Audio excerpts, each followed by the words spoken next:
Hey guys, Nyx here, and we are back with Reverse for the new event. Just to give a little recap, I've been busy.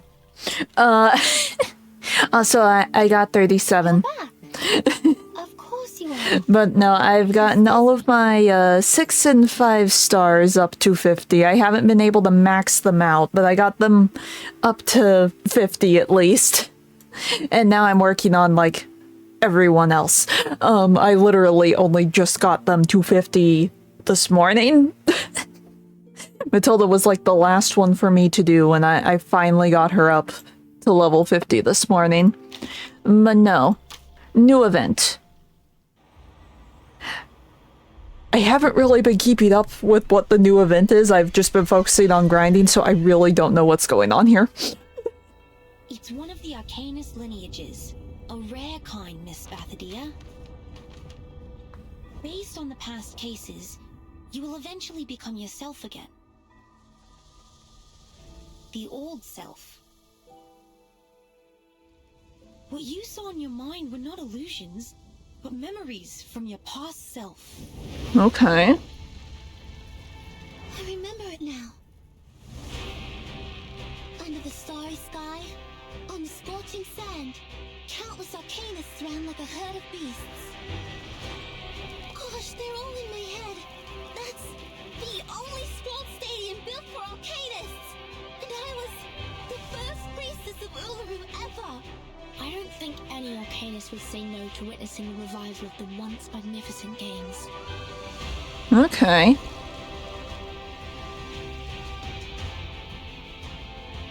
So...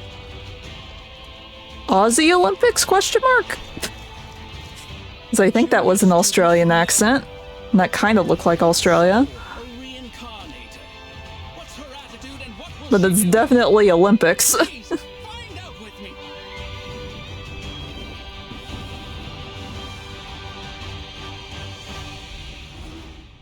Come on, Flammy. Let's light up the Allure torch. Cool.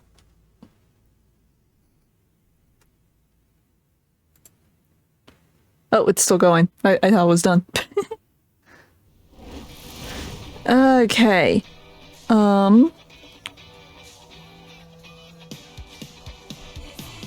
Going to go here. I'm guessing this is the main one? Yes. I've learned from past events, these stories usually take like my full stream time, so we're just gonna get into the story.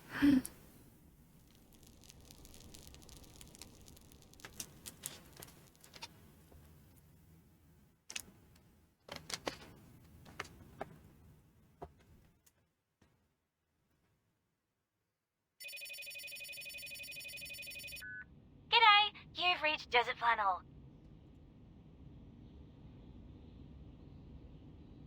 I'm not home right now, or I don't have time for calls. Please leave a message after the beep. Hello? We've only got 20 minutes before the game starts. Where are you? I like how it's just the answering machine talking. Get your ass here now unless you're dead. Look, I know you're not into these games, but you can really use the money, right? Otherwise, you wouldn't have come to me. Now, the single beam of light can pass through the thick blackout curtains blocked out by, I can read. Blocked out by it is a perfect sunny day. If you stand me up again, we're both screwed. Whatever. Just leave it to Thursday. The game on Thursday is crucial. I will get expelled if I mess it up. I'm begging you. Just come over now. Thursday? Between the quilt and the bed, the bipedal animal is struggling to come back to the waking world. The descriptions in this game. Wait, it's Thursday? Technically, yes. It is in fact Thursday. The word is like a head-on shocking blow. She has missed out on so many things.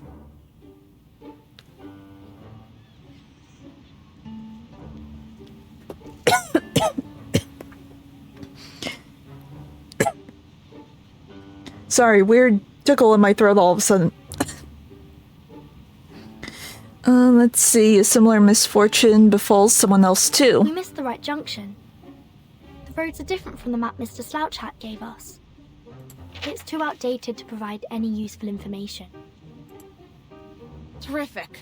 We've gone wrong again. Oh, This is like, yeah, the 4th time. wasn't expecting her to be here. My short life is supposed to be spent in creating huge value for all the living things in this world.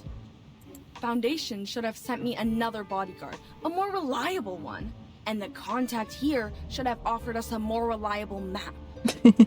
I am the one and only reliable bodyguard who can keep you safe among all the others in the Foundation. You are of great significance to Laplace. They don't want you to take any risks.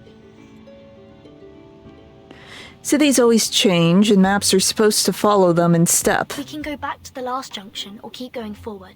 There is a trail about 300 meters ahead, and it leads all the way to the Rolling Croc bookstore. You want to check the map? When things don't work out one way, a researcher will find another. See? There comes another way.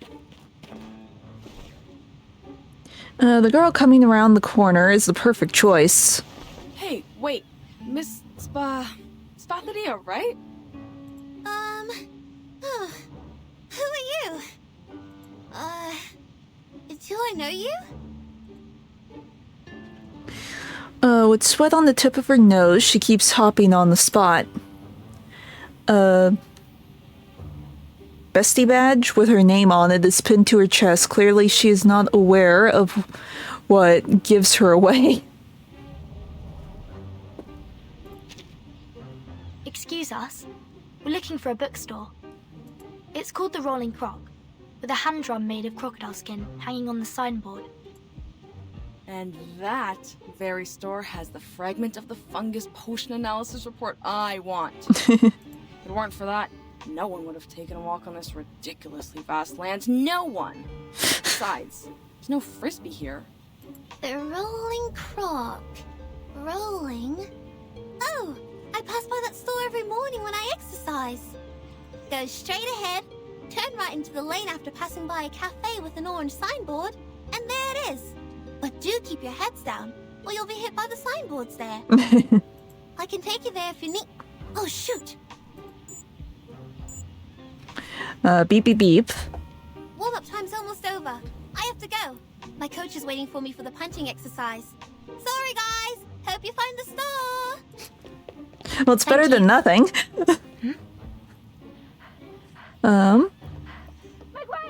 Make way! Move aside! It's okay. Don't mention it.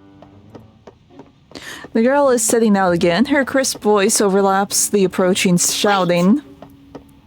Someone's at the corner! Watch! Ah! Help!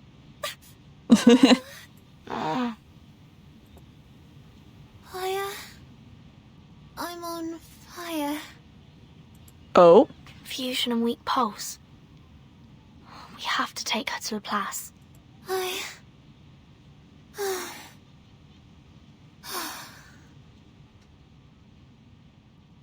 Okay.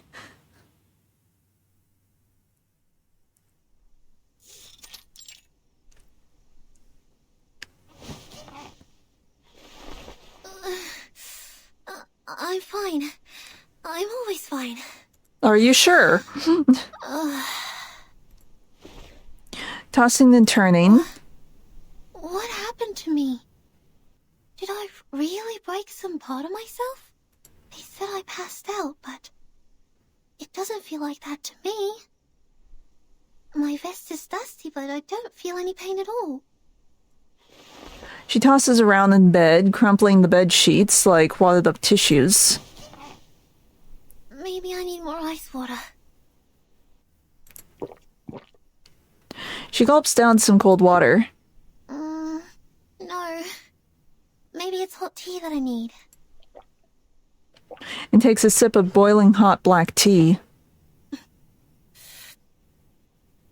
Oh, shoot. It's not working at all. I should have gone to that led us place with those wacky people and had a physical examination. Let me see. Their card is in... Wait, no. I've turned them down. If I go back to them... that'll be super embarrassing. But you probably need to. Besides, I bumped my head on the ground, but it's my stomach that's feeling sick now. I'm sure this is just a coincidence. Probably I not. seldom have junk food, and never miss the training at school. I know my body well. It's healthy and tough.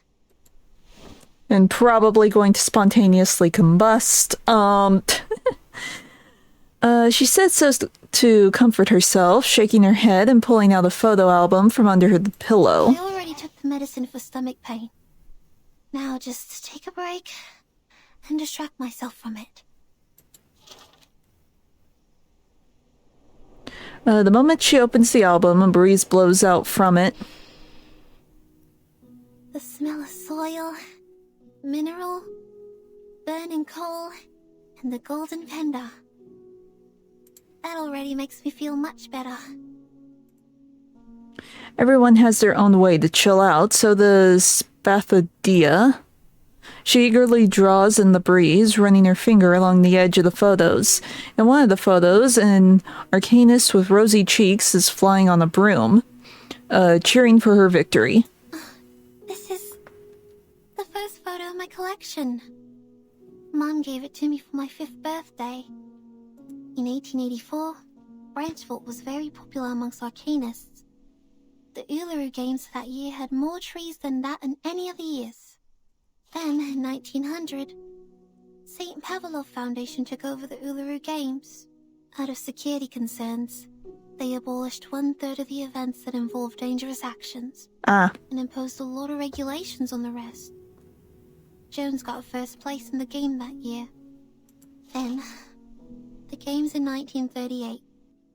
It was the most successful one ever since the Foundation took over. It was so successful, almost everyone thought the Games would be revived and brought back to the public. Until... There's always a but. Let's see, a slight sigh escapes her mouth. Now she's looking at the last page of the thin album. I wish I could see the Uluru Stadium with my own eyes again. Even for just a minute. Like how I used to host the opening ceremonies in there. Back then, I stood on the highest platform, igniting a flame from the wood saturated by ointment, and then flew on a rosewood branch, following a canoe in water and gently pushing it forward. But the flame had a fight with me.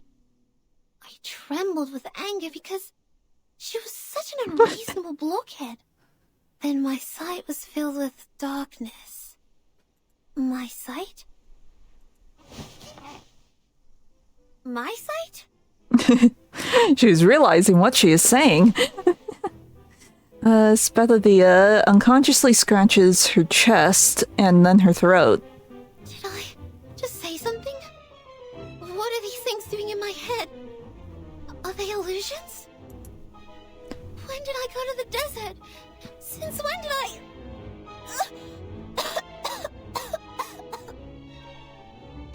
A warm touch of itch climbs up from her stomach to her chest, squeezing itself out of her windpipe. Like a bird fluttering, its damp feathers struggling its way out from her body. Is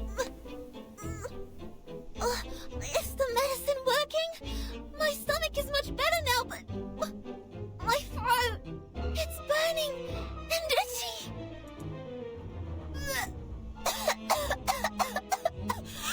Not good.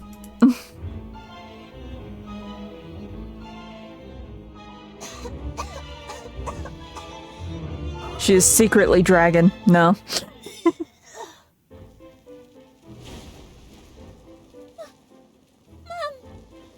Mom never told me we're descendants of the Red Dragon? No. I was just joking about her being a dragon.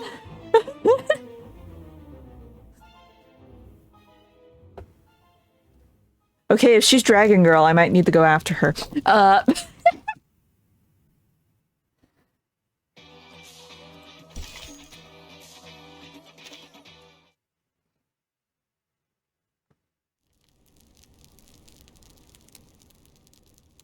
Okay.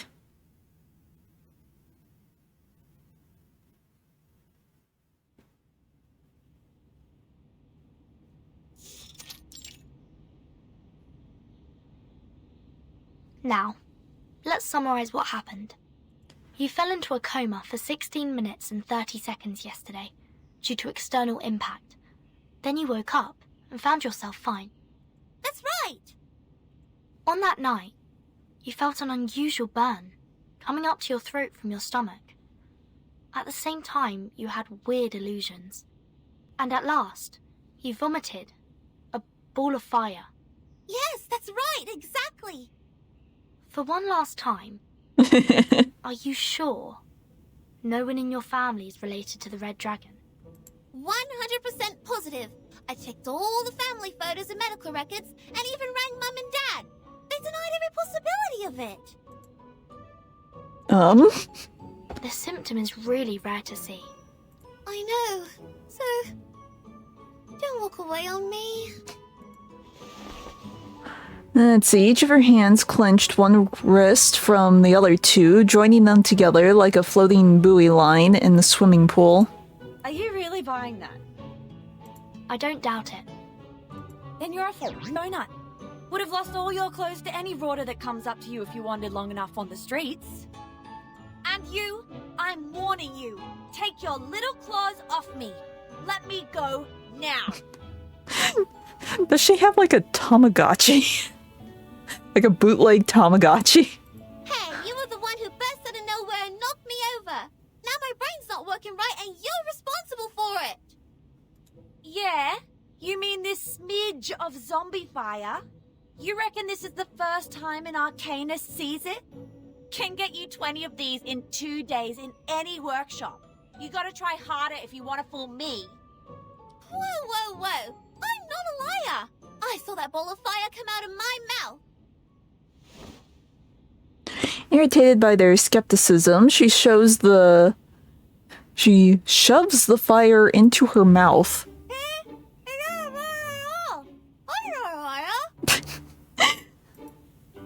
You frauds never stop coming up with new scams. No cheat, no eat. Heard that before? Go home with your fake fire. If you continue doing this, be careful of the bunyips. They will crawl into your house through the sewerage and take your tongue because lies are their favorite food. But there is no evidence to prove that she is telling a lie. Evidence? I have more than enough evidence to prove she's not some innocent lamb. She climbed up the tree outside my window and was shouting and screaming there in the middle of the night. The moment I went outside, she took me here like she was carrying a bag of groceries. One may infer that she was shocked by the fire vomiting and thus displayed abnormal behaviors. Yeah, that checks out. My God, don't you have adults at home to put some senses in your head? Haven't they taught you not to trust the stranger's words? Especially if they show up at late hours? The stranger? I know something's wrong with my head and I'm not even sure who I really am anymore. But you shouldn't have forgotten me. We're neighbors, Desert Flannel. I live 3 streets away. I even said hello to you. 3 streets away? How does it make us neighbors? She does have a point there. And I don't think our little covered street is part of your fancy community, where people sit by the white fountains and walk in the street gardens. The last time I checked, I was not from some rich immigrant family. No matter what you're looking for money or for fun, I couldn't care less about it. The only thing I care about is that my landlord will kick me out if I fail to pay rent this month. So let me go! Desert Flannel struggles, pulls her arm out of the grip, and storms off. No, you must not leave.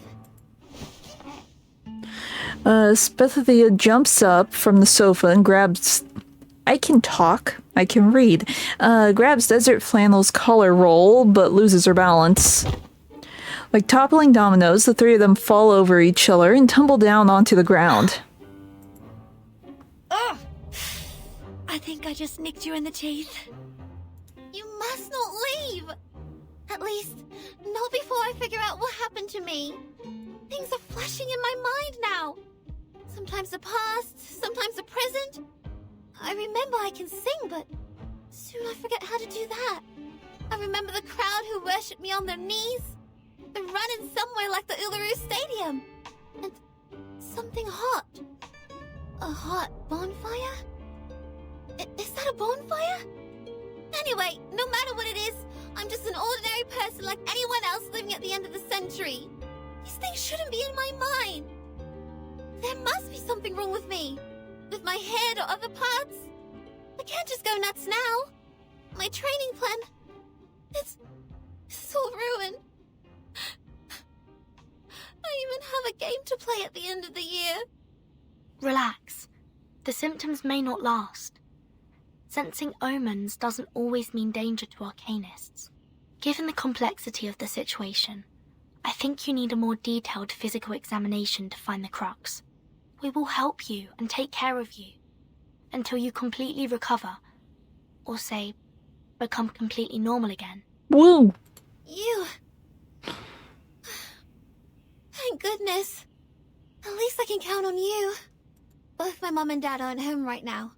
I'm on my own. It's all over for me if the condition gets worse. At least, that's how it goes in the TV.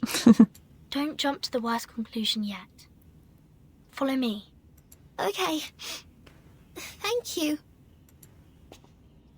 Okay. Spethadia wipes off the tears in her eyes and keeps up with Verton. But soon they both stop and turn back to the one still on the sofa. Yes, you need to come too. What? What are you staring at? You. She's having a body checkup. Do I have to tag along? You're going to sneak away for those part-time jobs, aren't you? Fine, genius. You win. Murmuring something, Desert Flannel unwillingly follows the team. Oi! You with the suitcase. Do you know how I can get a job here? Looks like they pay their employees well. Okay. So from the trailer, we know she's, like, seeing memories of her past. I wonder if that means, like, Desert Flannel is also connected to the past? Or if it's just coincidence that she triggered all of this.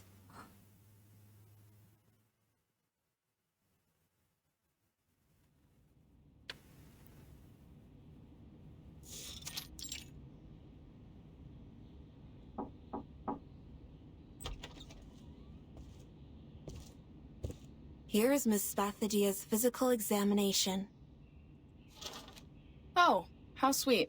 They even got you the Salvia Zopiclone patches. If the illusions get too real and you can't sleep, use them. Okay, thanks. But I need to ask my coach if I can use it. Don't worry. It's been approved by the Therapeutic Goods Administration of Campbell. The ingredients include salvia, mint, and a hallucination potion. They can neutralize the side effect perfectly. The researcher opens the girl's medical record, takes off the patch, sticking to the cover, and slides it to the girl. Actually, you're quite the lucky one, you know. That old map shows there used to be stairs where you fell down, with over 100 steps. Thank goodness you live in the right time. Otherwise, you would have tumbled all the way down there. In that case, no one can tell what you would vomit, fire, or maybe something even worse. Medicine Pocket's voice dies down like a flame being blown out. Muted for a while, Medicine Pocket briskly collects the files on the table and walks towards the door. Wait here. I need to get someone. A weirdo for sure, yet the best person we can turn to for this problem. Okay, who else are we gonna see? All right. I think that's the last thing I'd like to hear from a doctor. Would you just let go of my hand, Sheila? Or the good doctor here will have to cut this hand off later because of necrosis. I will. But can I hold it for another 5 minutes, please? I'm sort of nervous. Well, hopefully this means that, Flannel could see that, you know, maybe this isn't some sort of scam plot for her. Time spent in anxiety feels like a year. That's right. Breathe in, breathe out. Then unbend the fingers. I'm also human. I feel pain too, sweetheart. The footsteps of the mysterious guest coming from the hallway are getting closer and closer. I can't believe how lucky I am. We haven't seen a living case for decades. Okay. Exciting. Thank you for letting me know about this, Medicine Pocket. Not at all, Ezra, my dear friend. See, I always keep you and your weird little mushrooms at the back of my mind. So, it'd be best if you could give them to me without leaving any records in Laplace's system next time.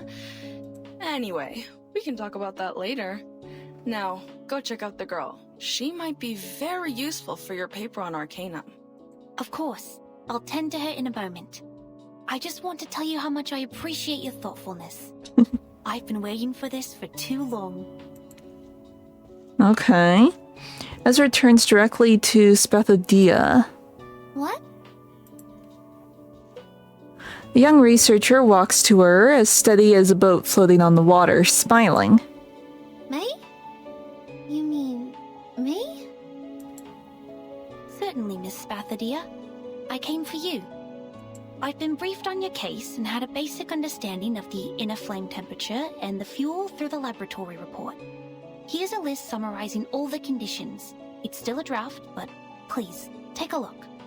All of this is going to go over her head. She sees a list with dense writing and ink that is barely dried. Since your condition is stabilized, and as a teenager, you're still in a developmental stage, I'd recommend you to run a test which is more friendly and pleasant to your nose. Ezra grabs a Y-shaped metal rod and a piece of cotton-like material and holds them in his palm. Now, please blink 3 times at this dowsing rod and blow on it as lightly as possible. What's this? Oh, no, not like that. Just be gentle with it. Lower your voice so, that you don't blow away the spores on the filter. The white filter paper almost touches the tip of her nose. She can't say no to such a gentle and soft request like that. So she closes her eyes, lowers her voice, and repeats the instruction to herself. Okay. Blink 3 times and blow. The fluorescent spores on the filter paper curl immediately and turn a cherry ember color. And we're going to roll it up and fix it on the dowsing rod. Now time will do its magic. Doctor, is there a cure for my head? Wait, is that the smell of mushroom? It is related to mushrooms, and I'm not a doctor. Please forgive me, Miss Spathodia. I was so overjoyed I forgot to introduce myself. Hello, I'm Ezra. I'm a human researcher at the Laplace Australia branch. My research is mostly on the diversity of local mushrooms and fungi. I'm very thrilled to meet you. You're not a doctor? Just a researcher. And a human? And you're working on mushrooms? That's right. It's a shame that I didn't become a member of the arcane study team, but I'm equally interested in mushrooms. I enjoy this job. Spathodia turns pale, holding her face, and steps back in horrified disbelief. So, they get you here to treat me, which means I'm not a descendant of the Red Dragon, but that of mushrooms? I'm a fire-breathing mushroom girl? No, I'm not here to diagnose your abnormality, Miss Spathodia. You're perfectly healthy. Your brain CT result looks normal, and I can see you're in good shape. In a stricter medical sense, you're almost one of the healthiest people I've ever seen. Ha! Finally someone has a sharp eye. So the truth has been unraveled. There has never been any illusions, nor is anybody putting on some strange, absurd, fire-spitting show. And But she did not lie. Please, take a look at this. Okay. According to the analysis, the core of her fire consists of an obsidian gravel that has 22 evenly distributed layers. Okay. This is no modern thing. It's old, dating back thousands of years. what? What do you mean? Whose side are you on? Have I made it difficult for you to understand? Well, you'll know when you see it. Please bear with me for 5 minutes. Holding the metal rod, Ezra switches the buttons on the machine. The moss in the backpack exhales, letting out the cloud of mist. I really can't read today. Have you heard of the reincarnators? Ezra unfolds the filter paper and holds the two ends of the rod. It's one of the Arcanist lineages, a rare kind.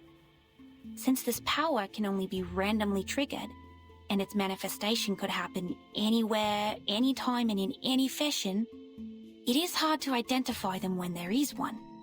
Okay. The most well-known case must be Dorothy of London. She fell down the stairs in her own house and lost every vital sign. But she woke again and became the ancient Egyptian Bentreshit. Okay.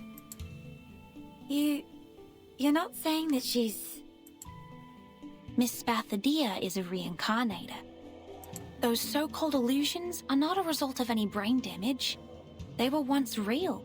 It's her past. Based on the past cases, she'll go through a period of mental turmoil.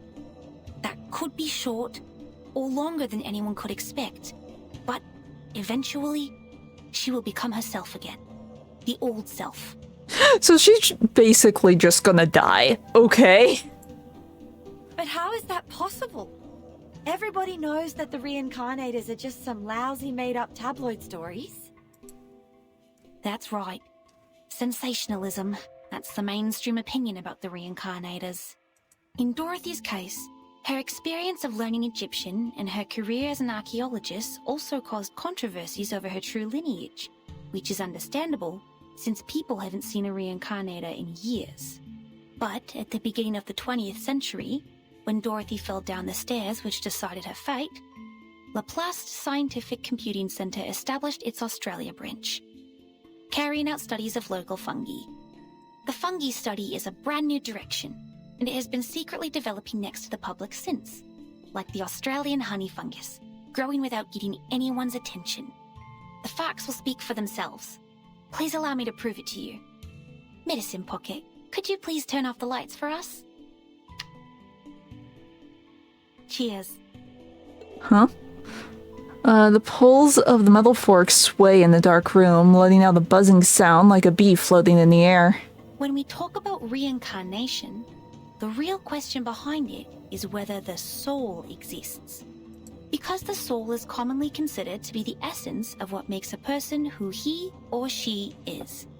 If a person dies, his or her soul will return to the ever-circulating network. Network? What network? A theory developed from Riemann's on the hypotheses which underlie geometry describe the world as an eternal, vast, invisible yet ubiquitous net. And as the news story described, a reincarnator is a miracle where a soul disappears from point A and shows up at point B without any clear reasons. Okay. Exactly, Miss Verdon. I'm amazed that you know so much about the reincarnators. The sparkling spores floating in the humid air slowly approach each other and intertwine. Oh, we're getting a fancy mushroom light show, apparently. And spontaneous. But the truth is, we've never gotten close enough to observe and study them. Huh? What's the shiny powder on my fingers? Spathadia looks upward and can't help from letting out a small cry. Gosh! It's like the neural network I read in the textbook. You have a sharp sense. You arcanists never cease to amaze me. The latest studies have shown that the working mechanism of mushroom flora may be similar to the brain's, and we have made some progress from that. This is why the study of mushrooms is important. It enriches our understanding of the reincarnators, for they are hard to find. Okay. These things floating in the air. Mushrooms? Spores. The Australian honey fungus, the mushrooms living beneath the ground. It's a pathogenic gem that causes roots to rot. It was first discovered in a eucalyptus plantation in southeastern Australia.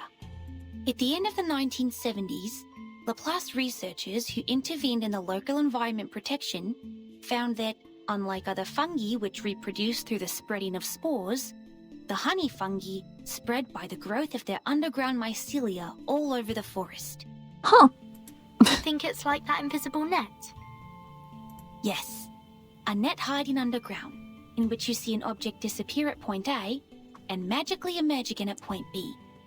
The reincarnators are very similar to Australian honey fungus in this aspect. Okay. And with her breath, a small amount of her saliva, and the dowsing rod, we will be able to find her net and map her movements on it. And when her gaze emblazes the Omphalotus nidiformis... Omphalotus what? Isn't that a ghost fungus? Ghost fungus. Yes, the ghost fungus. The mushrooms that glow in the dark. Ah. They're called chinga in older times, which means spirit and soul, the sparkle of ideas in human minds. If the mushroom has simulated Spathadia's net, then these two light spots are... The one closer to us represents the current Miss Spathadia, and the farther and brighter one is what put her through the changes now. So... that's me in the past? And I will gradually turn into... Huh? Yep.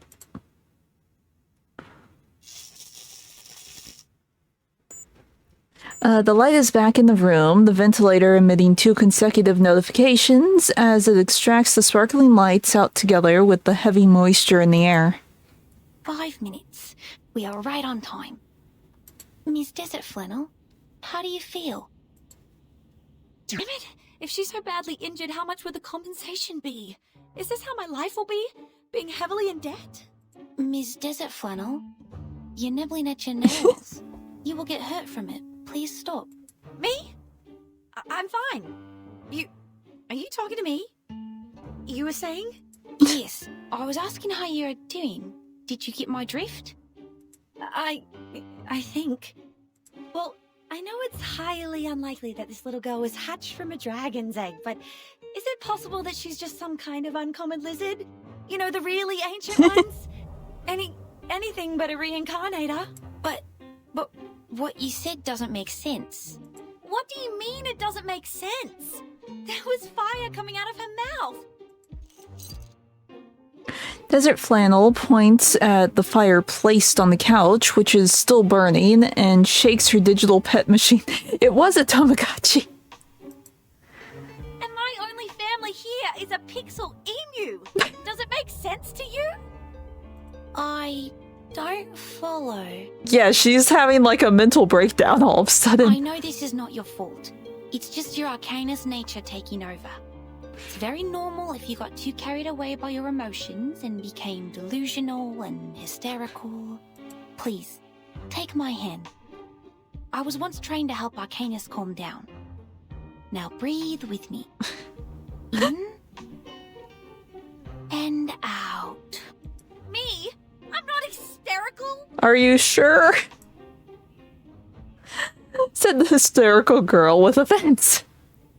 Hey, what do you know about Arcanists? You're not even one of us. Said the outraged bystander. In the White Room, the argument snowballs, tumbling out of control, letting a wisp of smoke slither across the room unnoticed. Everyone, Please, believe me that I meant you no harm, Miss Spathadia. I was only trying to help. Help? How? By calling us delusional? There's nothing I hate more than humans like you saying that others are over-emotional. people, No, nothing like that. Miss Spathadia, It is not my intention to criticize anything or anyone. It's just biologically, arcanists tend to be more sensitive and easily affected. I also like arcanists, almost as much as I'm interested in mushrooms. That's why I study them. Has people, noticed the fire? Do you smell something burning? Before they realize it, the flame placed on the couch has already devoured its seat, and the floor spread to the door and completely blocked their way out. The burning heat is approaching at terrifying speed. Oh, that's a nice effect. But they have the heat ripples affecting the text. I like that. Fire! It's the flame I spat out! When did it grow so large? I tried to warn you. It has grown larger and larger as your lizard hypothesis heated up. I'm sure the guards of Laplace will break in soon.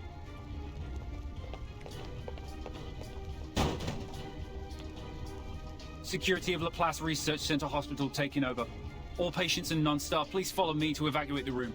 Evaluating fire level. Level 2. Extinguishing the fire. Source of ignition confirmed. Request for permission to use kangaroo foam fire extinguisher 3. Kangaroo foam? Wait! You can't put out my flame. It's important for me. Very, very important. I don't know why, but it's important, this is for sure. Those bubble kangaroos will kick its butt once they see the flames. I don't want that. I'll protect it for you. Don't worry. Okay. We're going to see what a bubble kangaroo is. Or kangaroo foam is. Let's see, we'll grab you. Here. I'll show off 37 since I have her now. Let's see. I'm thinking. No, that would be right. Then we could put Lilia in the back, I guess. We should be good. Yeah. Or wait, no! Wait. Wait.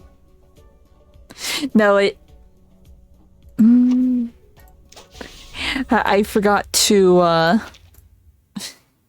I forgot to equip things. It's fine.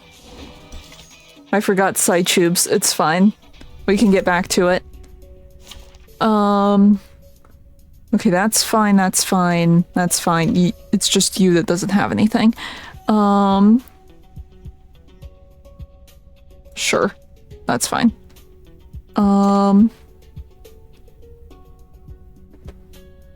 Yeah. Yes. Also, I've been working on leveling up my side tubes too. Okay. Do this. We'll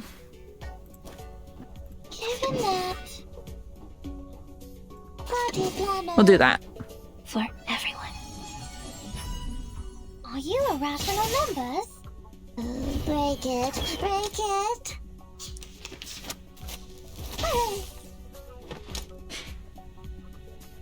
Oh yeah, I guess it makes sense that these guys would be a lot wimpier, because this is like a normal event, and not like a continuation of,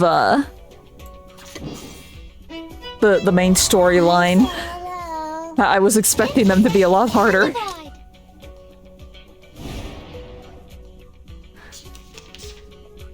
None of these are kangaroos. We have been bamboozled.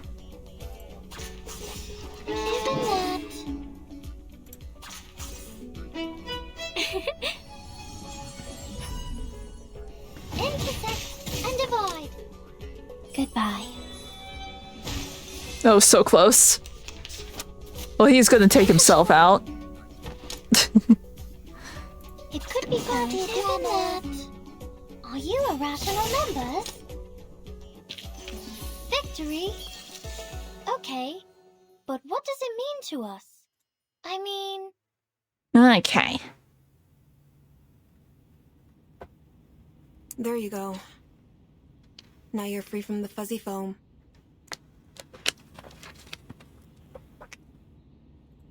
goodness. I mean, thank you. Though I still smell like a Joey, I'm much better now.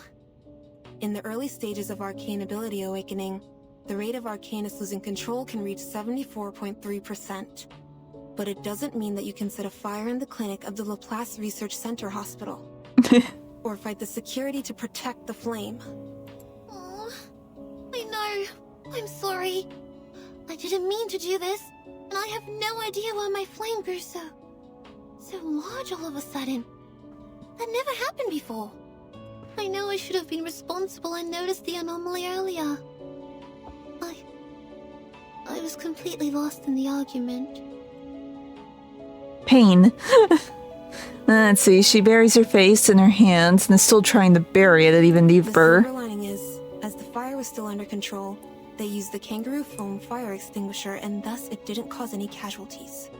Please write down your emotional changes and physical reactions that occurred during the incident on this sheet of paper. We'll keep tracking your physical health information. The concentration potion is on that table, and there are blankets and Type 2 PMMA safety boxes in the cabinet under the table. Please keep the hazard sealed for safekeeping. Okay, got it. You are still in an unstable state. Please have a rest here and don't move around. If you need anything, please press the call bell on your left and our nursing staff will come to help. The medical staff collects the tray and walks out of the clinic, leaving the room in silence again. Well, in case we burn another room... The box she mentioned is... Oh, here it is. Burning. She opened the transparent box and leans in towards the little flame. I know Freedom Meta's little flame, but we have no choice. Sorry, buddy.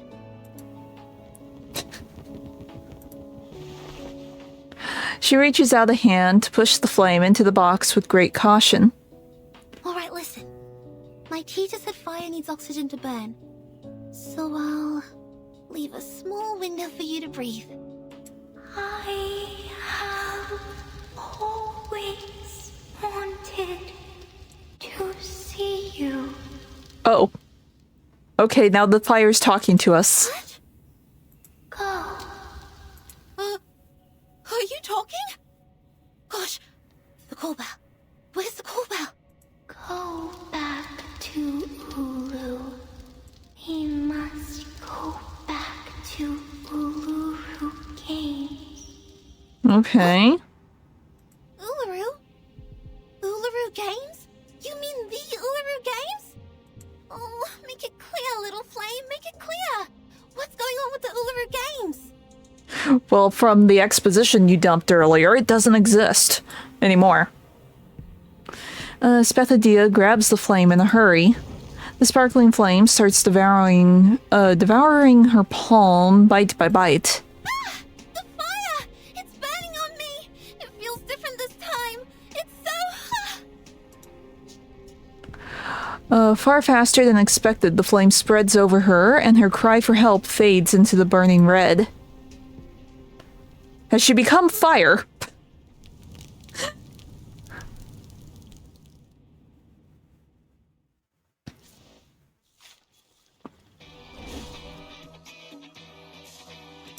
Three? Oh, that's right. There's 3 for the normal ones, right?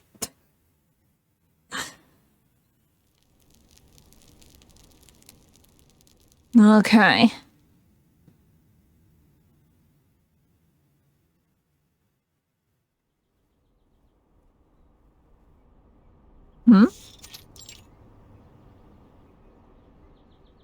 Is this the Laplace fashion of dealing with emergencies?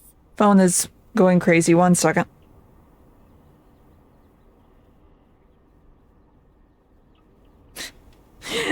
Nothing I can't deal with later.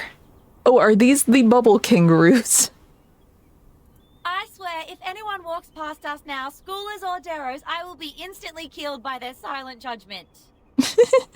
As a matter of fact, when the patient or the subject becomes unstable during contact, it is necessary to isolate them from the triggering cause immediately. But we just burnt down the isolation room. Wait. That one's cute. That little kangaroo bubble thing reminds me of my gliders.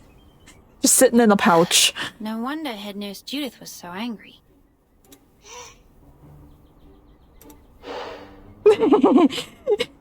It's beating up her face. Miss Verton, are you alright? That kangaroo is punching your nose.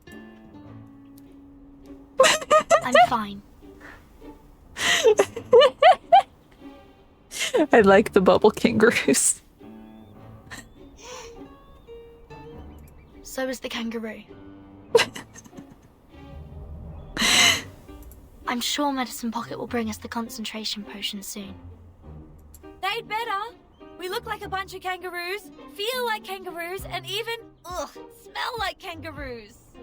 We will make tomorrow's headline of the Australian Naga and become the 3 kangaroos hanging out on a public lawn at midnight. That'd be the end of our social lives as humans and the beginning of a life as kangaroos. Well, I mean, marsupials aren't too bad. I have sugar gliders. They're kangaroo cousins. It's fine. Make the headline? Ah, I see. Please, don't worry. Although it's true that Medicine Pocket is a frequent celebrity on the news, the concentration potion is not their work. Besides, we didn't use anything new in its development. I'm not worried about that guy. I was talking about myself. There are paparazzi following me around these days.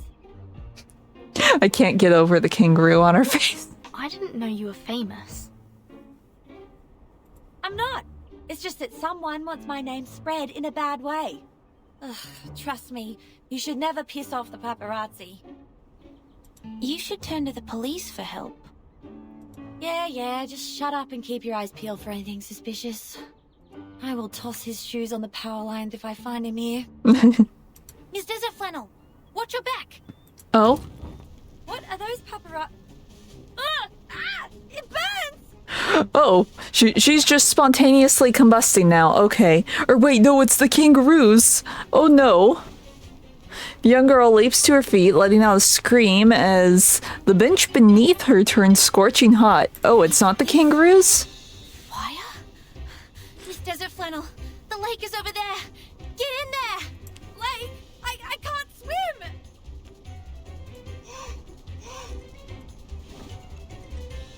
There are people shouting, feet running, sparks flying. This stupid kangaroo kicked me in the eye! Oh, move! I can't see where the lake is! Wait, calm down. You are not in danger. She is. Hmm? Are you joking? I was getting burned! Huh? There's nothing on my skin. The unwanted visitor stands in front of them, panting as she's burning from her body temperature. Her golden reflection sways in water like real flames. Oh, and that doesn't seem good. Her eyes are pretty, though. Nice. The burning flame bounces from Desert Flannel to Ezra. It didn't cause any damage on me. Just burning the foam on my skin. Is that some new method developed to get rid of the potion? But what is Miss Spathadia doing here? The head nurse shouldn't have let an unstable patient walk around freely. Did she sneak out? Gosh, mate, she's on fire! Does she even remotely look stable to you? This is true. Nice like a deal. Stepping on the red soil where vines and woods grow. The glare and heat rush through her like waves. Spathadia, engulfed in flame, approaches Desert Flannel with fiery eyes, mouth, heart, and body, and takes her into her arms. Dead? She's as well heated as a boiling pot. We can't let her go on like this. Her brain is going to be roasted in that little head. Desert Flannel strives to get out of her control, patting Spathadia on the cheeks with cold hands. Let go, Spathadia! Your temperature is dangerously high! Chill out! I'm not a lizard. And concrete number 2 with cream is the best dish and pipe material. Spathadia is suffering confusion. It's probably the flames doing. We need to separate them first. Well, I mean, Okay. the river's right there, you Mr. just Please step back. push. A mist with the color of turquoise blows towards the girls. Oi! What are you spraying? I'm still here! Hey! Soon, both Desert Flannel's complaints and Spathadia's sleep talk quiet down. This is just some spores, Miss Desert Flannel. Worry not. They are the tranquilizer that the locals used to pacify animals and was once widely used among Arcanists in early times for hunting. As long as we calm her down, we can bring her back to... Ah! However, that fireball girl hits everyone in front of her like knocking down all the pins in a row. A perfect bowling strike. Games. We need the real games. This is where sportsmanship originates. Young people. Young people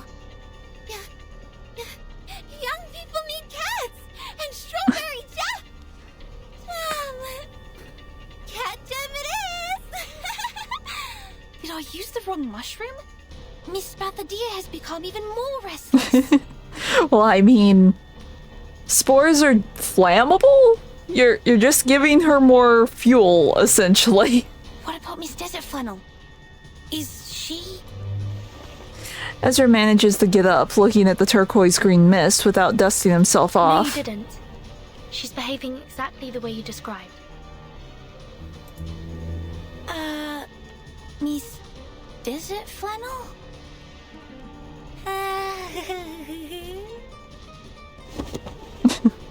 Well, she's down for the count.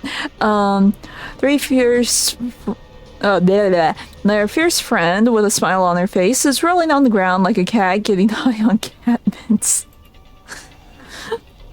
She keeps reaching her hand to the sky as if she's trying to catch something. Is this the house for me? Does this mean I don't have to pay rent anymore? Looks like this is how she has her mental break. I will bring her back to normal immediately. It won't take more than 5 minutes. But I think Miss Spathadia is going to attack again. Yeah, you have less than 5 minutes. What you need is the reopening of the gate to the scorching land. And the retrieval of the rock. Ugh. And her fire is getting stronger. Get down! The moment they duck, the scorching hot fire flies over the top of their We are heads. running out of time. Let's deal with the burning issue first. Taking a deep breath, Ezra grabs the straps even tighter. I will try my best. Like I said, she's next to a lake. Push. Though that would probably also make her very angry because it would put out the fire, and that's sort of what started all of this. Let's see, let me think. I really want to remain neutral. Grab you. Grab you. Just as what's been practiced countless times.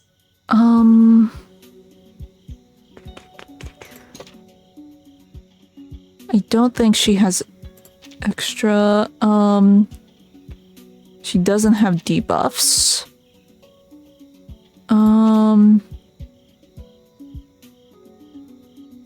Honestly, now that I know that this isn't, like, super difficult, I really don't have to worry about side tubes that much, but I'm going to anyway. That works. That should be fine. Yeah. May the peace be with us. Okay. Oh, it's all 4. Interesting. Okay, let me think. I believe in you. The puppy agreed with your decision. Well, that's your idea. So long lives this, and this gives power to thee. Granted. We should, like, one-turn this. I said hello. Yep. Apologies, but do you have any last wishes?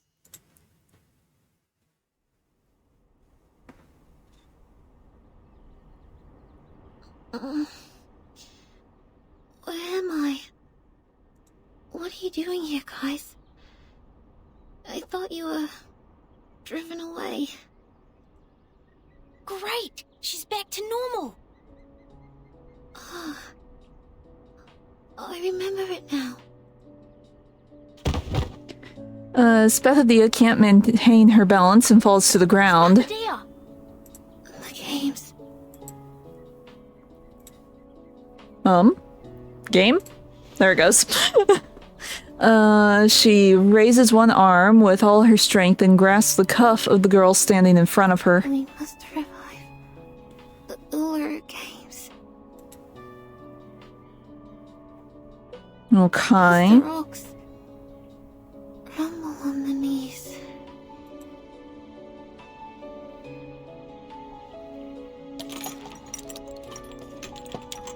I've heard what's going on. We will check if her organs are injured by the high temperature after returning to Laplace. You can visit her tomorrow after 11 a.m. Can we visit her? I thought you will send her to the wards on the 13th floor. Go with the flow when you can't fight it. We've now understood what will happen if we separate you and keep her alone someplace else. What's more, Laplace can't lose another clinic. I see. This is great, thank you. The white ambulance drives away from the street. So, are you sure those mushrooms won't cause any damage to my brain and body? Like lower IQ levels, lung diseases, or skin allergy? If you think it's necessary, I will accompany you to Laplace for some follow-up checkups. Of course, you don't have to pay for the tests. The fee will be deducted from my salary. Please, don't worry about the money. Okay, enough. I trust you. I don't need a kid to pay the doctor for me. Besides, it's embarrassing enough to be put down by mushrooms. Not to mention that I'll be giving that guy the story he craved if I was hospitalized. That guy? Oh, you mean the journalist following you? Oh. Huh? Was that a flash? Speak of the devil.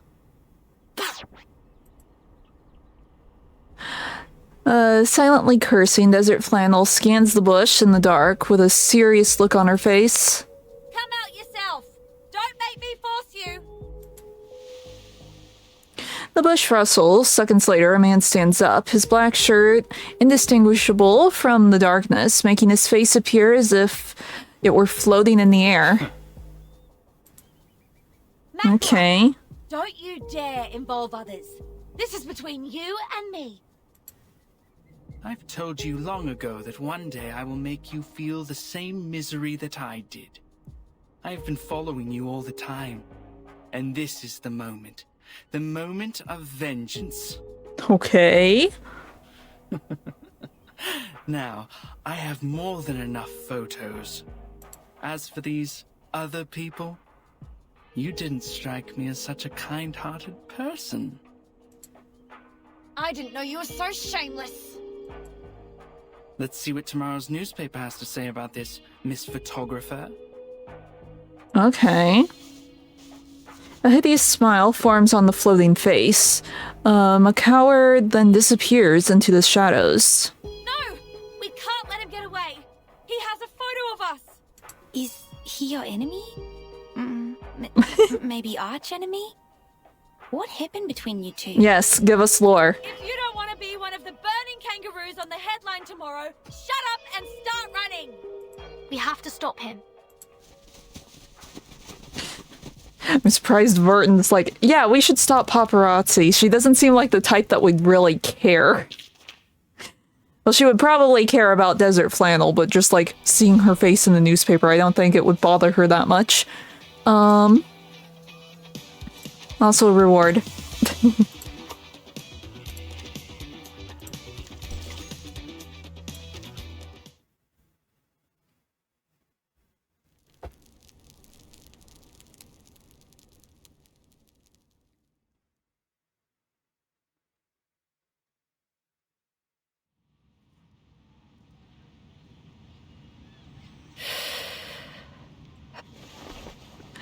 Collar raised and head lowered, standing silently by the side door of the newsstand. G'day. You, got the latest Australian naga here? Nice choice. Everyone is talking about it. Ah, yes. The newsstand owner says, newsstand owner. The strange customer snatches the paper from the newsstand owner and lapses into reading. A strange party held in the city park last night. The witness claimed to see the burning kangaroos, mushroom-intoxicated rolling croc, and the teenage arsonists dancing together. A secret event on the public lawn? The revival of the Uluru Games? Fingers clutching the newspaper tremble. The newspaper wrinkles, breaks. It saddens us to admit that the recession and inflation have walloped some young adults. They were crawling in the park at night, groaning and moaning like beasts, dragging themselves along and losing consciousness. The voice, the figure, the temper, and the reaction all seem familiar. Your voice. You... Do you have to talk to me right now? Behind the wrestling newspaper is a familiar face with frowning eyebrows and bloodshot eyes. I'm busy hating my life. I don't have time for your little chit-chat. No way. Desert Flannel. It's really you. Everybody is talking about you right now, and they can really imagine. Some say you're mad. Some say you're the heroes fighting against aliens. Well, the most known story is that event. I want to know her backstory. I need answers. The games? I have nothing to do with it. It was all that Junior's fault. I was just unlucky. What is her deal? Fold and open, fold and open. Desert Flannel leaves through the newspaper, pacing back and forth like an animal trapped in the cage of a zoo. It was pure bad luck that I ran into those weirdos, got taken to the hospital, and let Makawa get what he wants. I shouldn't have let him get away. Oh, if I see him again, I swear, I will pull out his tongue and tie it around his neck. You're not helping your situation. The best way to deal with bad PR is just to ignore it. Instead of add fuel to the flames. Look at this gibberish. He said, we are the rats who eat bunyips from the sewerage. A burning kangaroo, and I am a nutter because I can't find a way to afford rent. Oh, this is great. I might as well be a kangaroo. At least it's true that you're banging your head against the wall for rent. Yeah. Be mindful that you're talking to a nutter. Let's see, glared at by those sharp eyes, the newsstand owner withdraws behind the counter and puts his hands on his knees like a good boy. Whatever. I will soon lose my part-time jobs and be kicked out of the house where my granny lived for decades. The crumpled newspaper is thrown into the newsstand, and Desert Flannel puts her hands back into her pockets. I'm heading back. Let me know if you know of any job vacancies. I can do a lot of things. As long as the money is good. No, as long as I'm paid. Wait, Desert Flannel. Come and take a look at this. A delicate wooden box is placed on the crumpled newspaper with a lot of tickets inside. So many people came here this morning asking about the Uluru Games. And 1 hour before, the Scissors Jerry brought me this. Oh. This is a pre-sale ticket to the Uluru Games? Okay. I've sold over 50 tickets at a unit price of this much. Looking around to make sure that there's nobody nearby, the owner makes a gesture. Desert Flannel's jaw drops. She lowers her gaze to the newspaper in a lively font. Font? Oh, lively font. The headline reads, Uluru Games. It's been suspended for too long. So long that everyone thinks society has forgotten it. But we remember. Our ancestors told us about those amazing and funny sports. That big, wide, and fancy stadium. I all remember it. Even looking forward to it. And even bid up for a fake ticket. Mate, did you get more of these from the other gangs? 2 boxes left.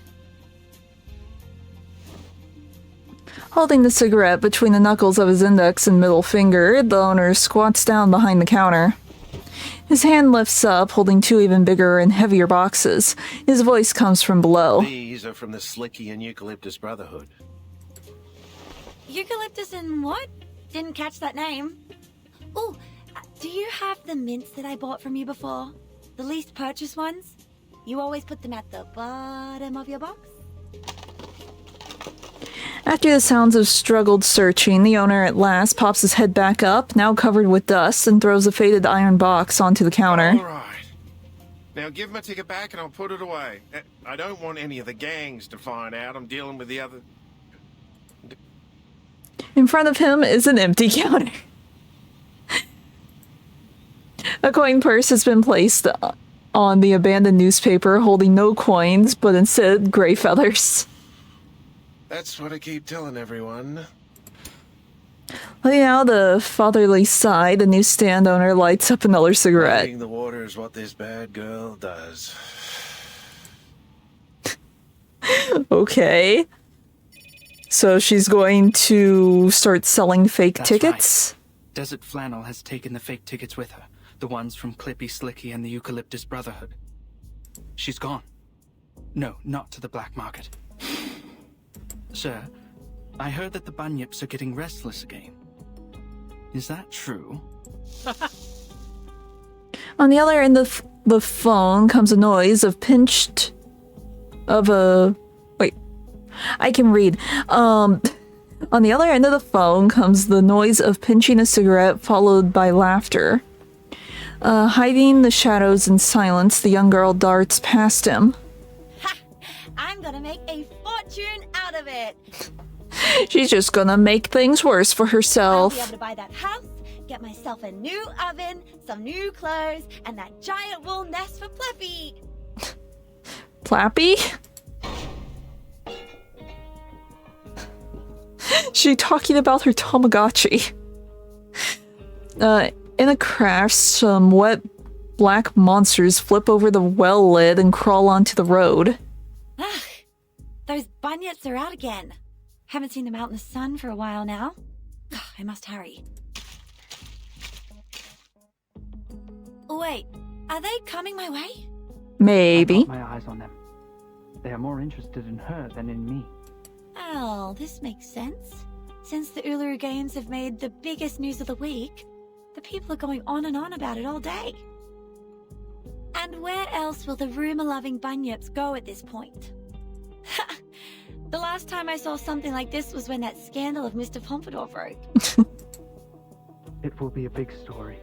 Almost as certainly as a cut will bleed. I will pause my other projects and focus on this one. This is very kind of you. I really appreciate it.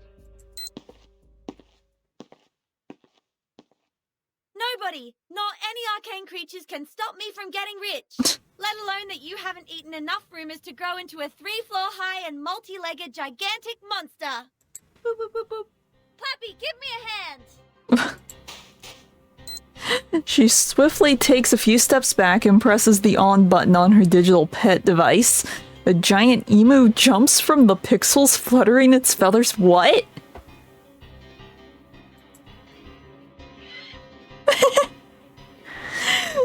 So she fights with Tamagotchi? Ha! Like that smell of rumors from the ticket box? Come get it yourself! I was not expecting that. She's a Pokemon trainer. No. Let's see. Grab you. I could do. I Get got the you. whole jar of water. And now, I belong to this set. Let's go where trees and grass grow. That should be fine.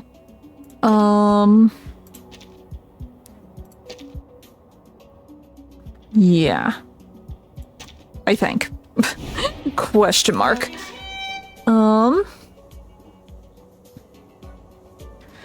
Okay.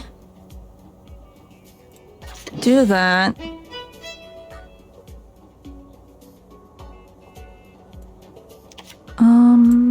It could be found. We'll do that. See how that works. Are you irrational numbers? Goodbye. Please don't. Pollution. Attack you. Then I guess we can just move things around. When's this one target? We'll do that. Hilarious.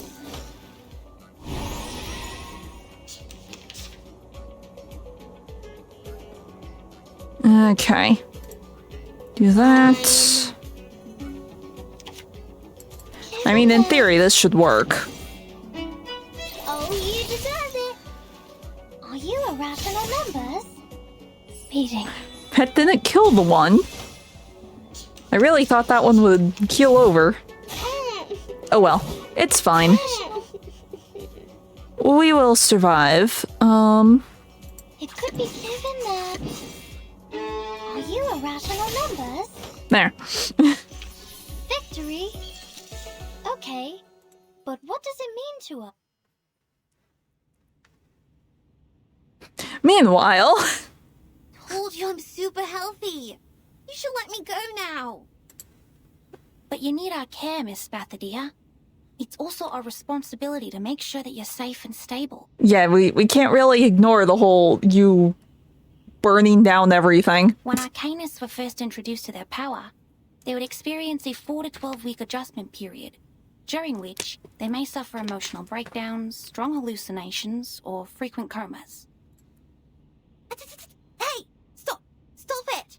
I have something very important to do right now. I mean it! I'm not gonna waste my time here!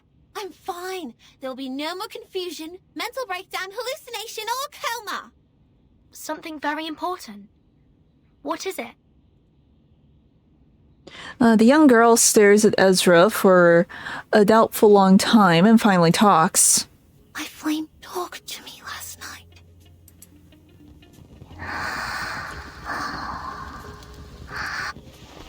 The flame keeps hopping at a steady pace. Spathadia pets it like a... I really can't read today. I don't know what my problem is. The flame keeps hopping at a steady pace. Spathadia pets it like petting a curled kitty. Now, it's asleep. I think it's exhausted after our rampage last night. Is the conversation about your changes? Of course! The moment I touched it, it crawled along my arm to my mouth and went back to the stomach. And all there was left in front of me was a black wall. Sorry, I'm not quite with you. Perhaps you could start from what happened then. Sure. I don't remember it well, though. So the flame can take over her mind. They were blurry memories. Imagine you're looking at a plate of bacon and eggs through 30 layers of frosted glass. I had to get close to the glass to barely feel them. I remembered you were there, but there was also a clear window. I saw complete darkness in the window for most of the time, but there were pictures flashing by sometimes. I believe that's your memory as a reincarnator. Just like what's written in the books. Okay. Hey, let me finish. Sorry. I was too excited because this is the first time I see valid proof of reincarnation. Please continue. What? Why is it in quotes? Ahem. I think that's my memory as a reincarnator. I saw my own body in that window, just like the one I'm looking at here. I saw a lot of flames, wobbling lights, and people. The lively young girl takes a deep breath and presses her palm against her chest. My heart has never beaten that fast. Yet, the fire in my body seemed completely natural, as if it was destined to burn inside me. It whispered just one phrase to me, again and again. Like what you mentioned last night? Yes, the Uluru Games. I must revive the Uluru Games. What are you going to do? Let's not get to the paperwork of applications, security arrangements, and permission from the local government just yet. The location of entrance to the Uluru Games was never fixed. Only few Arcanists could find it, and the games are for Arcanists only. There has never been a human athlete in there, and they have been cancelled for all these years because they were completely lost in the War of 1942. Nobody has found them since. Okay. But I can find it, because I have found my ancient self. I'm the only person in this time who has been to that land, and my flame is my compass. Okay. Spathadia throws back the covers and sits up in bed. Although I have not yet figured out why my memories are all about the conflicts with the flame, I felt so whole again when we burned together. Let's just ignore the fact that I tried to kill you while I was burning together. I'm sure it will help me and unite with me, because it trusts me so much that it traveled all the way here through the endless darkness and rainy seasons to come out of my mouth. It's here for me, and now it's going to take me somewhere else. I'll follow wherever it goes.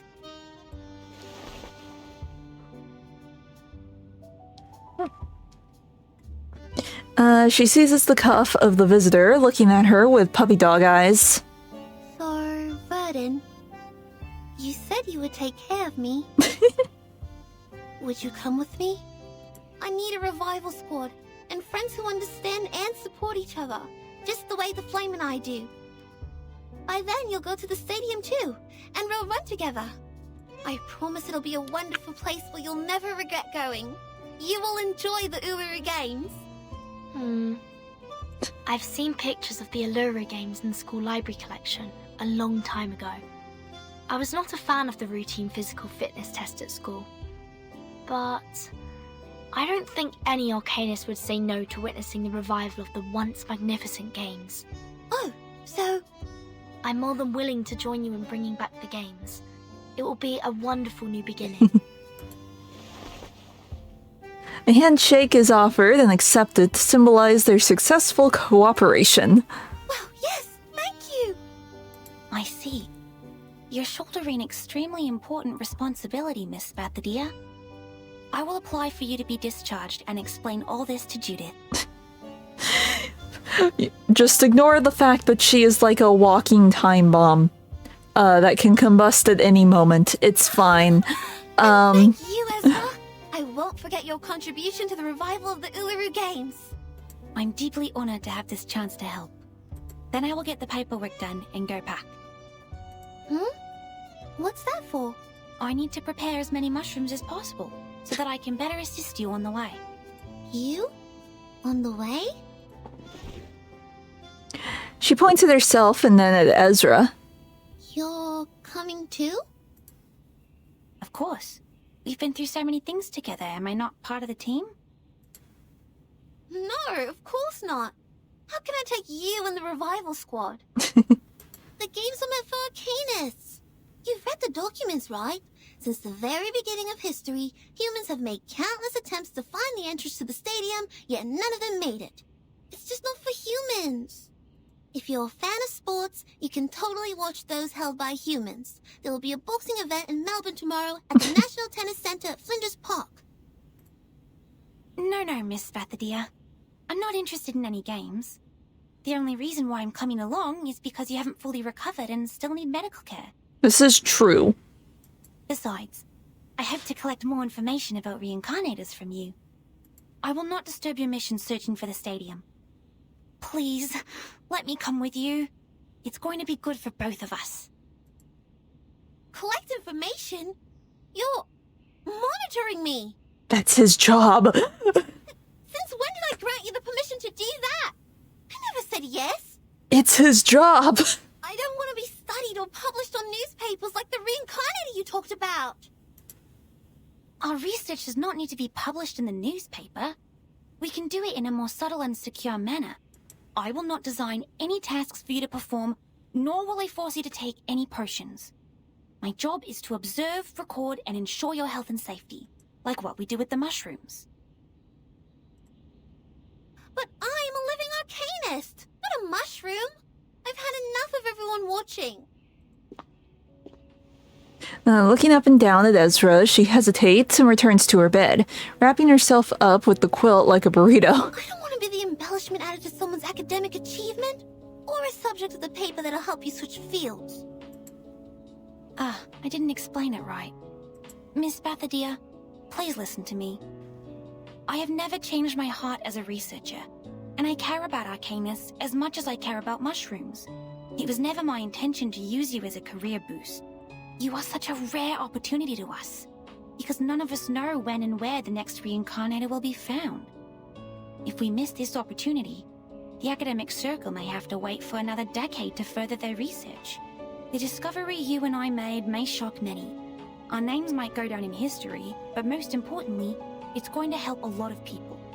Have you heard of Chengus, invented by Dame Parodi? It was inspired by a long-legged shepherd in France, and it has helped many athletes with disabilities to walk and run again. Okay. What a nice shot. A long, painful moan escapes the little boxer's mouth. Miss Bathadia, you look miserable in the blanket. Keep going, Ezra. You're very close. Me? Close to what? I don't follow. For a researcher, he's not very smart. Close? Well, speaking of close, guess who is close to becoming the most successful business person here? Oh no. Desert Flannel, where have you been? Hey! What are the white eyes for? I'm not some monster crawling out of the sewer. Why is the audio like this? She scrapes the mud from under her shoes and trots into the room, carrying 3 wooden boxes. You look a mess. What happened? I didn't ask you. Okay, normal audio. Ostrich, did I? So maybe you can return the favor and keep your nose out of my business, yes? And what really matters is the good stuff here. Desert Flannel knocks on the cover of the box and is satisfied with the crisp sound. You wouldn't know how unbelievably lucky we are, my dear business friends. Yeah. Real subtle. I don't. Ezra alone is already too much information for my brain. Fine, you restless and humorless people. Now hold tight and get ready. The rubber band is being stretched further and further above the box. We will bring back the Uluru Games.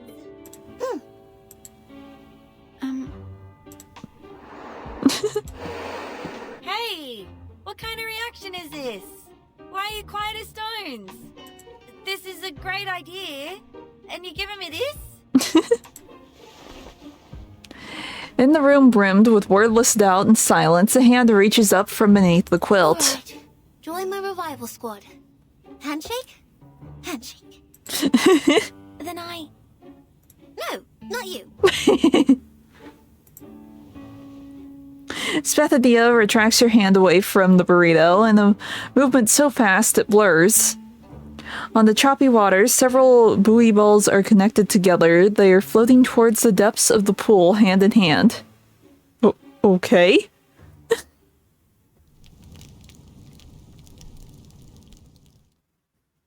Well, I mean, Ezra's gonna follow us. No matter what. Even if Spathadia says so or not, he's just, yeah, he's back here. He's stalking everyone. It's fine.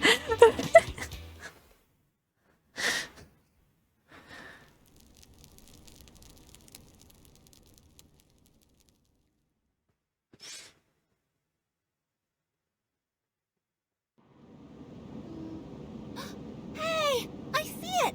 Over there! It's beautiful. Even more beautiful than the one I saw in my dream! Okay.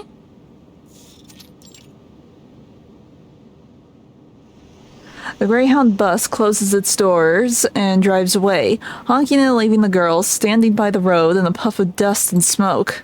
This is a miracle of nature, like the Great Barrier Reef. Of course it's pleasing to the eye. Many would wrestle with the heat wave and travel all the way here from Alice Springs by bus. Desert Flannel puts down her sunglasses on her head and flips her hair over her face.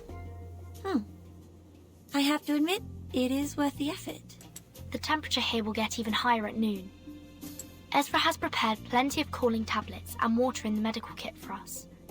If anyone still suffers sunstroke, we also have the budgerigar coat as an emergency measure. So that's why Ezra took you to the room before we left. To tell you all this. Ezra is worried about you, and so are we. Oh, someone is feeling bad about what she said earlier. You're one to talk. If you ask me, that human girl has a good heart. Maybe she can work on her ways of communicating with people. But that altruism Which is in her it? is almost angel-like. Last time the characters referred to Ezra, they said he was a guy. Now they're saying that the translation issues in this game. Oh my gosh. She has the face of a little angel. Wouldn't be such a bad idea to put her in some baby care commercials. I heard those things pay you generously. I might as well ask what she thinks.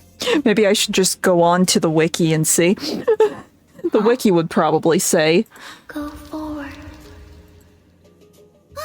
It's talking again! What? Who's talking again? The flame! It's talking! Didn't you hear it? Nah, it sounds the same to me. This is just the sound of fire burning, snoring like my late old man. Well, maybe you can also try turning off this little thingy's TV.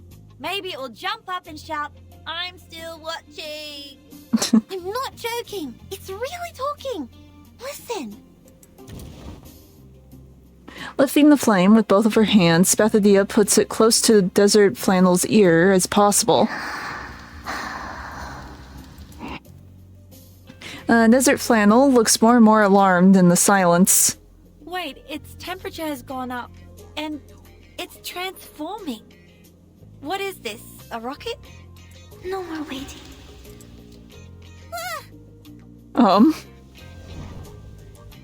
Okay. As swift as an arrow, the burning fireball, radiating heat waves, flies towards the other side of the desert. Someone catch it? Hang on! Where are you going? I thought we were good friends! Are you ditching me already? Kinda, yeah. The agile Spathadia is the first to catch up with the flame. Behind them, the Greyhound bus in the distance is starting again. Everyone, mind your steps and keep up. A race in the desert. Ooh, great. I wonder why I'm not as clever and creative as you are. The noisy crowd is gone. Where they once were, a slim figure pops out of a tree. Miss Verdon, was she talking to me? She always looks over. Perhaps she knows that I'm following them. But no, I'm hiding well. They shouldn't know. Mumbling, Ezra sketches the fire pattern into his notebook. See, now it's back to referring to him as a guy. I'm so confused. Feeling fanatical about the retrieved memories and the unstoppable urge to return to the homeland. This all matched the description in the research notes. And now the fire, which is also the key in this case, is burning vigorously. The notes end here. That's all we know about reincarnators. Looking up into the distance, Ezra walks from one bush to another. I can't deduct more based on the current data. But at the same time, the unknown can be dangerous, yet exciting. It may bring about catastrophes or miracles, just like arcanists. So charming and lively. My job is to help and protect them, so their burning enthusiasm will not be dampened. Like what Mom said, this is our mission as mankind. Okay. The human child once again opens the backpack and checks for the 1001st time. The annual jumper frog mushroom, the fairy ring powders, and the butterfly-shaped portobello mushroom. Very well. I have them all. This time, I'm prepared for any danger.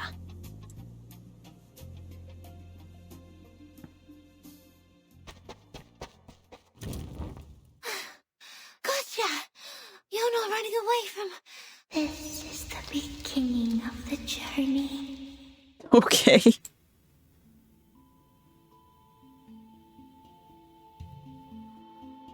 Okay. Beginning of the journey? No, we set off from Melbourne. We're close to Uluru now, so it's almost so distant. Gosh, what are these? These are murals. No, they are reliefs. All the marks are carved out of the wall. These carvings existed long before any murals. And they are rougher. Okay. Of course they are. Just think, when did our ancestors learn to draw with paints? And when did they start carving with sharp stones? They're beautiful.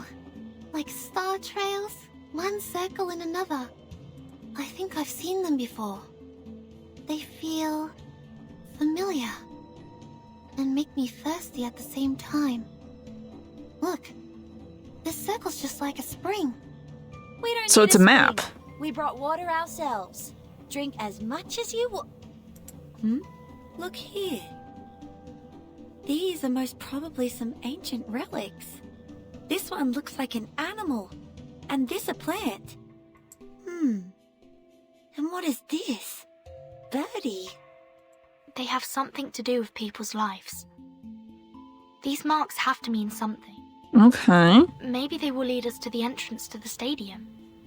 This is a time when Spathadia's opinion matters more than ours. Come, Key Girl, take a look at this. But they can't find the girl who was talking about her thirst anywhere. The water leaking from the fallen dusty covered cup is absorbed into the hot sand. Spathadia? Where did she go? And that fire, they're all gone. What the hell is going on again? She better be pulling a prank on me. I heard her footsteps behind me just now. Relax, Desert Flannel. We've got help. A slim figure emerges from behind the tree. Ezra? How did you get here? Wait, how long have you been following us? From the beginning, when you were at the hospital. Sorry, Miss Desert Flannel. Please let me check this first. Ezra frowns, quickening his pace when nearing the wall of reliefs. Some mushrooms break into pieces under the pressure and release a pungent scent of spores. This smell. I can't be wrong. This is Devil's Thorn. Hey GM, how you doing? What's that? Does it have anything to do with her missing? A rare kind of mushroom that grows in the desert. Allegedly, it's genetically connected to lizards. I've only seen its pictures in books. So we're back to the lizard theory, I see. It has wide open pileus with sharp spikes, and its roots are as absorbent as a sponge, which allows it to absorb and preserve underground water. They only appear around water sources, and with this spiral pattern on the wall, I think I don't know what that means. I think I might have a way to find her. Ezra stands up and takes out a metal dowsing rod from his pocket. Please, come with me.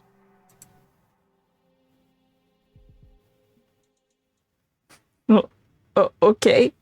I'm confused.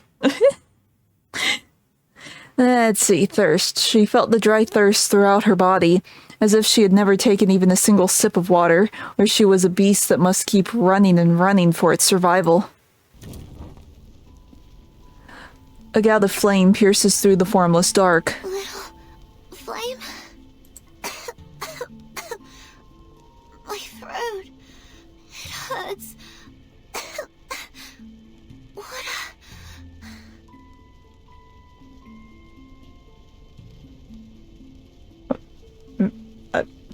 I don't know. I'm confused. Do you remember me? The fire pulses and comes closer to her like a beating heart. I travel through the endless flood, drought, rain, and waterfalls to finally reach you. Do you remember me?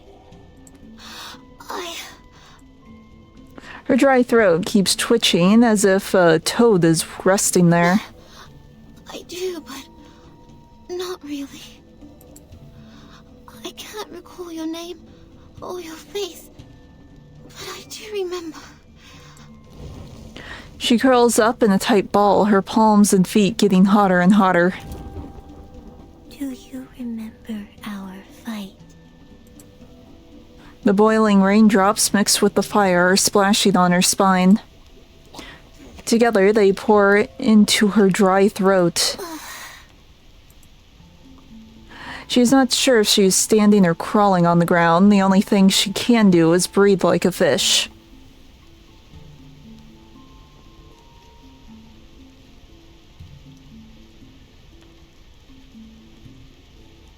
We aren't in the math event anymore. None of that is relevant.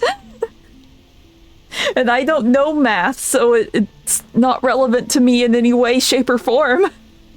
We're in, like... It kind of feels like Australian Olympics. That's the event that we are in.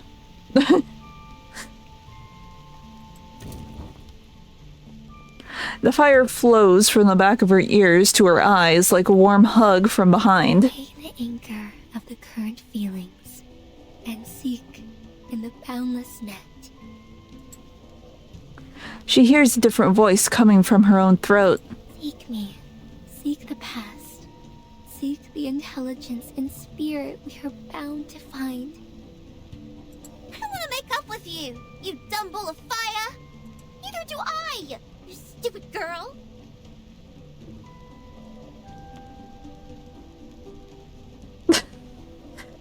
Thoroughly confused, apparently, because I still have no idea what this conversation has been between us since you got here. But it's fine. Other than that, I'm a little tired. I could not sleep at all last night. It's fine. So we are here. We are with Reverse. It's fine. My hands are burning. Like they're soaked in fire. That's because you reached into me. We had a fight. Attacking each other with nails like two cats. This is just like the day we first met. The scene in her mind becomes clear. She can see the clue of this ancient memory within her reach. I can feel my knees trembling again. I know this game. A sport which is not popular enough to be included in any commercial or professional games. It's also the sport for which I've been secretly training myself every day after lunch. The light bulbs picking game. Malingi's Harvest. No. No. But these are not light bulbs for the athletes to pick up from the ground, but fire. And I don't have such a burning campfire at home. It can only be found here. Beside the flowing spring, under the starry sky, on the scorching sand, I saw my hands surrounded by blazing flames. I touched the inner cone again and again as I flew by. Immersed in great joy, I dove down from the air. At that time, our hands held each other in the flames. Our traces went on, from one torch to another. Yes, I know. I remember it now. I once drank the cold water in the spring and covered my limbs with colorful strips. I sang and danced until a pair of wrinkled hands touched my forehead.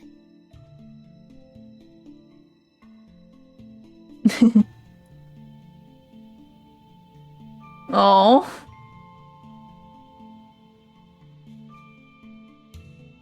Oh no. Pain. I hope everything goes smoothly.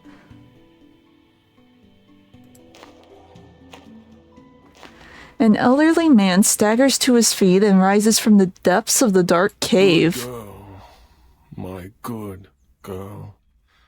Your hands are dusted, but you win the game and your soul is sparkling. It's you who find the hottest fire for us. It's you who connect to it and make friends with it. I shall grant you the scepter and lead you to the highest platform. Okay.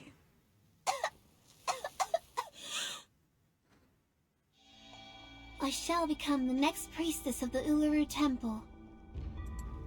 I shall take responsibility for every drop of sweat on the red soil, and I shall eulogize all the significant, fair competitions.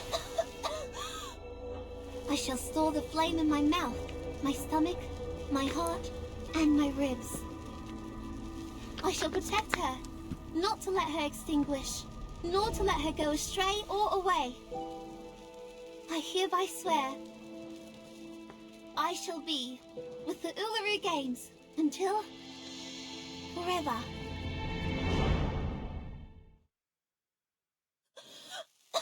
Oh no. Well, be careful. Mom never told me. We're descendants of the Red Dragon. Having a flashback to that moment.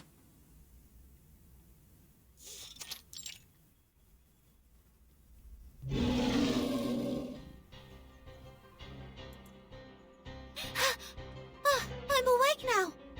This is the entrance to the stadium. And that howl must be... The girl bends and rolls on the ground in a circle to avoid the sharp claw's attack. The guardians of the stadium. I knew it. I'm too wary to stand up. Shoot. There's no way I can beat them just rolling around. Did they finally catch up to her? Ezra! And Desert Flannel! Vernon! Thank goodness you found me. These critters. They don't look like any kind that I know of. What are they? Facing the boulders thrown by the critters, Pethadia does a forward roll and hides behind the shelter.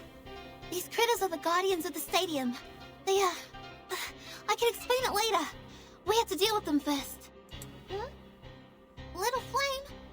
Hey! What are you doing? The little flame floats leisurely towards the No monsters. time to hesitate. Protect Spathadia and engage. But maybe the flame can talk to the critters? Question mark? Okay, no recommendations, but...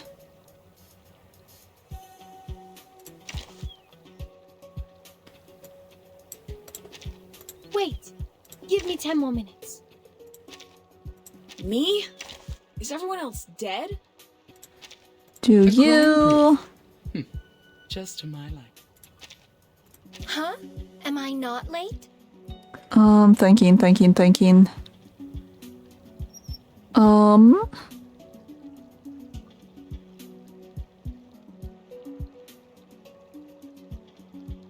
I forget, do you debuff? No, you buff.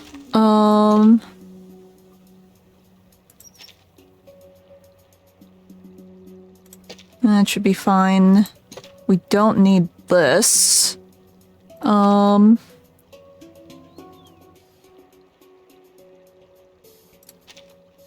Actually, that one would be fine on her.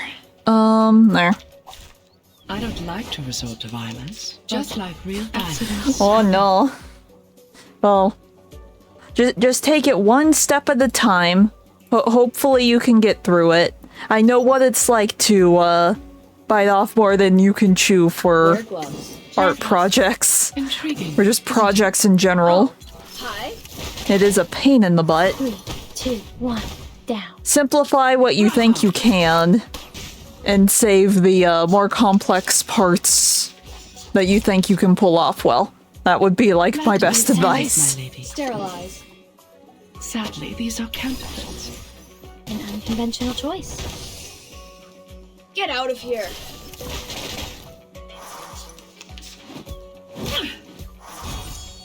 Wear gloves. Plan A. Intriguing, isn't it?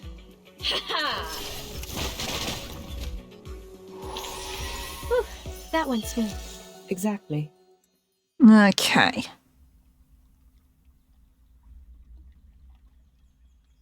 Woo! Great. They are down. Everyone, for the sake of prudence, please stay back and do not approach before confirming the danger has been eliminated. No, there's no more danger now. Look! A heated current of air surges from the top of Uluru Rock to the spring by the people's feet. Among the remains of a guardian critter, a bone torch is engulfed in the flame.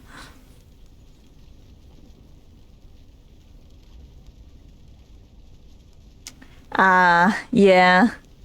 That makes sense. I know nothing of robotics, so I can't really help there. No need to worry or hesitate. The scorching heat storms around. Now, it's all clear. Long story short, mates, I've retrieved many memories. At least now I know who I used to be. Well, if you're trying to make it move, that would be like animatronic, robotic, something like that. My name in the last life was Flammy. Exactly what my close ones call me now. I am still me. I'm not replaced by anyone. You are still you. The modern vision. This has never happened to any reincarnators as far as we know. That's because Flammy and I are very alike. And we both have the same duty on our shoulders. I am Flammy. I obtained the Uluru flame from the fire with my own hands. I was the first priestess in the history of the Uluru Games.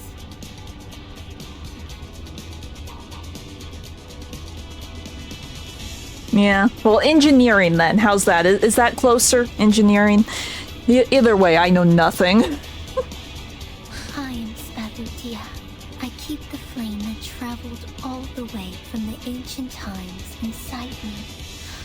I will become the next priestess in the history of the Uluru Games. The flame is no longer the small flame it was. Now it is roaring like a beast, rearing up into the sky. Remember what I said, mates? My flame is our compass. Mom said good kids never lie. So, I always keep my word. Svetadia looks back and gives them a grin. In an instant, she hurries her pace and jumps into the fire.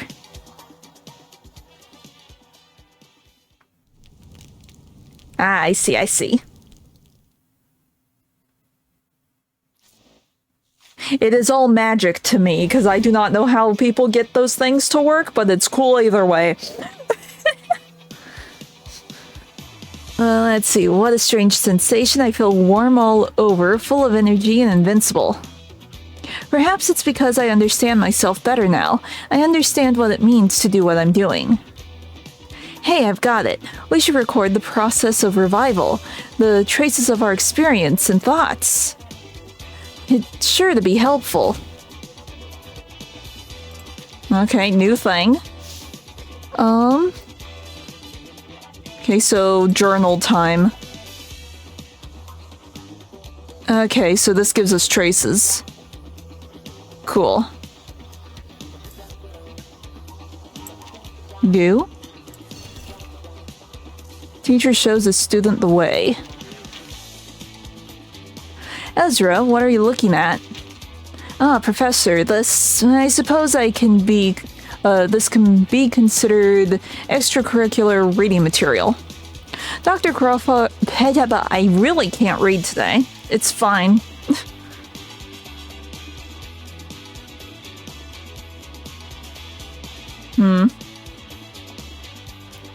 Let's see, Dr. Crawford's Reincarnator Chronicles is quite an abstruse... weird words that I do not know. I thought you might find it a little hard to digest. Very impressive, Ezra. Indeed. It's a bit difficult to understand, like the words you just used. I had to spend some time searching for information to help me get it all, but it's all very interesting, of course. Administrator Sophie told me that this book was last borrowed 3 years ago. Let me take a look at the leading records. Ha! This last borrower's name was David W. Huh? Professor, was it you? You should always read the works of your senior peers at the earliest opportunity. Your senior peer, you say? I used to work in the same lab as Crawford, but our research was focused on very different fields.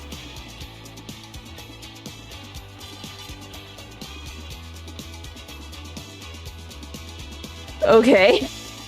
I don't feel too bad then. I like dealing with plants, while he was obsessed with sociology and enjoys interacting with people around him. Oh, never mind then. We were both very wrong. It's fine. You really know him? Is he an arcanist? An arcanist? No, he's a human. No different from the two of us. Huh? Humans research reincarnators too? Sorry, Professor. What I mean is, reincarnators only crop up in arcanist bloodlines, don't they? So that's what you're worried about. Ezra, all surgeons are grateful for Roten's discovery of X-rays regardless of bloodline. When it comes to many fields of science, there are no divisions that cannot be bridged. And for researchers, there exist no divisions between different fields of research that our love for knowledge cannot overcome.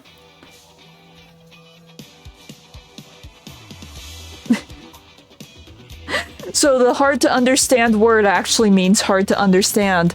Very fitting. Do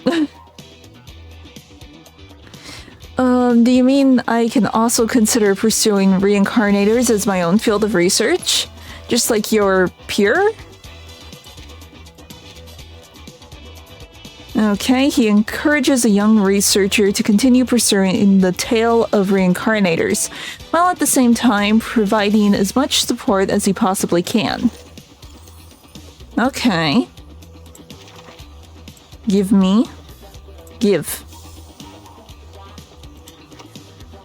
Okay. 11. That will take a bit to get through. Though part of me wants to check to see if there are any traces. Traces? I doubt that there are, but I'm going to look anyway. Yeah, okay, it's fine. We go.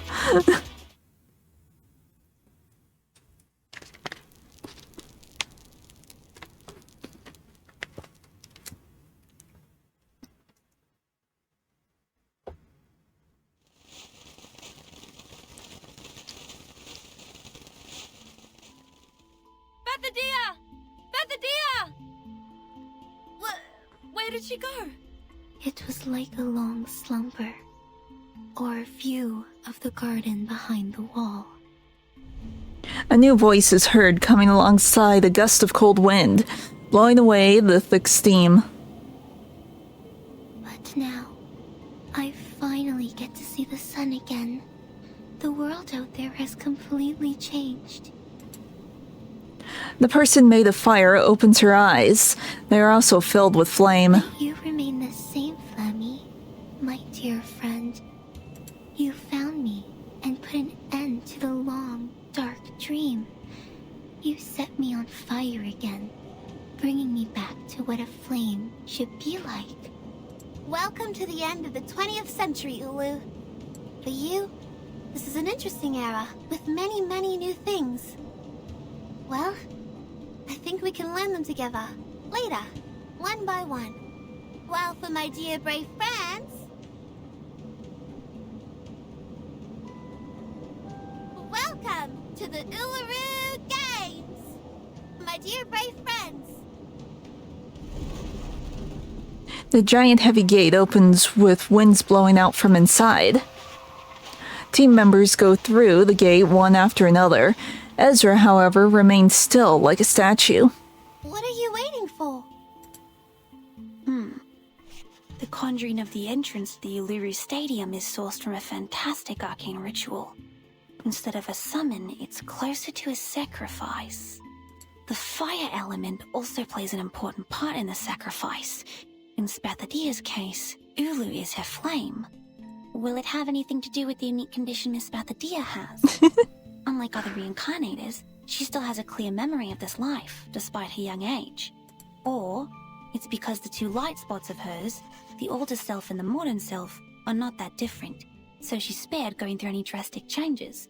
And the reason behind that might be... Don't mind him, he's just gonna ramble for a bit. Ezra! Yes, I'm here. Are you sure? Ezra blinks several times like a frightened animal, slowly looking up from the notebook. What can I do for you, Miss Spathadia? I'm waiting for you. I see. Sorry, I was too involved in taking notes. I will pack and return to Laplace as soon as possible. But before that... After looking around a few times, Ezra pats his chest. I have to clean up the spores and the mess we made in the battle first. Otherwise, they may change the environment here. Oh, come on, you weirdo. You're leaving now? After all our effort? I can never understand you. Well, I mean, last time you two spoke, you said you wanted him nowhere near this place. Aren't you waiting for me to leave? Of course not. I'm waiting for you to join us. We'll go into the stadium together. Come to think about what I've suffered. Coma, hallucination, confusion, thirst, misconception that I was almighty. And then, as you can see, I fell into a coma again after my sudden disappearance. I think you're right. I do need a doctor by my side. But mankind cannot enter the stadium. We all know that. An arm suddenly yanks Ezra into the gate. Blah, blah, blah. Please! The stadium has never shown itself to any humans before. When life gives you cake, just dig right in. After the girl hops through it, the magnificent gate closes with a mighty snap. Cool, cool. Struth! This is the Uluru Stadium? It's even more splendid than I thought. And more comfortable and pleasing. Comfortable and pleasing? I don't feel the same way as you do. Ezra takes a few steps ahead and matches them with deep breaths. But not in the sense that this place doesn't look beautiful to me. On the contrary, it's stunning. But physically, I don't feel anything special. Because you are human. Maybe because you're human. Hey, wait! Not so fast. Be careful! Miss Desert Flannel, you will fall! I won't! I won't! Desert Flannel stretches herself and suddenly steps firmly on the ground, running like an arrow towards Spathadia, who has already reached the other end of the field. I'm feeling as light as the wind, and even more energetic than when I finished a big meal of steak. So the stadium is like performance enhancing for Arcanist, I guess. Oh, no problem, never. I may fall anytime, anywhere, but not now, not here! This is exactly what Arcanist should feel. Miss Ulu! Pardon me. May I call you that? Go ahead if you want, child. But of course, I would appreciate it if you called me madam. Since I'm a few hundred years older than all of you. Besides, I am the most sacred flame of the games. I won! Been a long time since I had so much fun running. Despite interrupting the conversation, Spathadius seems unfazed and keeps asking questions endlessly. Ulu, is that a one? We didn't have anything like that before. And those benches! Things change, Flammy. In the past hundreds of years, when you were absent, countless changes happened to the Uluru Games. New lawns and benches had somehow appeared in the stadium, but none of these changes were made by Arcanists. Oh? Those actually made by Arcanists were new events, new rules, and new management. These are the changes that really made the Uluru Games different. I see. No wonder I've never seen ice race walking in my memories. Let me see. So there was no stone-throwing divination or a new tridecathon either. Ice race walking, that's one way to call it. Ice race walking is not a traditional sport in Australia. It originated in Northern Europe and became popular in cold countries. That's right. Ice race walking was introduced to the games in 1926. If my memory serves me well, it was introduced by the St. Pavlov Foundation. On one hand, they hoped to show the internationality and inclusiveness of the game. On the other... Well, it took the place of fire race walking. Okay. I see. I read it somewhere before. At the beginning of the 20th century, after St. Pavlov Foundation took over the Uluru Games, some challenging and relatively dangerous sports were cancelled.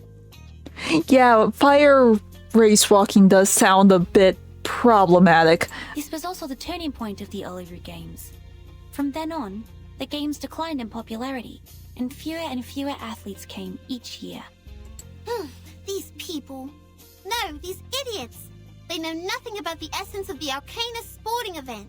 Where on earth can you find an Arcanist who would burn their own legs in fire race walking? Everyone knows you'll be fine as long as you believe the fire's harmless. But, in point of fact, fire is dangerous. Ezra replies in a whisper and looks up, checking the roof from left to right. There's a roof? Think about it. It's unbelievable. Given your short fuse, I can't believe you just let them cancel your favorite event, Ulu. Short fuse? Yeah, you heard it right. She's got the hottest temper. Burns like a cell.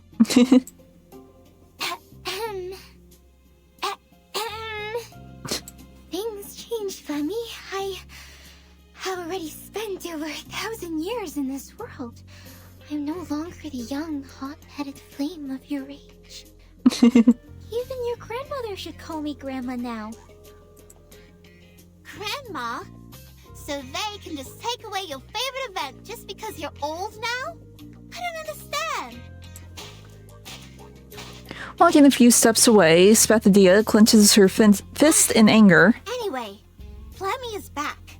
It's time Arcanist took back the Uluru Games from the Foundation. Let's design a new list of events that fit real Arcanists. We'll start from fire race walking. There are woods here. Ulu can start some bonfires with them. Will the Foundation agree to this? They seem difficult to deal with.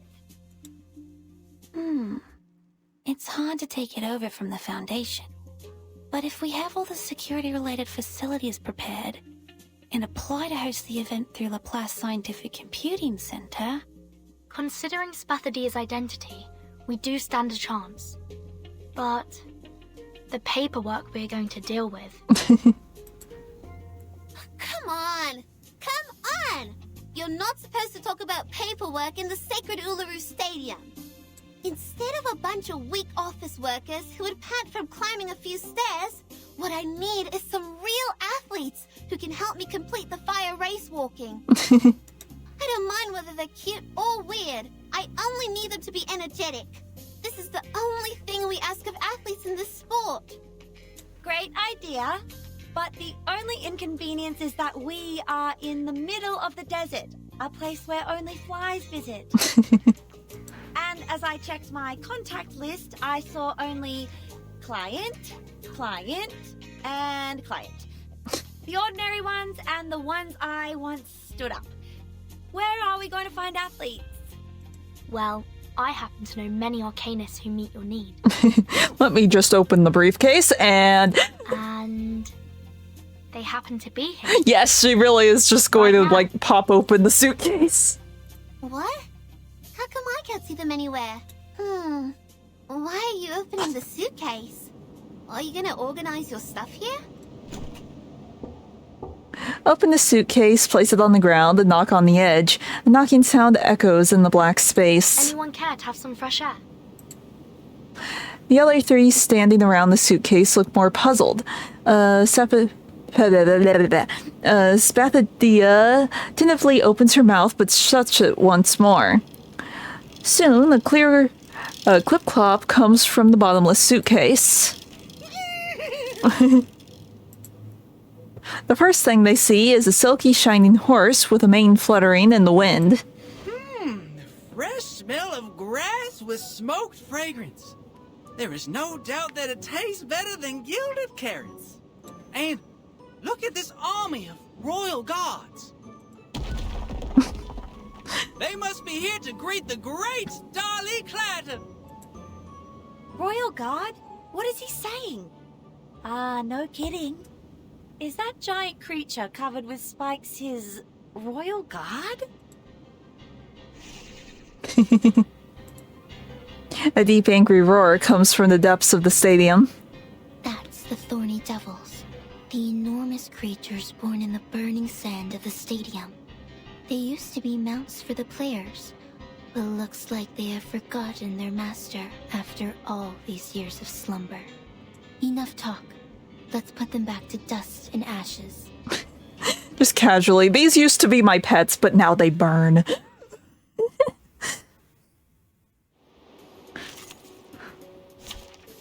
Okay.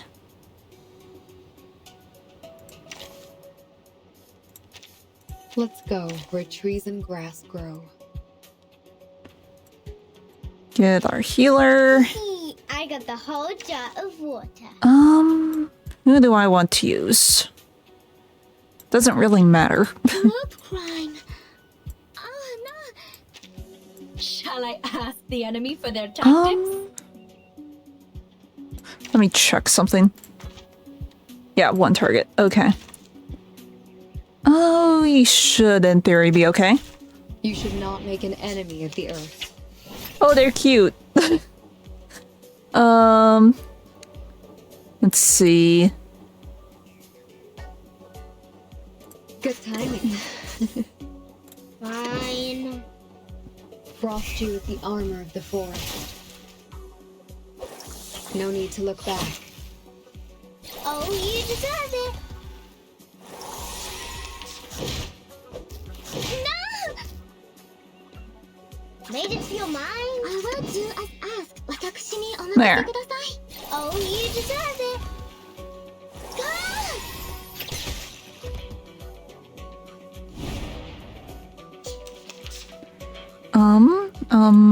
This will work. Good timing. Take advantage of adversity. Run, rabbit. Tell rabbit. Penetrate.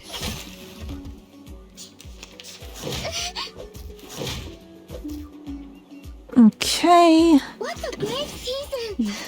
And this should end everything, I think. To admire the cherry blossom. Frost you with the armor of the forest. Oh, you deserve it. Yep. Stay low profile. I don't want to be shunted to some rat.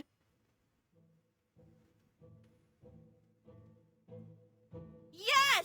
Another great victory! And I dedicate this win to Miss Spathadia! And to Miss Desert Flannel. Surrounded by the fiery atmosphere, the girls raise an invisible glass to each other. Desert Flannel grabs Spathadia's wrist and lifts it up like a referee, calling out to the suitcase, out of which more arcanas pour out.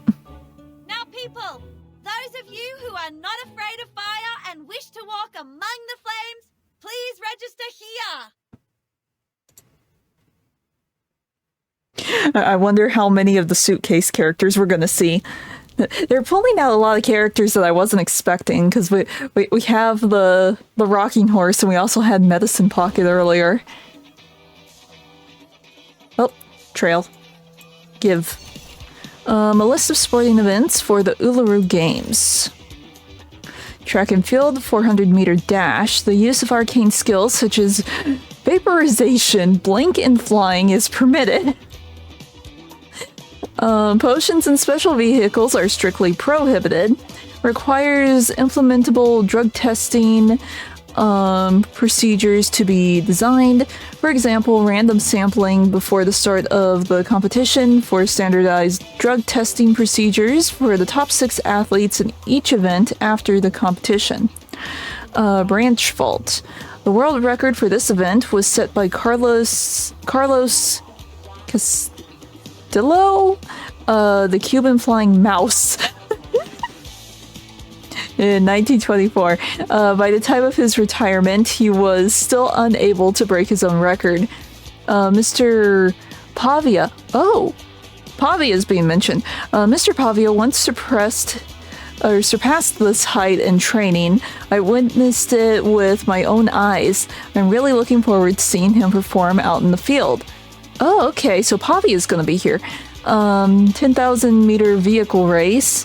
There's still uncertainties regarding the distinctions between certain vehicle drivers and the vehicles themselves, such as participants racing in vehicles like UFOs, wooden horses, and artificial satellites.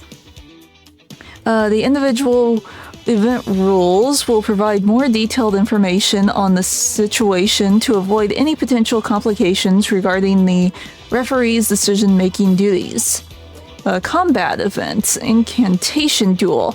The competition venue needs to be set up next to a medical station. Guardrails and warning lines need to be placed around the arena to prevent excited spectators from entering the field of competition and disturbing the competition schedule. 500-meter water beast steeplechase. Competitors must tame strange water beasts, mount them, and race them. Druids will be allowed to participate. Algae needs to be placed at the water area's endpoint to maintain the physical condition of hemoglobin index of the beasts. Okay.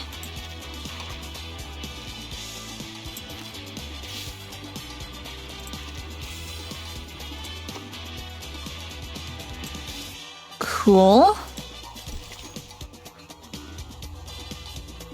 Well, that doesn't look good. She's just sort of out cold there. Good,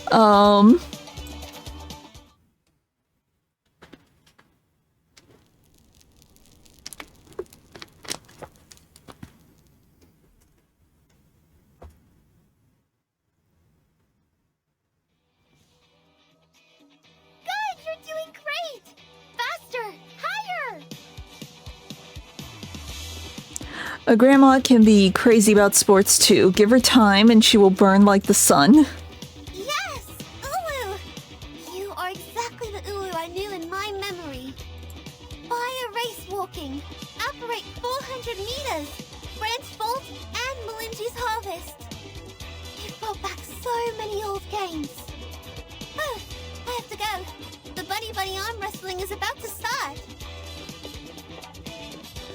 Games after games, ideas after ideas. Both active and inactive arcanists find their own happiness on this field. Wow. The people are having a good time here. They are sweaty, but also delighted. I've never seen anything like this in the class. Once again, Ezra looks up at the shabby rooftop. As Miss Ulu said, this excitement comes from the stadium itself. Is this a recovery arcane skill that works on arcanists? Or a kind of cheering potion? No, I don't think so. It just smells familiar. Yes, right. Totally agree with you. It smells like the weird cave on that island. Ugh. So this takes place after they get off that island, clearly, by like, probably several chapters. Oh, I smell beef with tomato and mixed grilling sauce. Ah! It must be my tomato steak flavored potato crisp. This is great fun. I didn't touch a drop, but oh, feeling dizzy. Watch out, Regulus. You're falling down. Supported by a pair of friendly arms, the rockin' pirate softly jumps like a long, thin jelly. Oh, are you saying that a sports game can narcotize people too? I think Mr. Apple knows it better than me. Let me check where he is. Oh no. Despite her weakness, the pirate's excitement is not dampened. She's in a jelly mood to explore. I see him! I see a red ball! Oh, that must be Mr. Apple! But he seems rounder and bigger. Oh no. While Verton is trying to keep a drunk Regulus balanced, the game on the other side of the stadium has come to an end. Spathadio wipes the sweat off her forehead with rosy cheeks and eyes sparkling. Time's up, and the victory goes to Miss Desert Flannel. They really are just bringing out like a bunch of random characters. That's fun. I lost. You were so strong. The strongest I have ever. Uh-oh. Spathadia bounces up like a spring and immediately slumps down. That's not good. Spathadia! You alright? Hey! Wake up! Go! Get me the wet towel!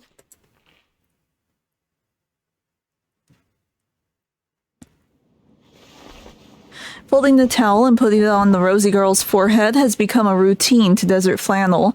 After finishing this, she fans her with her own jacket. Her temperature is a bit lower than just now, but her condition is quite stable. I guess it's not a reincarnator reaction, but something else. Is she alright? She feels hot, but not as hot as the horseshoe made of pure gold. I'm positive that she was once a lot hotter than your little hooves are right now. She was a walking fire that burned fiercely, the forest-destroying kind. Oh, welcome back. The wooden horse whinnies in panic and rolls backward on its squeaky metal wheels. Please don't panic. I have not observed any signs of a flame in her eyes or mouth. She's not ablaze again. Miss Desert Flannel, did she have any abnormalities before she passed out? Abnormalities? Some, I think. She waddled as if she was pissed and talked so loudly that anyone could tell she wasn't in a clear mind. Drunk. Clouding of consciousness. No, Regulus! Okay, so both of them are sick in the stadium? The stadium made both of them sick? Question mark? You look like an apple-colored giant rock, Mr. Apple. You're so big, and our ship is so small. I'm feeling so good. It inspired. Wait, the flame has like accessories now. She didn't have that last chapter. I think. Standing next to the tremendous ball of fire, the rockin' pirate has never felt this small before. Huh? Seems your change of size changes your voice as well. But since you get this huge, we can strike those old fogies in London like a meteor. On top of the world, there will be our flag of rock and roll. Come to me. I require the biggest. Oh no. Regulus, no. But it's not a good idea to have any hugs with fire. Yeah, no. Regulus! Oh! It's hot! It's burning my hands! Because they're scorching, unstable, and fiery. Go beyond your limits! Your sweat is the best eulogy for the Red Land! That's Miss Ulu. She's out of control. Is this also a result of the stadium's power? But heat is bad. Heat is very bad. I don't like heat. Oh my! Miss Regulus, be careful! Not to me. Dump me in the freezer, I would be happy.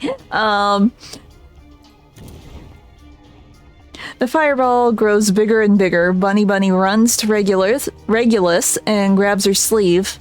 Oh, I'm so tired. Let me take a nap.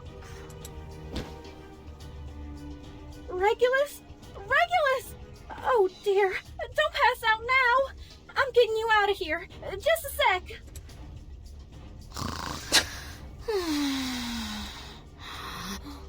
Another one has passed out. If we let it go on like this, every arcanist here would... Miss Verton, we have to leave at once. But Miss Bathodea has passed out too. Who can open that door? Bunny, take everyone back to the suitcase. Don't let anyone out before I open it again. All right, got it. Oops, I got tripped by... Huh? Mr. Apple. So 3 people are out. Don is on it! With a click on his back and apple in his mouth, Darley Clatter pushes the source into the suitcase and jumps inside after her. Clang, the suitcase closes, blocking the fire from a full room of Arcanus. So Source was out too.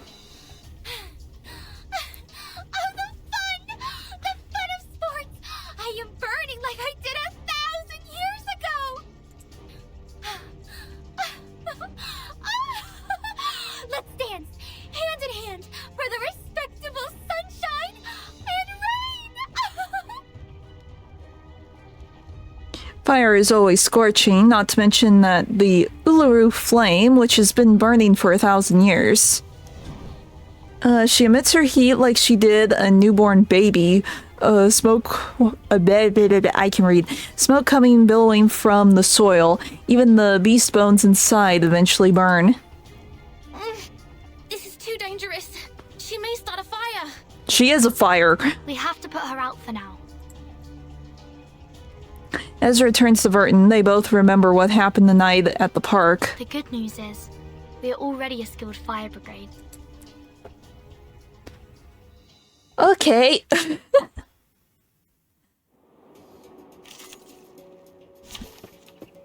Yeah, probably fighting with plants would be a very bad idea.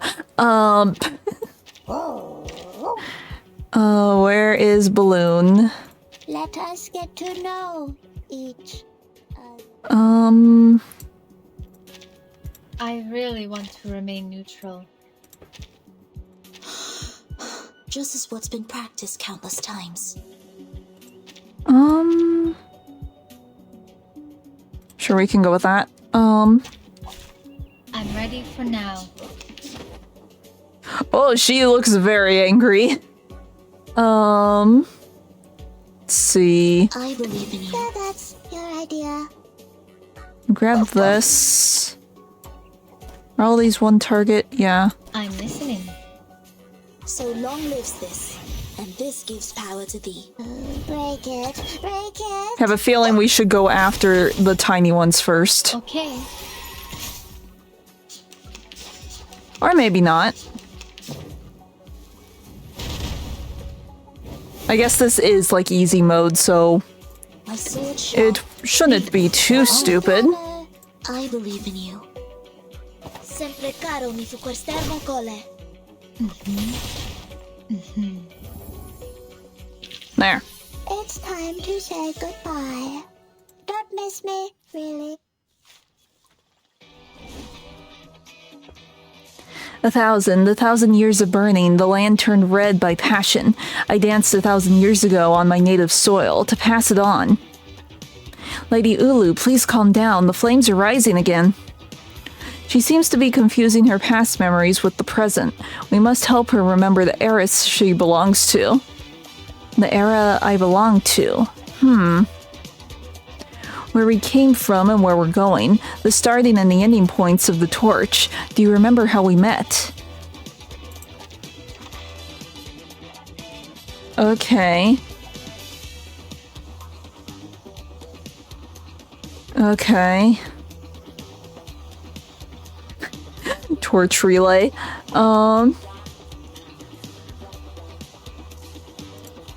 Okay.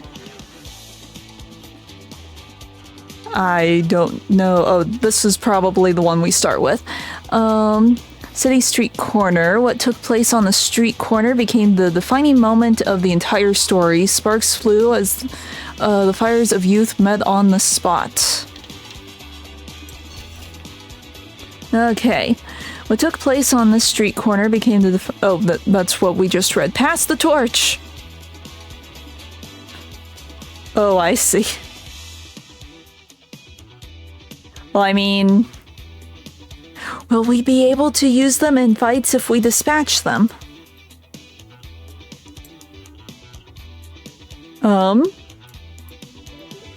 We could always test it. I know I probably will not be using them, so we can just throw them out there. We wait 6 seconds. Okay, so that... if we use higher ranking units, I bet it goes really, really quick then.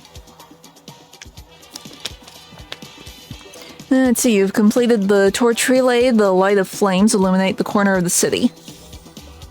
Cool. Give me that.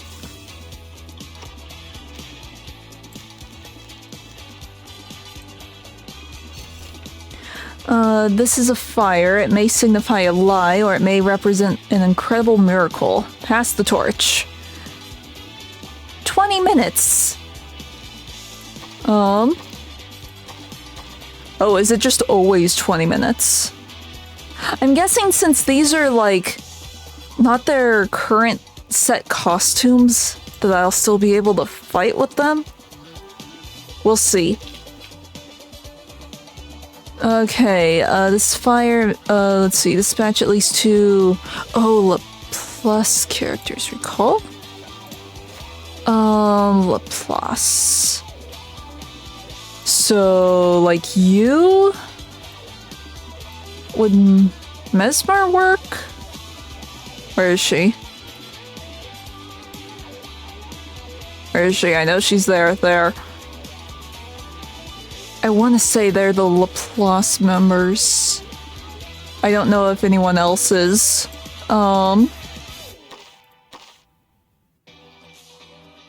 Yeah, it did go down. Okay. Dispatch.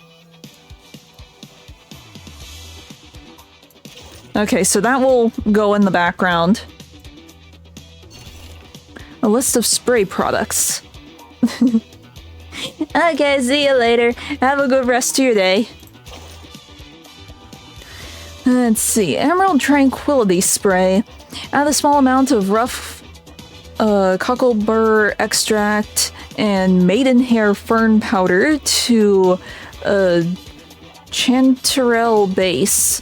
The soluble green pigment in the rough cocklebur's fruiting body gives the spray a bright green appearance, and its smell also helps to mask the slightly bitter taste of the maidenhair fern powder. Application. Clinical use should be... I can read. Clinical use should pay attention to dosage control, as high doses may lead to excessive sedation, confusion, and sleep disorders such as drowsiness. The spray is also often used in specific spiritual rituals to achieve the purpose of deep meditation and relaxation. Being highly compatible, the addition of other nutrients can be considered according to the circumstances of usage and the patient's metabolic level to enrich its functional effects. Umbral Jelly Fungus Diagnostic Spray Formula. The spores of umbral jelly fungus are used as the main raw material. A suitable amount of lavender essence is also added to the formula. The fruiting body of umbral jelly fungus contains fluorescein, while the aroma of lavender can also soothe the patient's stress. Application. The spray forms a layer of biofilm on the cotton filter, which generates a color reaction with the patient's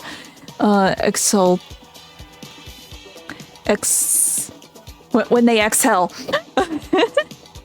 This is the trick that he did at the beginning of the story.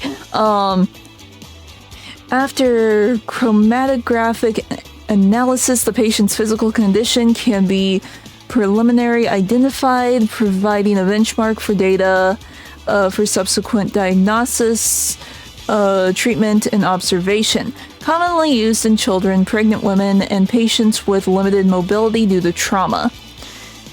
Kangaroo foam number 3 fire extinguisher. Open the safety valve, align it with the source of the fire, and press the spray. Foam will quickly form a mob of kangaroos to isolate the oxygen and extinguish the fire. Each foam kangaroo is milky white in color and composed of small bubbles. Each charming kangaroo structure consists of complete bubble membrane. The foam kangaroo targets a fixed point at the flame's edge, thus making it suitable for indoor fires and complex building structures.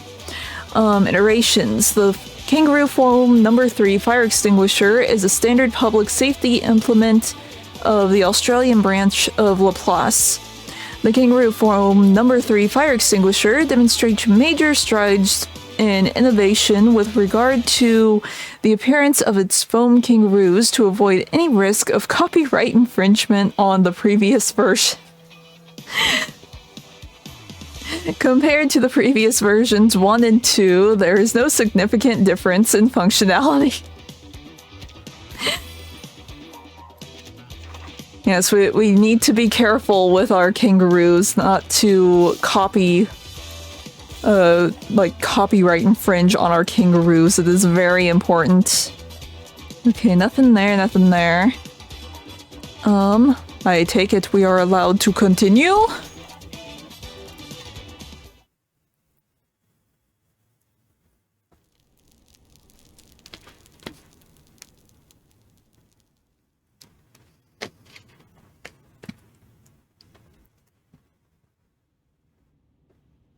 Oh, we're back here.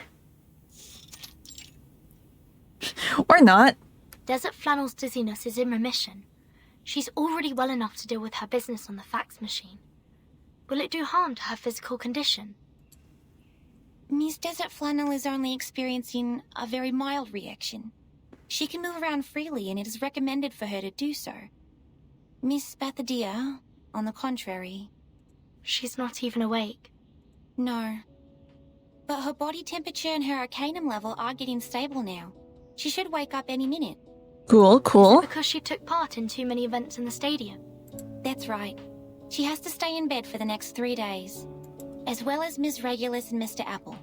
I have asked Miss Bunny to send them the medicine. If everything went well, they should have woken up by now. Dr. Ezra, I'm back. The bunny girl pops out from between the crack in the door. Both Mr. Apple and Miss Regulus are awake now, so I gave them some medicine. But Miss Ulu is still in a coma. Don't worry. Miss Ulu is different to the other unconscious arcanists. She was weakened by the long sleep, while the other Arcanists lost consciousness because of external factors. Okay. This is their physiological data in the last 3 hours. Many Arcanists have told us that their physical abilities were improved as they entered the stadium. They felt they were in a refreshed state, like they had a good sleep or rested properly.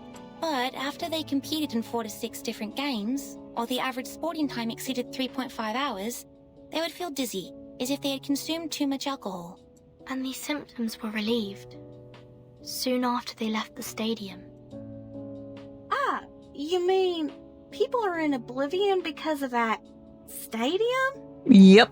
If that place is so dangerous, is it possible to hold the games again? I think this is why in the past, athletes were only allowed to compete in 3 different sports. As long as we stick with the same rule, the safety of our athletes shouldn't be problematic. Oh, I got it. So this place is just as safe as the club I work in. As long as we ain't breaking the rules, nothing will happen. Makes While sense. the bodyguards and I take care of our club, the rule and special medicine made by Miss Ezra will protect the Uluru Stadium. Again, the translators do not know if Ezra is a guy or girl. Miss? Or wait. Oh? What's wrong, Miss Ezra? Miss Bunny? But you see, I'm not a miss. Okay, so that one was intentional. I don't think the other one was. Bunny slowly tilts her head. You were funny, Miss Ezra. Please stop teasing me. What else can you be except a lady? A gentleman? Ezra is indeed a he. Ah. The bunny girl's voice starts to sound hesitant. A he? That woke her up. Ah, Miss Spathadia, you're awake. Here, take this water and the nutrition supplement capsule. No! No! Spathadia, hands trembling, pushes away the pills and water. You're a boy? When did you turn into a boy? Yes, I'm a boy. I was a boy when I was born, and I have been that way since. What? Wait. What? Why did you lie to me? Why did you say you were a... Wait. You never said you were a girl. Wait. Miss Spathadia, please don't grab me so tightly.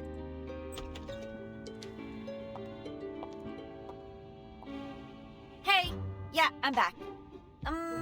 What happened? Our little Spathadia looks completely absent-minded, arms around her knees, and Missy Ezra here is holding her forehead and looks overwhelmed? Jeez, he is not a missy. He's a buddy. Buddy Ezra? So what? Boy or girl, is that such a big deal? Desert Flannel waves the papers around and puts them on the table in front of Spathadia. Nothing is more important than this. Dear Miss Verdon, I am glad to hear from you. No, not that one. That's for Verton. From some guy called Slouch Hat. Okay. She fishes out a page out of the pile in Spathadia's hand and throws it to Verton. Oh, thank you. He's my contact in Australia. We've been writing letters these days. So, what am I supposed to look at then? This one? Large-scale event application form. Alice Springs government. This is... that thing! Yes! We just need to go to the city hall, fill in the form, and submit it. Then we're ready to have our Uluru Games! What are we waiting for then? Let's hit the road! She throws back the covers and leaps out of bed. No, Miss Spathadia, you haven't fully recovered. You need to rest. I'm not feeling that bad. Actually, I'm feeling really good. That's right. Really good. Oh no. The little girl grips the arm of her doctor and gives him a rough shake. The city hall's not like a no man's land. We're just going there to fill in some forms. They won't hurt me. Okay? Okay? No. This time is different. The doctor tries to stay solid as a rock amidst the storm of shaking. This is not like what happened before, Miss Spathadia. I'm your doctor, and I'm responsible for your health. I can't let you leave my sight. Your sight. Your sight. Got it! Spathadia stopped shaking, but began pulling hard instead. Saw that one coming. You can come with me. Come on, come on. Time waits for no man. Our summer games are about to start. Wait, what? The kids disappear at the end of the hallway, their yells and shouts lingering a little longer. Whoa! Miss Spathadia is surely a good runner. Even faster than the potion-drunk Miss Sotheby. Okay, since the doctor and the patient are both happy, I, the event assistant producer, am also hitting the road. Wait for our good news!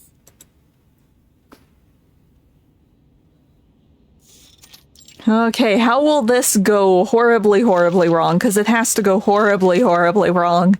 What are these? And this? Look, I know English, but I don't understand any of the things written here. What is Northern Territory Event Security Law? Oh, and what is Type 3 Field Safety Certification?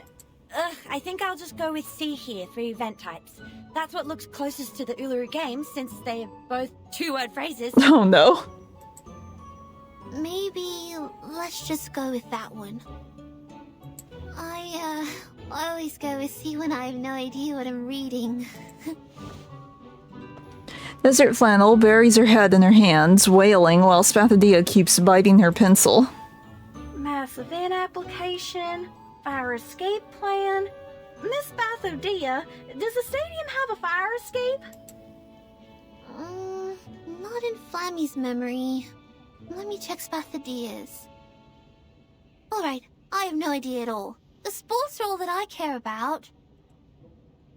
Well, I'm just gonna write down an unknown here. You, how are you, my grumpy little friend? Finally made up your mind to help? Hezra opens and shuts his mouth, shaking his head roughly. At ease he seems, deep down he is like a cat on hot bricks. No. I have no desire to help a patient who doesn't care about her own health. You are on your own. City Government Service Center, District B, Window 13 at your service. Thanks for your waiting. Your form will be What is this garbagely gook? What happened? You filled it out completely wrong? It's not a good look.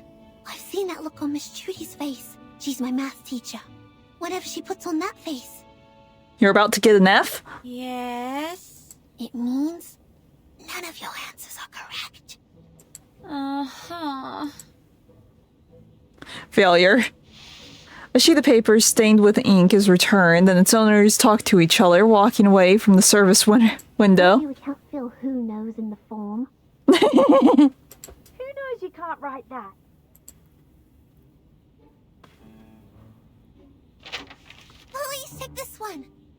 Yes, Miss Desert. I'm sorry. And you are... Hello. I am Spathadia, the director of the event. This counter is way too high. Should have let Desert Flannel talk to you. But she's feeling sick after reading the form. Just constantly jumping up and down. I will prepare a stool for you. Please stop jumping. How short is this kid? Like, if you look at the background, like, seriously, how short is this kid? Another failure. Her form failed. That is true, but at least she got a stool to step onto.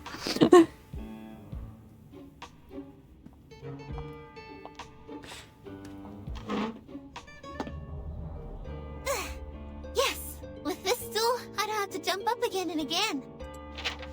Here's the form we revised. Please check it. All right. You've submitted the Arcanist Gathering Registration Form, the Mass Events Application Form, in the desert area's gathering application form.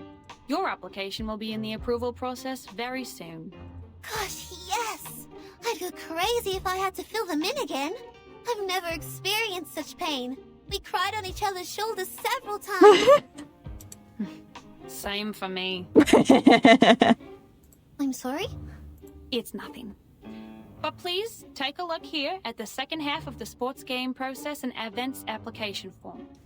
Most of the events of your application have been confirmed, not approved. If you want to add them to the Uluru Games, an independent application for each event's security permissions is required. How can I get the permission then?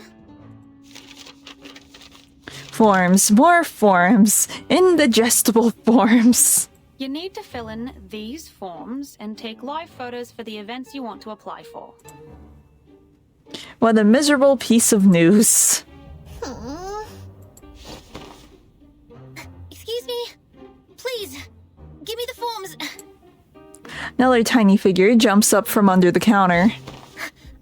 I'll take care of them. Let the girls leave and rest. Ezra! All the miserable tears suddenly change into tears of joy. She gives him a bear hug. Gosh, that's so kind of you. You are the kindest person of all the kind people I know. Thank you, Ezra. I can't promise I'll stay in bed for the next 3 days, but I'll take the medicine in time. No hesitation. No worries, Spathadia. I've also learned something today. The little researcher helplessly smiles, his face pale. Game? There it goes. That is... It pains me more to see people suffer than to endure my own suffering. I prefer to give them a hand. Please, leave the paperwork to me. I can jump to reach the counter. Stool. Take another stool over there. Ah, yes. Jumping for too long would cause irreversible damage to my meniscus. Thank you so much.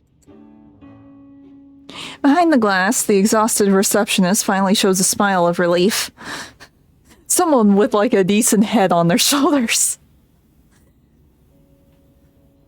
He can probably fill out the forms first try. Flammy woke me up when I was still a small flame a millennia ago. They made me fanatic and crazy. Oh yeah, the little charm or whatever. It's gone. How amazing, my young friend. I'm just like the present me when I talk to you. What do you mean, the present me? An old flame that has been burning for over 1,000 years. You are smart, and your ideas are fun. I've been paying attention to you when I was still a small flame. Looks like you have a lot of expectations for the Uluru Games. Sometimes it feels like you care about the games even more than Flammy does. Oh. I do have hopes for it. My wish to revive the games is stronger than Ezra's, and my expectations for it are higher than Spathadia's. After all, we're in a different age now, which means we can achieve much more than a sports game. But to be honest, I'm impressed by Miss Spathadia's energy and passion for all these. She's... Huh? Who are those people by her side? The little girl excitedly walks on the sand, her hands waving in the air and pointing each part of the space for their usage. What? Her hands waving in the air and pointing each part of the space for their usages. Oh. Behind her, an engineering team follows. From here to here. I want to build a neat entrance here. I also need a kiosk and a fridge with drinks. Okay.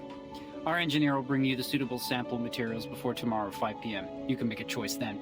And you'll see the architectural drawing tomorrow morning. Spathadia, who are they? They are engineers from Laplace. Our buildings don't meet the government's requirements, so we have to repair them. Ezra called them from Alice Springs, and Laplace seems very supportive.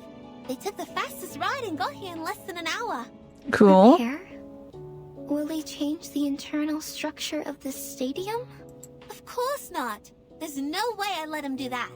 The Uluru Stadium is not a creation of Arcanists, but a gift from great nature and its noble spirit. All we'll do inside is sweat and let our spirits burn. Wait. Oh, we got critters. I think I just heard something. I heard it too. It's... The bunyips and those thorny devils. They must have snuck out from the stadium. Darn those tabloids. We're at the center of the storm now. These things just won't let us go. Like some cockroaches attracted to an open jar of jam. There are scraps of paper sticking to the corner of their mouths. Is that... newspaper? Mayhem. Revival squad of Illyrio Games in City Hall with Bunny Girl? Mental breakdown of receptionist exclusive on Australian Necker? Gosh, children! What have you done out there? Something very, very silly. Like, seriously, why did they bring Bunny to, like, an official government office? That's, like, very, very stupid. Okay. What do we want to do here?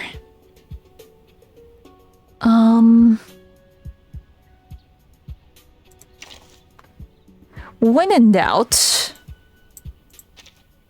Let's go where trees and grass grow.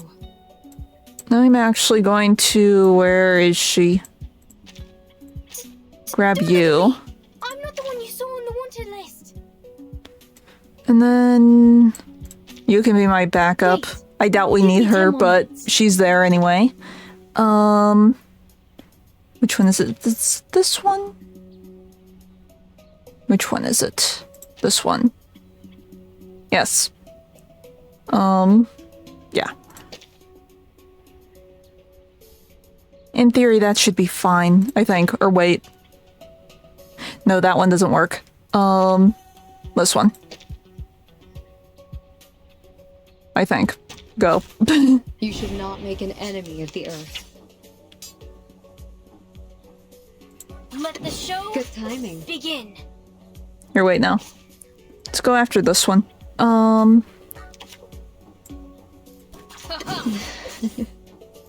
that's your idea. Ye provoked me. Advice from the forest. Break it, break it.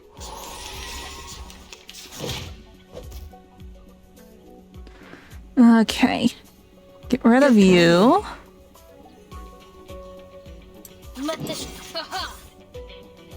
No need to look back. Enough. Foolish. Okay, so far so good. Let the show begin. Party planner. Foolish. Oh, I should have moved on the last one. Oh well.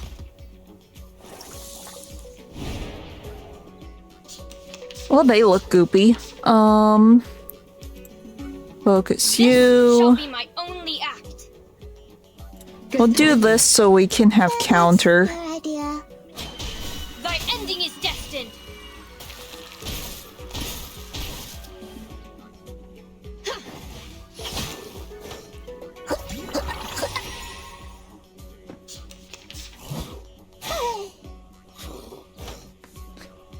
The power of counter and just instant death. I weave the gown with thorns. You shall repay with sacrifice of wounds. It's time to say goodbye. Okay. Miss me, really?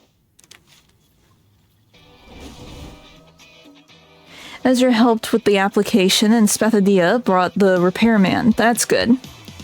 Everything's going smoothly. Perhaps we need to find time to talk just to make sure everything is perfect, which it currently is not. That's a good suggestion, child.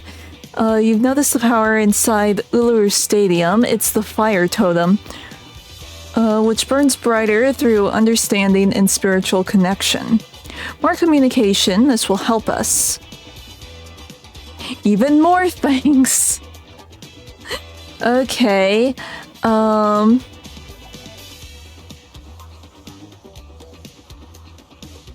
Okay. Oh, this is what the eucalyptus things are for. Okay.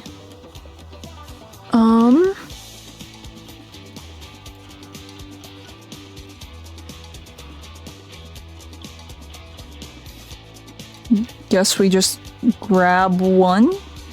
Oh, we can choose. Okay.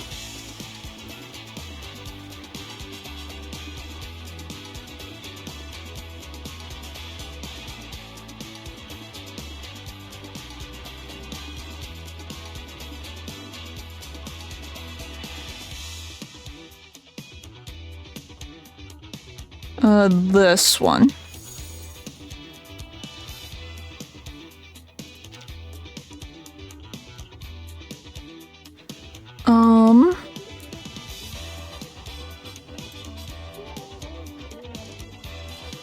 Ooh.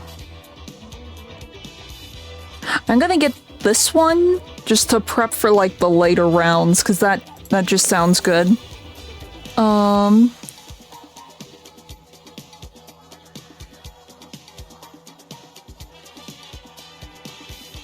And that one. Oh, we don't have enough.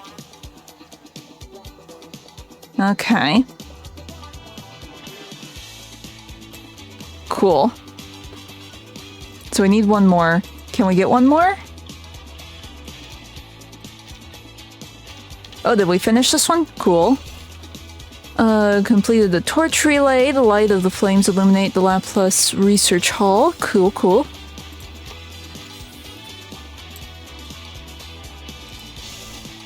The torch relay comes to a halt. The flickering flames have enraged the filth beneath the riverbed.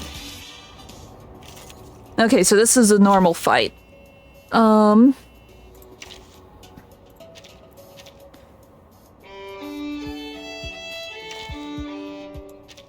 wingman is needed. This should be okay. Let the helium fill your pulmonary lobe. This... Your idea. Let Oh, yeah. the show begin. Break it. Break it. Illusion is enough for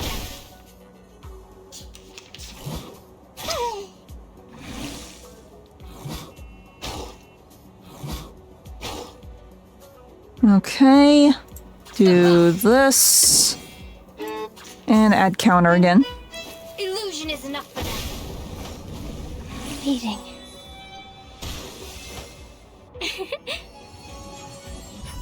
Cool.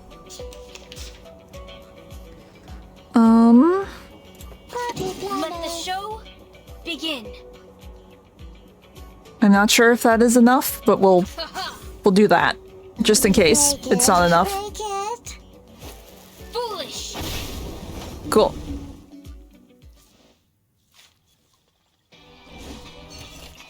Scorching flame burns it down. Cool, cool, cool. Let's see. Let me see. Okay, it says those are done, so either of these?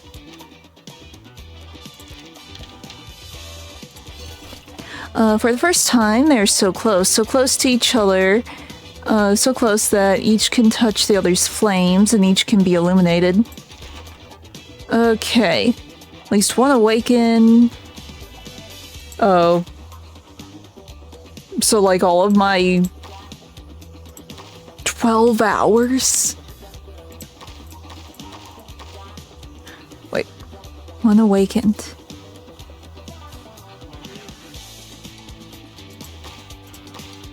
Well, I will just click through these. I'm not sure if I have awakened. I'm not sure what they mean by that, because, like, all of these, as far as I know, have been maxed out. Or wait, would Source? No? This isn't changing anything.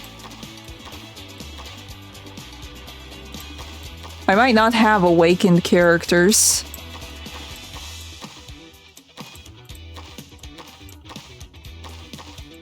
Yeah, I'll get through the... Oh, wait.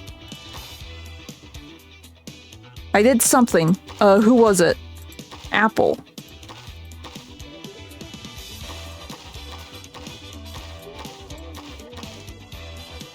I'm not sure how Apple is awakened and no one else is, but... Oh, is it like sentient objects? No?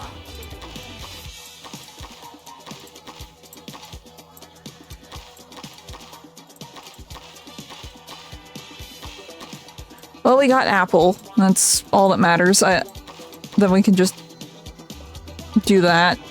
Okay. Well, clearly we aren't doing all of these on stream. Because, no. Let's see. What's this? People in silver uniforms spray kangaroo like foam, the bane of all flames. Fortunately, the flame... Oh, can we have multiple going at once? Oh, we can. Healing abilities. Well, that's easy. You. And let's see, where is... Let's see, we can grab you and Source. They're all my healers. Well, good to know that I can just have those go at the same time. Ew, there's a lot. There's a whole lot. Okay, we can't do those until those are done. Let's see, from here, that is just that. And we can't do any of those yet.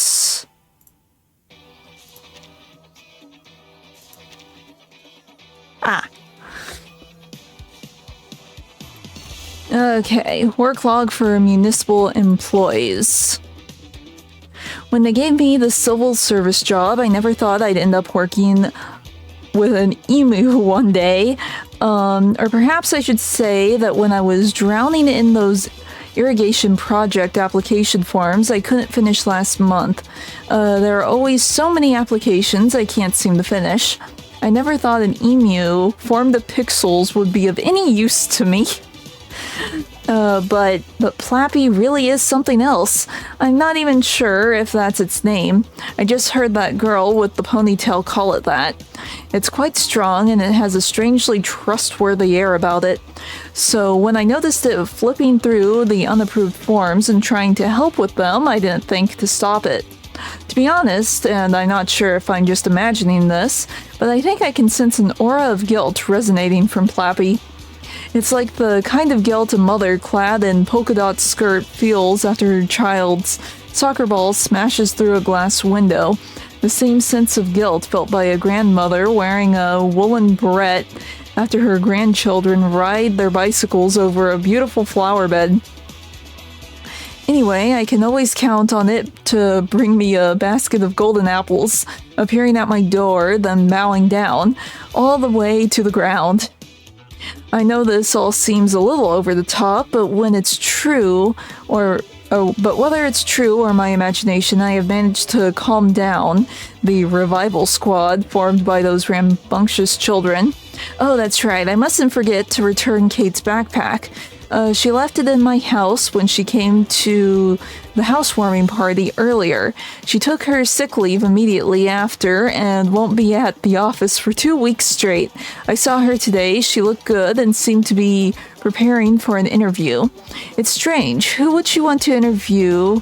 Who would want to interview a civil?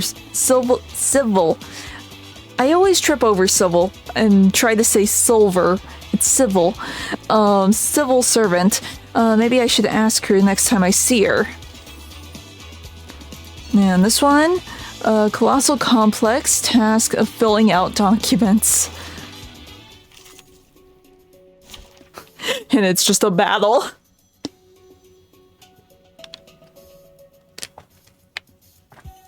Please tell me we're just fighting a stack of paper.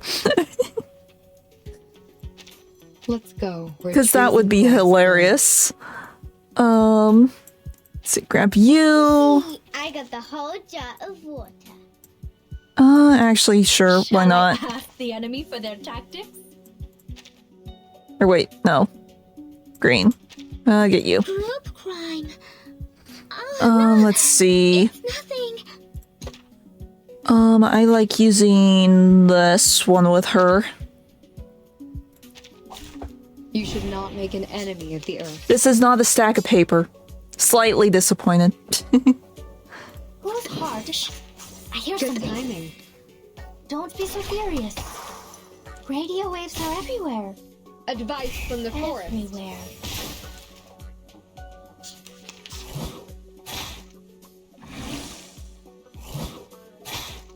Okay. Rude. Whose heart is beating so loud? Radio waves are everywhere. There's no water. No need to look back.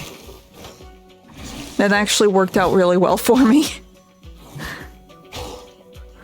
Let's see. We can just let's attack that. And that will definitely kill it, so we'll just do that. At least I hope it will kill it. Yes. Oh, there's only one wave. I thought it was two. Forms, forms, and more forms. Faced with a barrage of red tape, the perfect human has come up with the perfect set of answers. And even more trails. Malicious rumors spread by local newspapers.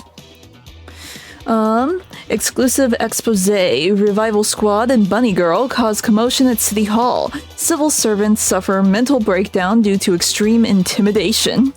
The Uluru Games are on the verge of revival, igniting the flame of competition and arcanists everywhere. I'm sure many of you have heard the news already. Perhaps you've even passed the Revival Squad in the street, led by that precocious female student. And needless to say, everyone is very curious about them. They are, of course, a Flame, a 9th grade student, a fungus researcher, and a prominent public figure backed by the entire St. Pavlov Foundation, making for a motley crew fascinating enough to make anyone's heart burst with excitement. Just like bunyips, who have been seen lurking in the city's dark alleys recently, these denizens of society's dark underbelly have crawled out of the sewers and thrust themselves into the spotlight, and are fast captivating the entire nation's imagination and attention. Following closely behind a bunny girl, a mad scientist, giant brown mushrooms, and pixel emu in tow, does the Melbourne shuffle by the fireside. Where could you possibly hope to see such a scene? In a science fiction novel or science fiction movie at the circus, in your dreams perhaps? No, this all happened at Alice Springs City Hall. The scene of pure absurdity was also the first impression bystander, who has asked to be referred to here as Miss Kate, had the Revival Squad. We have undertaken all manner of large events and functions, all on behalf of guests with etiquette and a sense of propriety, but they're just too much. Oh my goodness, my upbringing doesn't permit me to repeat the things that they did. Please understand. Oh no. The aforementioned chaos wrought by a Revival Squad completely destroyed Miss Kate's day. When recounting this experience, she choked back tears multiple times and even broke out in incoherent sobs. Let us return to that glorious event and reflect on what our ancestors had to say about the Uluru Games. Do we really need these games, or did someone tell you that you need them to awaken the love for sportsmanship and fair competition lying dormant in your heart? What is the point of them? Selling tickets? Is this just another case for sensationalism gone mad? Go and take a look at the page you just tore out of your calendar this morning. As we stand at the end of the century, who truly wishes to exhume those long dead and decadent traditions once again? Whose pockets are being lined with the money from these tickets that seem to be on sale everywhere you go? Yes, we have the answers you've been looking for. McCower... yeah. Well, now we know what got the critters going. Okay, over here. And we got another one of these. Nice.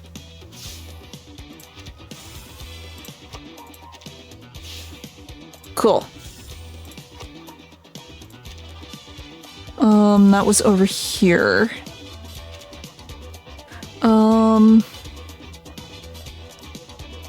This one. Cool. So now everything is active. I think we can build the other ones just to get whatever this is.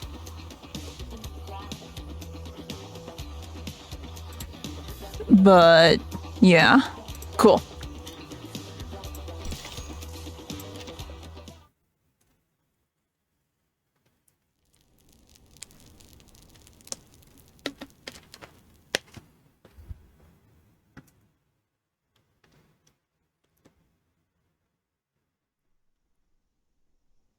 Oh look, it's the main menu.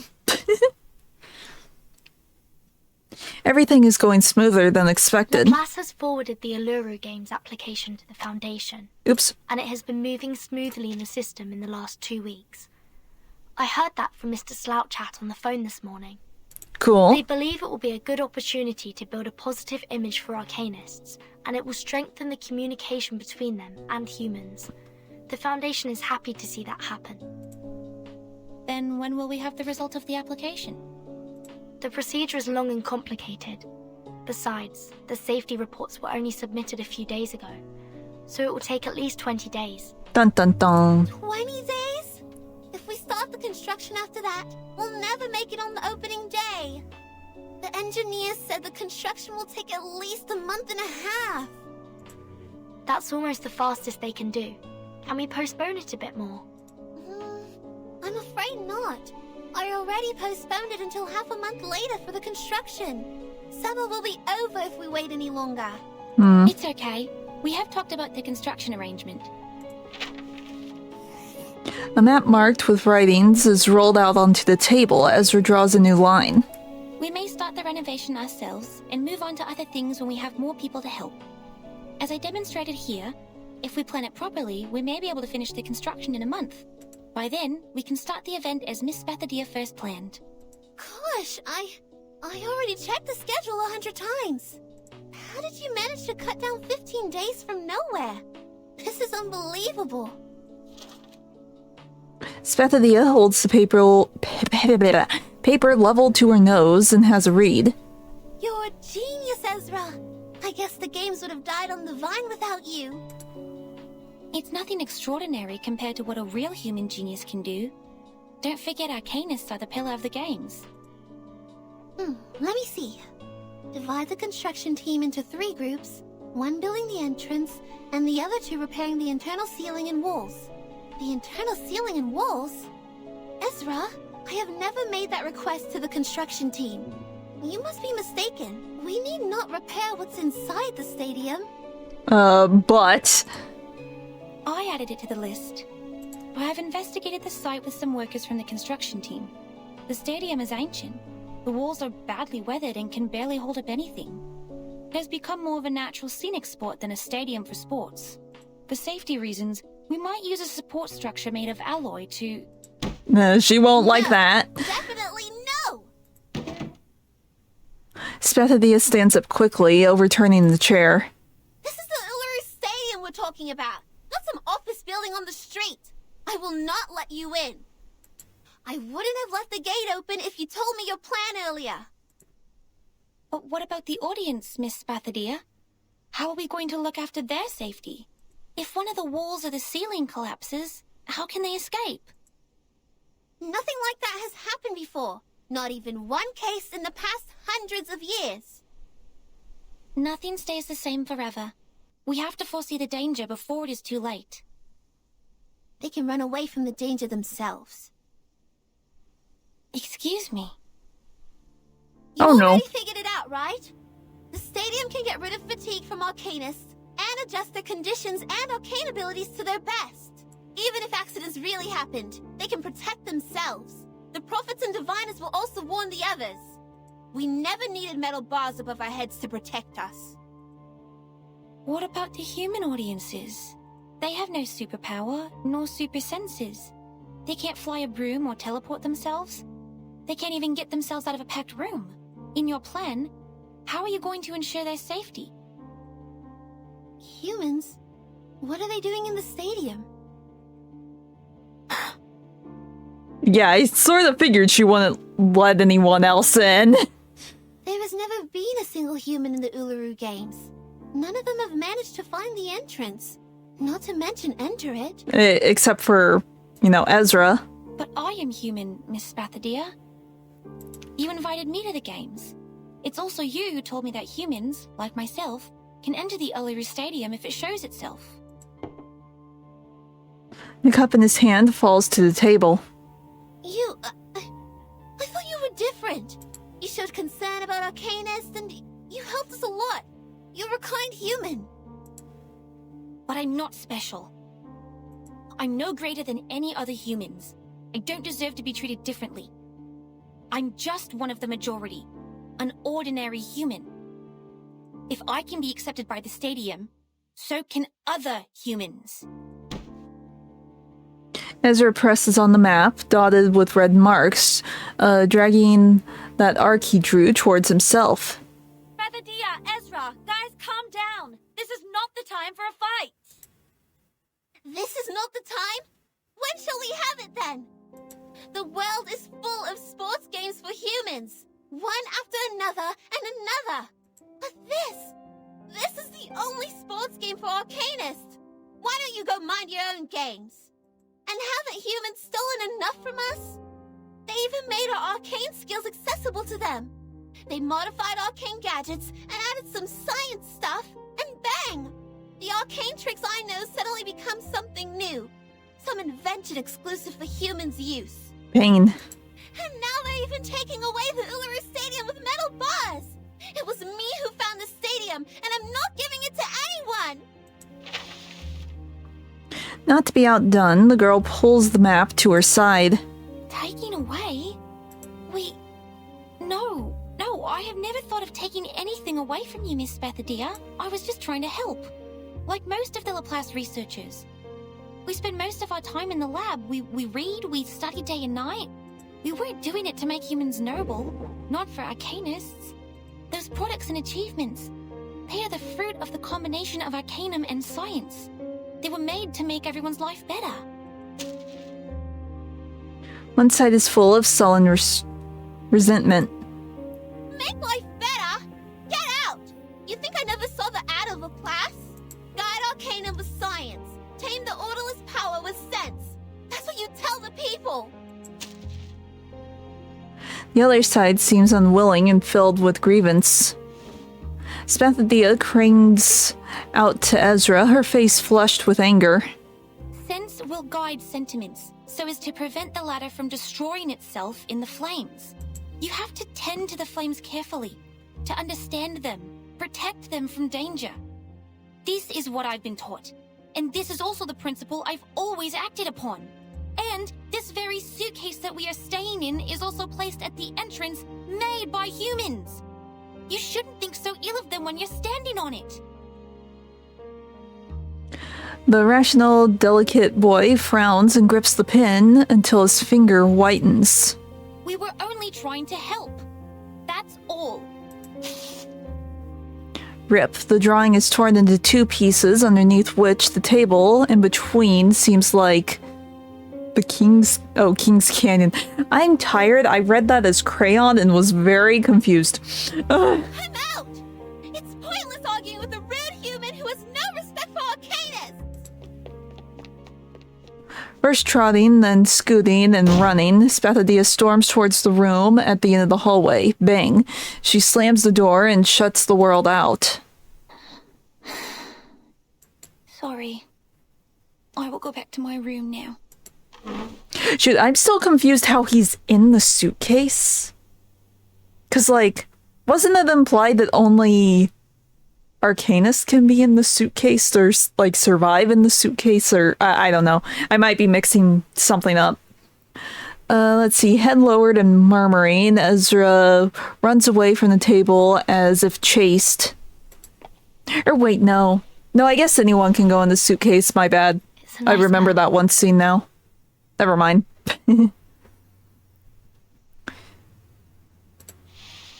She puts the two pieces together, but the crack on the paper still can't be ignored. It shouldn't be left in halves. What do you think? I don't like the idea of giving up. And I have never messed up a job once I took it.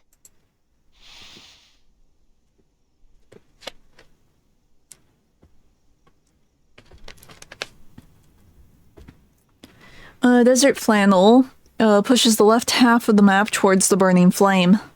I'll take care of this, and you look after that. What do you say? Ulu, are you alright? I'm fine. I just feel a bit dizzy. My head has been feeling heavy since the battle against the bunyips, and sometimes even my body feels itchy. I think I'll be fine after I fully recover. Lily shakes her head and picks up the broken map. Leave this half to me. I'll talk to her. Thanks, Ulu.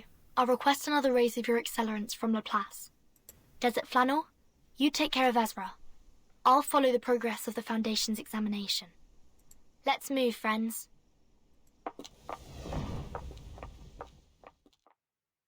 The people set out for their targets, one after another, leaving only empty chairs in the room. Oh, great. Small figure, as black as cinder, walks out of the pool of shadow, and then vanishes into the other. The suitcase has been infested. That's not good.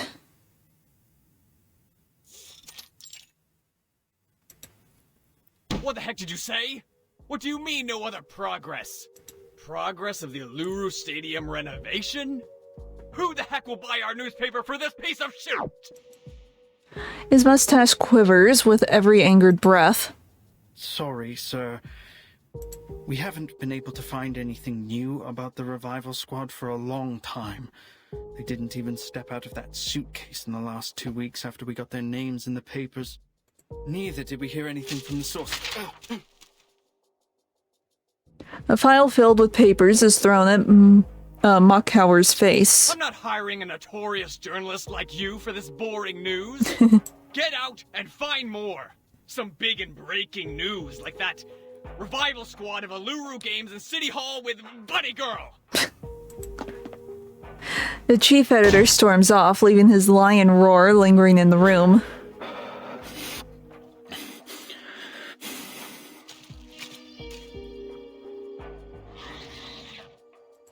It's you. Good timing. So he can control them, I see. The tiny bunyip swiftly crawls up Machauer's leg and winds around his finger. Seconds later, it turns into a spot of ink. The Uluru Games, on the edge of total disruption. The revival squad turn against each other.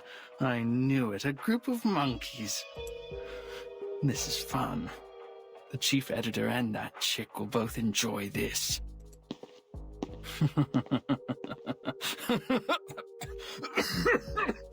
Is he sick? His body keeps trembling until he can't help but let out uncontrollable laughter. That didn't sound like laughter to me.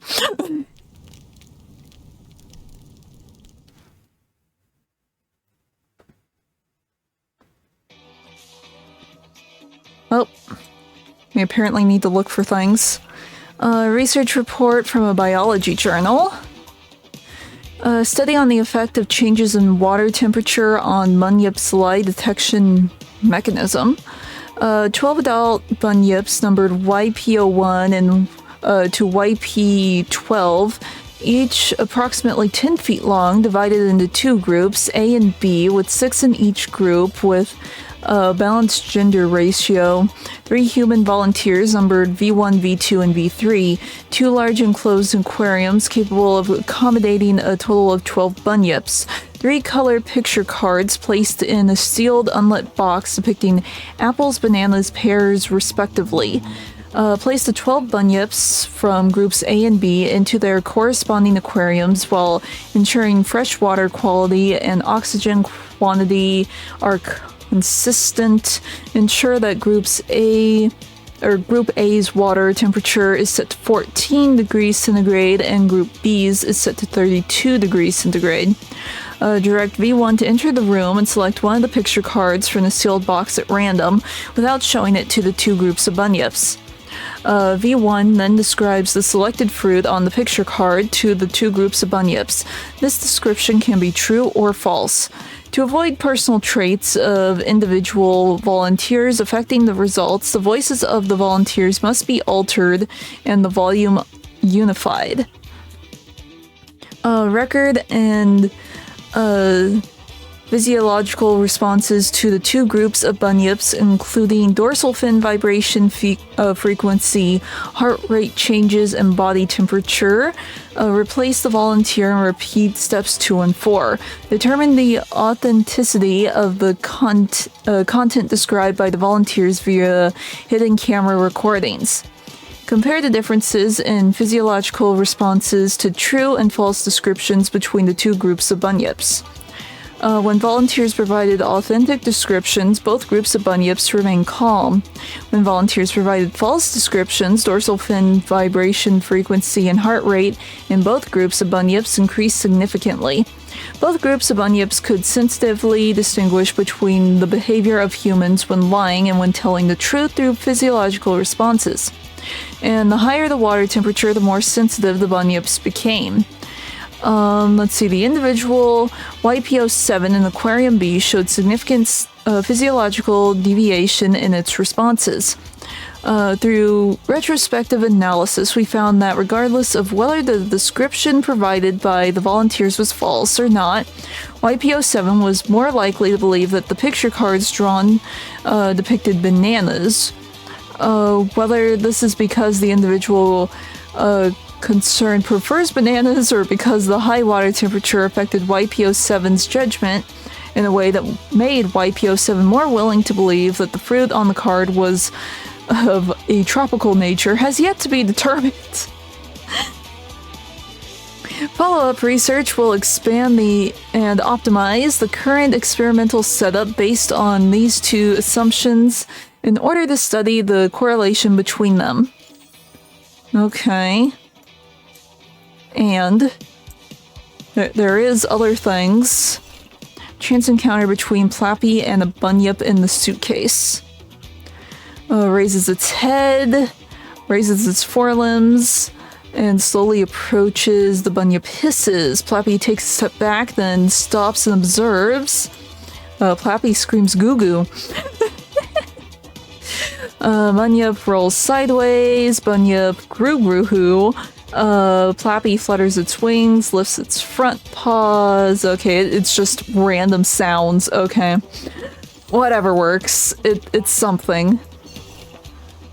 Page of research notes on the milk-white mushrooms. Its introduction in the guidebook states that it is also known as the spicy milk mushroom. It is really that spicy, I don't think I want to find out. This mushroom was discovered at the foot of the Dan Nong ranges, in the shade beside the stream. To prevent it from drying out, I placed it in a cloche and brought it home with me. The cap is semi-spherical in the shape and has a diameter of approximately 3 centimeters. Its appearance is very unique, with soft gills and a cap and stem as white as snowflakes. Unfortunately, it only grows at the foot of the ranges, not on their sometimes snowy peak. Beneath its cap lie many small spore sacs, which, when opened, reveal spores of a creamy hue. I cut off a small piece, and when observing it under a microscope, could see that the Peleus? I don't know, was tender, and the curved hyphae were thick and wavy or annular. The structure is very similar to other milk caps, with differences mainly reflected in color and mycelial morphology. Okay. Words.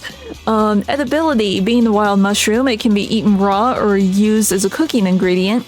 Even after being sliced, its milk white juice retains its inherently spicy flavor, stimulating the appetite and thus making it suitable for use as a seasoning. I'll take good care of it, whether for research or as an emergency food reserve, should the need arise. White milk mushrooms extract boast anti-inflammatory and antioxidant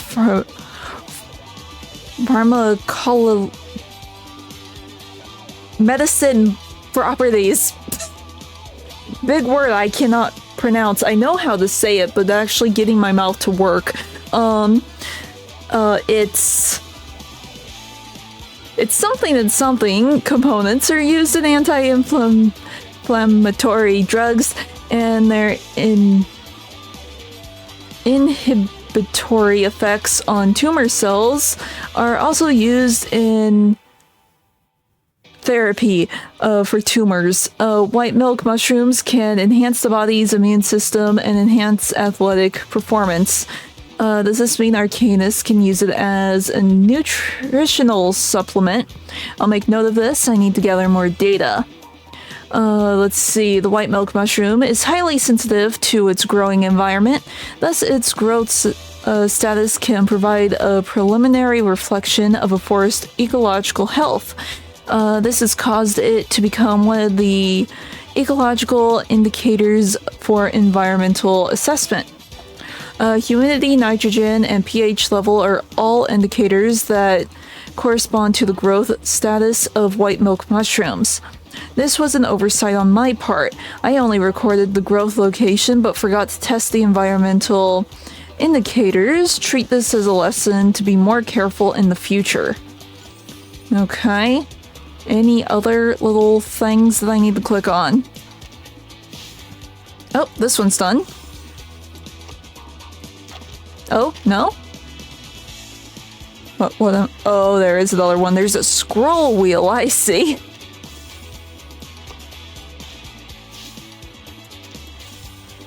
Okay, I got that. I mean, we could... What happens if I build it? No, I like this one. Oh, we don't have another one. I thought we did. Okay. Oh, there's... Or wait, no. That's going. We're good, I think. Woo.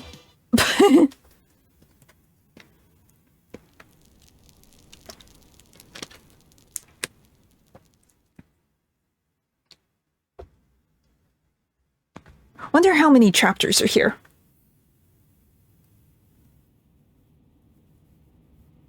The door is closed. Hi, it's Vertin. Miss Desert Flannel, is Ezra still with you? After a while, the door is still closed. Miss Desert Flannel? Silence is the only answer. Spathadia has decided to supervise the construction herself, and Ulu is now with her at the site. I'm wondering how you are doing with Ezra. No response. Are they... What happened? Not in the room, I knew it. A note has been left on the desk beside the bed. Huh? Showing Ezra what the world is like. Be right back. Okay. Desert Flannel.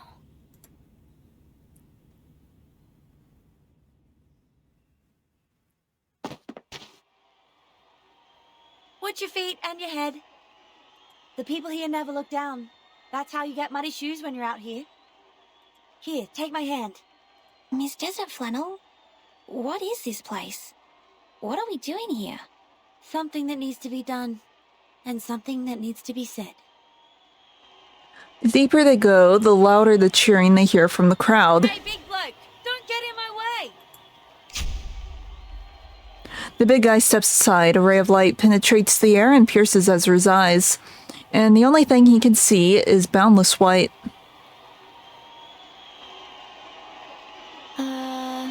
This is... The wall warm-up of the rugby game. It's not a formal game, but the audience's enthusiasm is burning. I mean, it's hard to get a ticket. But I'm Desert Flannel, and I know people on the streets, even when we're outside Melbourne. Sorry, I've never watched any games, and I don't know the rules of rugby. I don't think I will understand any of this. Do you mind? No, I'm cool with that. Because the game is not what we're after. You see that guy over there? That's Tom, a shining new star in the NRL. The best fullback they've ever had. He's from the Melbourne Sailcar Club. Okay. They have a seagull as their club's mascot with a fish and a chip in its mouth.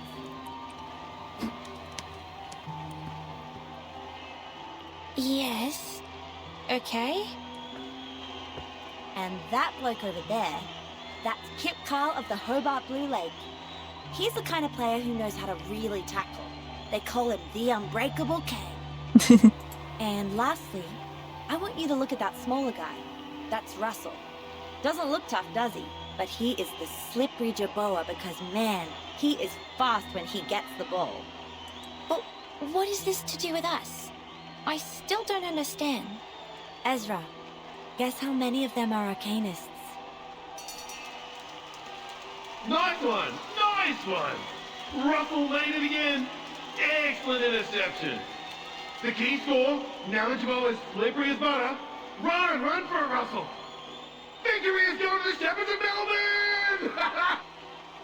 On the green field, Russell is roaring excitedly after his goal. He draws a cross symbolizing victory on his uniform stained with dirt and grass.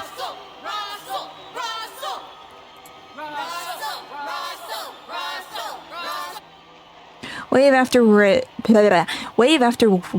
the cheer of the audience swells through the field.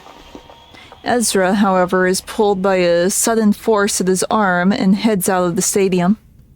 Inside a dark and long tunnel, Desert Flannel marches without hesitation. Mankind is known for their physical resilience and endurance.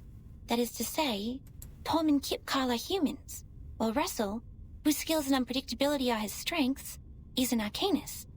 A reasonable deduction. Physical resilience and varied skills are indeed the respective features of mankind and Arcanists. However, things are not as simple as they appear. She stops at the door, turns the doorknob, and pushes it open.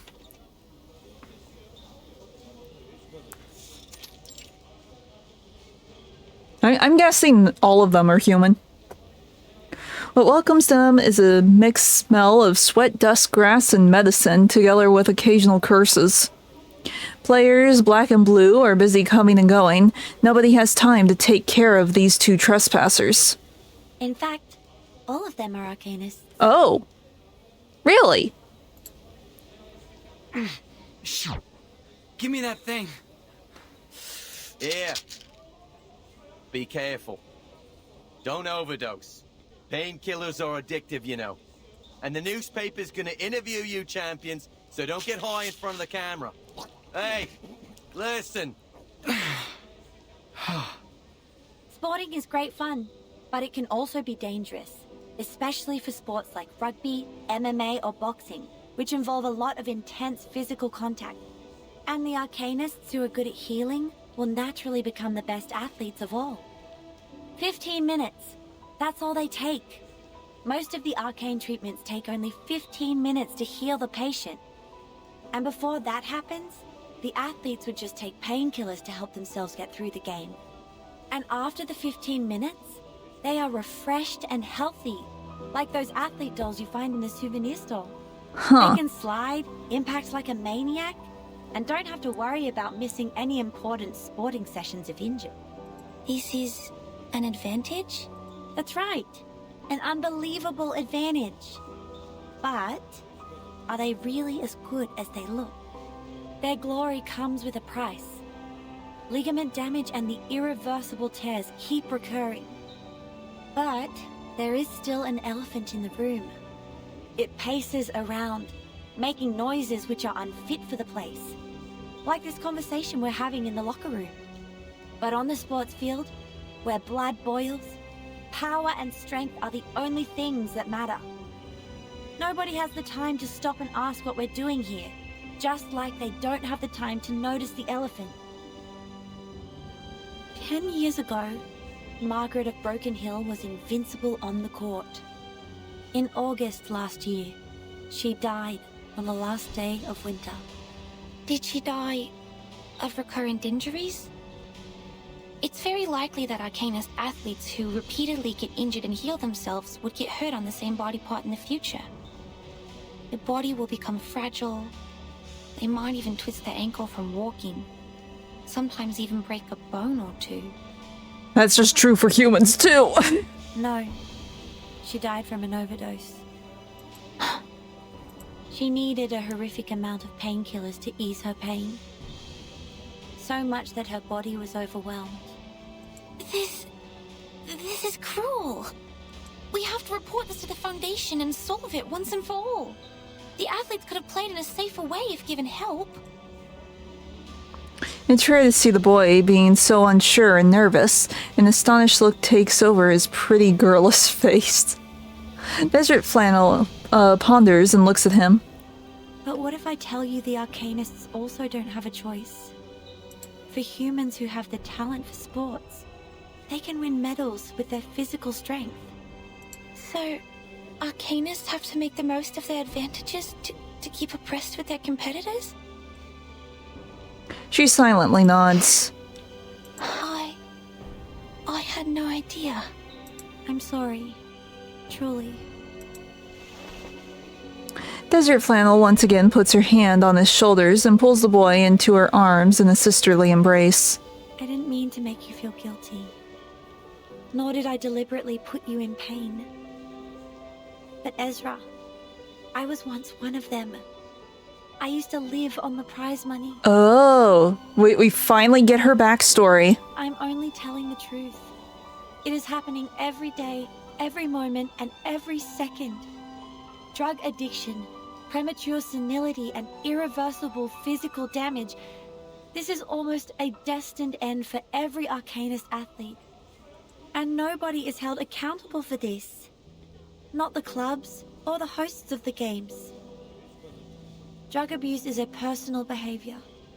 That's it. Those people who are passionate about sports and don't want to lead a life without them. I have no idea how they would make a living or handle a quiet life, so I know they don't have much of a choice. The sport industry of humans is generous. They offer equal chances to human and Arcanist athletes.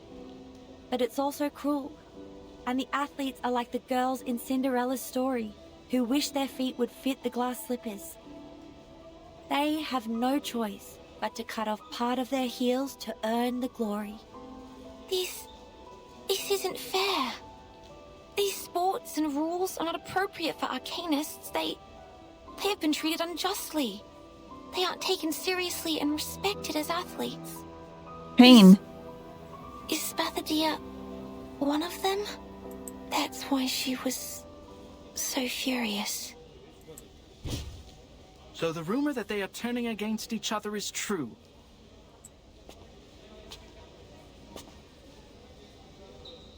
Camera, this way. This is the human representative of the event. You were that paparazzi. This is not how a polite kid would address others, Mr. Ezra. I am just a concerned journalist who ran into you while reporting a rugby game. Watch your mouth, mister. This is harassment. Well, I mean, you've also been caught in the place you shouldn't be. She covers Ezra and rapidly moves backwards, but behind them are still clicking cameras. We are cornered.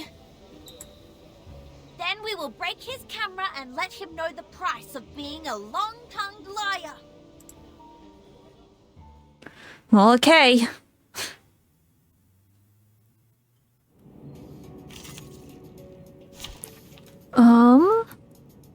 No recommendation. I think we're fine with this team. Finally, some in theory. Let's see. We're gonna thank. I hear something. Good timing. Hopefully Don't that be so works. furious. Agents have guns. It's called common sense. Frost you with the armor of the forest. Yeah. Nope. It works, but not in the way that I was hoping.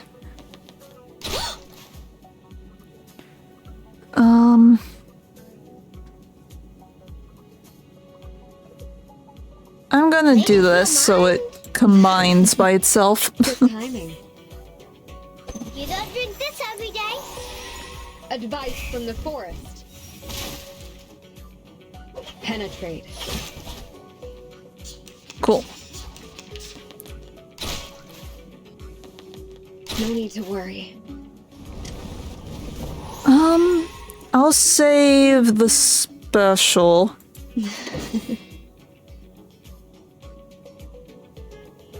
Fine. Made it feel mind? No need to look back. Hilarious. Oh, you deserve it. Okay.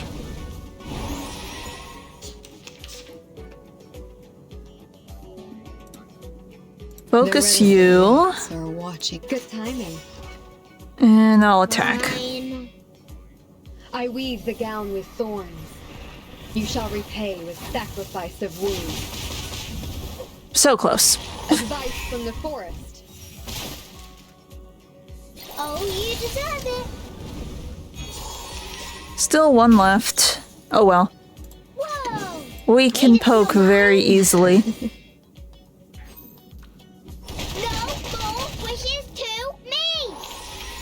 Just like the prophecies of the woods. Okay.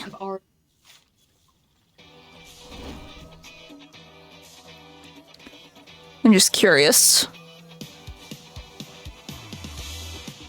13 is the last chapter. Cool.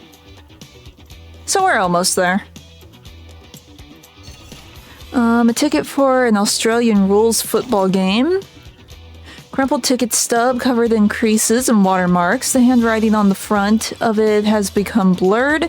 Australian something football championship preliminaries. Something Sailors versus Hobart Lakers. Match time Saturday 3rd something 1930. Ticket type BC something 216. Ticket price $19.99. Points for attention. Please keep your ticket safe and presented upon entry. Dangerous and flammable materials are strictly prohibited from the venue. Minors must be accompanied by something, apparently. It clearly cannot be an adult, but maybe it is. Who knows? Before and after the competition, something and competition staff will guide spectators in entering and exiting the venue in an orderly manner. Something kits are available in limited quantities. Fortunately, something. The ticket stub was crudely torn off here.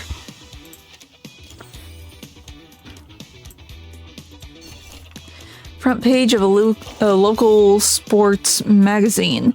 Running tracks, ball courts, and lawns. These places are where key memories in an individual's journey of growth are born. And at every moment, every second throughout history, people have been competing, running, striking, and jumping somewhere in this land. It was through friendly competition and childish games, throwing stones and tree seeds, that children learned the basics of hunting. As they grew older, they would climb tree trunks and pick wild fruit and hone their nimble movements and footing.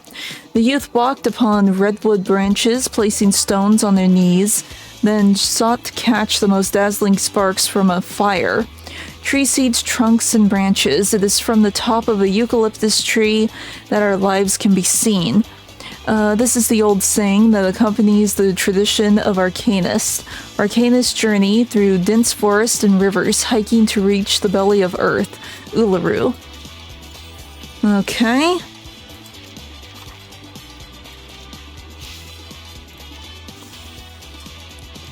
Got that. Cool. We have another one of the things. Build that, switch back to that. Okay, one more to go.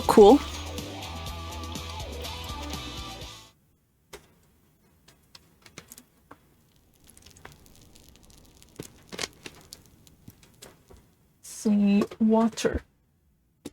Water.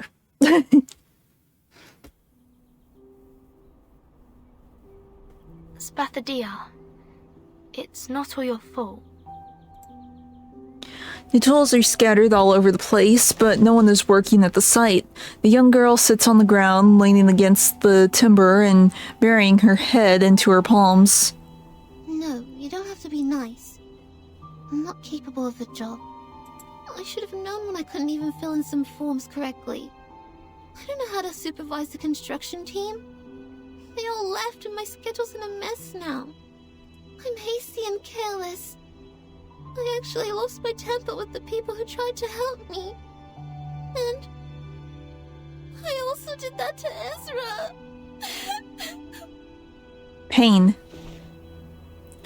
Lowering her head even further, Spathadia sobs and rubs her eyes. I know he has no ill intention, and he's not a bad guy. Maybe some humans mistreated us, but that has nothing to do with him. And all the others. I should have got out of his face right away. I screwed up the Uluru Games. What I did was not out of friendship or sportsmanship at all. I'm just a nuisance. I'm not qualified for the priestess. Flammy, listen. Come here and listen to me. Oh, I just noticed that, like, all of those, like, wall carvings and stuff are, like, surrounding her. That's cool. The flame flies near her and wipes the tears and snot off her face. Everyone makes mistakes. That's what your mom told you when I was still asleep, remember?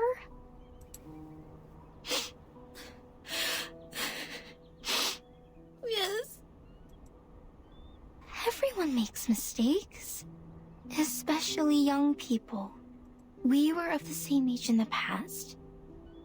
It feels awkward to talk like an elder to you. But now, I have to address you as child. You are 14 now. Remember what I was like at your age? I appeared out of the campfire, so young and naive. My flame was beautiful, yet lethal as well. I couldn't control myself, not to mention understand others.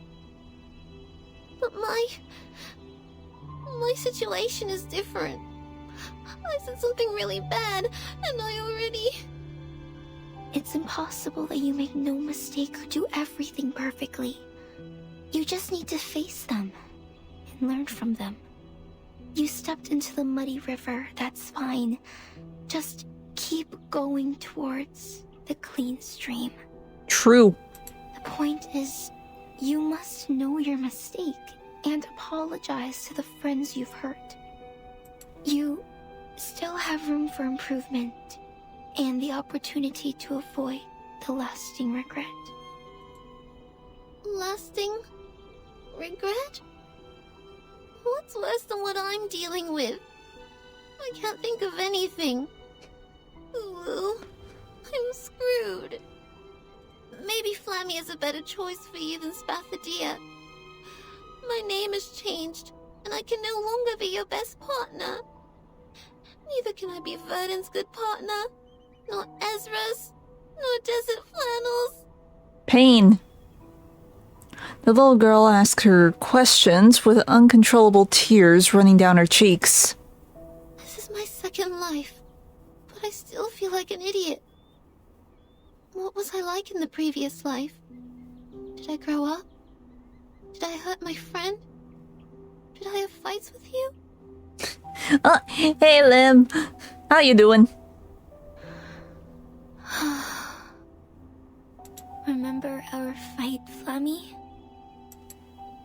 Yes. We were arguing who contributed the most to the first games. What a trifle. That's right. We had a huge fight over this trifle. We never meant to win the fight. All we wanted was recognition and love. But in the end, we didn't talk anymore.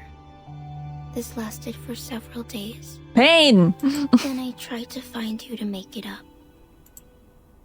Make it up? I don't remember that at all. Because I didn't make it. You were in the distance when I found you.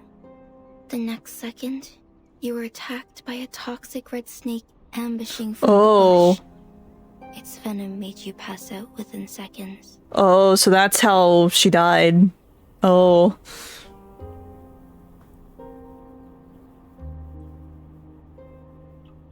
Ah. The witch doctor stayed by your bed for 3 days before they sent you to the grave. I didn't even have the chance to apologize.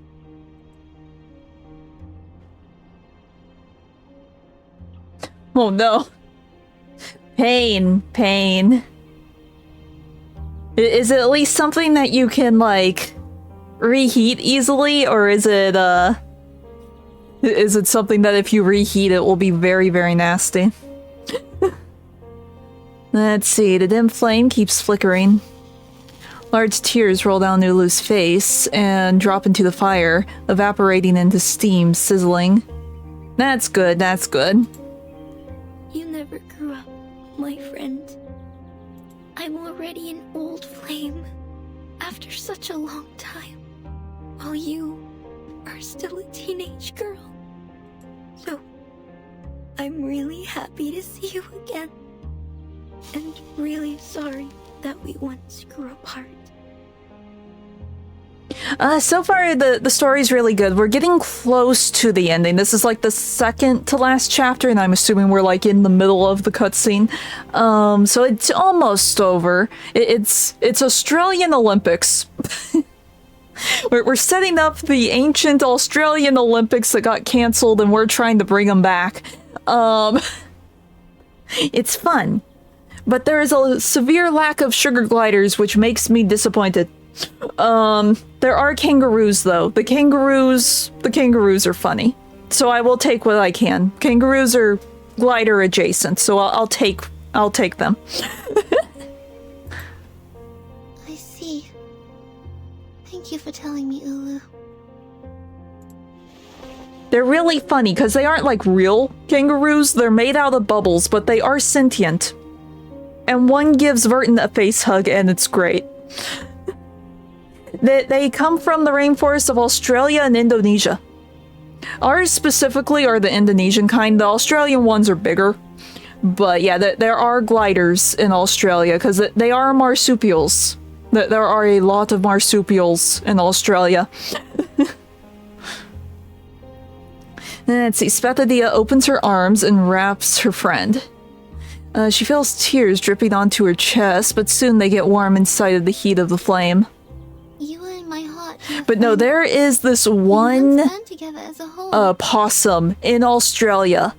It's like twice the size of the Australian sugar glider, but it looks exactly like a sugar glider. It just doesn't have the patagium, the wing membrane. It is just a possum that looks like a giant sugar glider. It's really cute. They're like the size of my forearm. That's how big these suckers are. It's like, oh, it's a much more huggable foozle. I want one.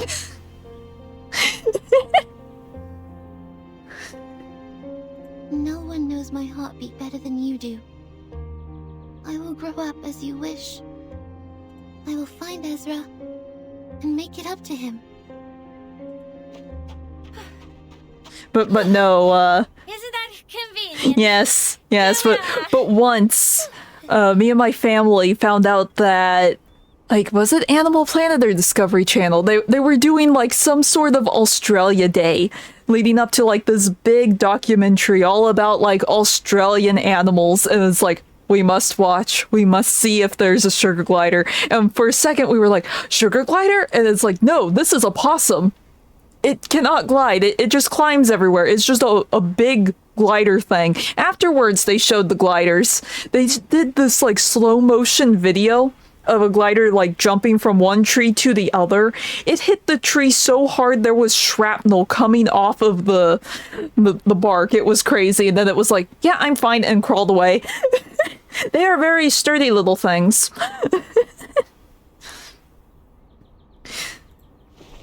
Let's see, hair messed up. The owner of the voice supports herself with hands on her knees, panting. Desert Flannel, Ezra, what's the hurry?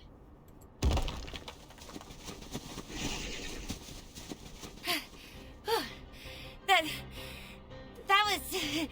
Hell, those guys were chasing us like crazy. Anyway, that's why we are out of breath. A paparazzi was following us, and as we were running in the desert, we ran into a bunch of thorny devils. Oh, 1 second. Chat has been very good today, but suddenly it's deciding that emotes don't work. Let me refresh.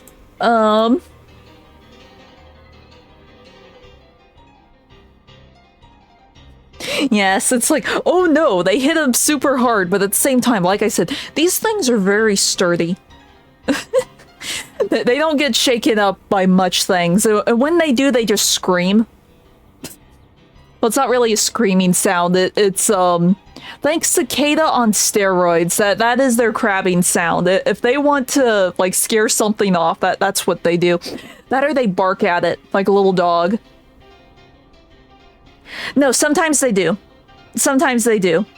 Like, at the start of stream, I always double check to make sure I can see all my emotes in the little pop-up window, but after a couple of hours, if I do that again, half of them will be, letters and broken PNGs, so it's weird. It goes through phases. It flip-flops. It's weird. Twitch hates me. I see. We'll deal with this problem before we talk. Give me 5 minutes. They will no longer be a problem for us.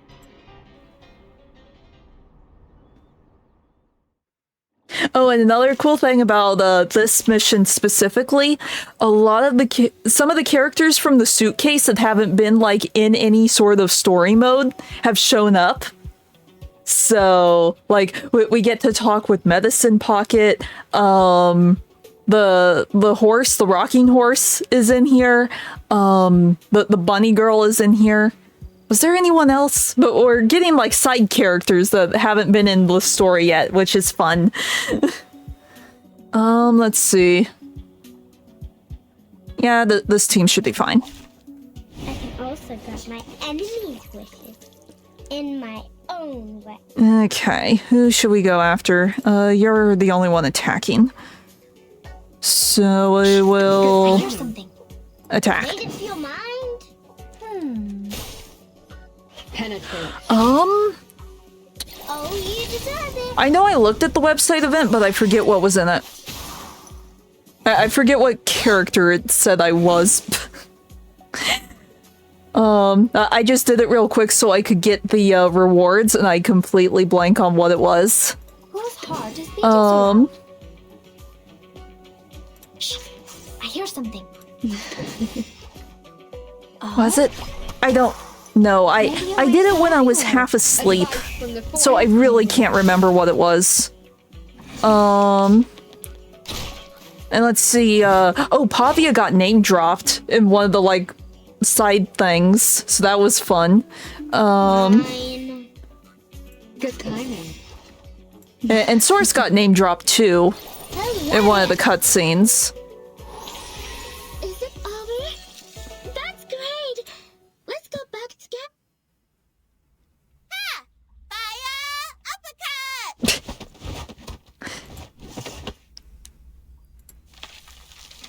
The counterattack finally stops the thorny devils. Hissing and moaning, the monsters turn tail and hide in the darkness. Oh, right. Yeah. I went with, yeah, now that you mentioned it, it's coming back. I went with, what's her name? Dyke? Whatever her name is.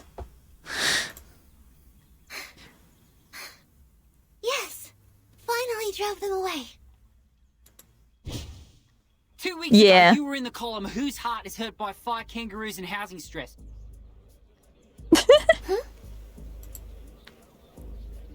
Yet another trouble is approaching, accompanied by dazzling flashing lights. You care to make a statement? That was just an accident, not a misconduct. The fire goes out of control very easily. as it's fire after all. Young people. Besides, you and your fellow team members were seen chasing after a metal UFO on the back of a wooden horse. When? Rumor also has it that an alien power is behind the revival of the Uluru Games, and the very power has also controlled your mind. Well, would you run a checkup to clarify? Well, the whole mind control thing did happen, but it wasn't aliens, it was just our fire friend. It's fine. What do you mean? Mr. Alien T is good and kind. He has never had any ill thoughts. Ah, Mr. Alien T, is that the name? Excitement beams from the journalist's eyes. Countless microphones are reached out towards Ezra. So, you've known this alien well. Are you involved in the evil plans of taking over Earth? Are you an evil scientist? When and where did you first meet this alien as an evil scientist working for Laplace? What was your first thought of the meeting? The answer is much simpler than you think.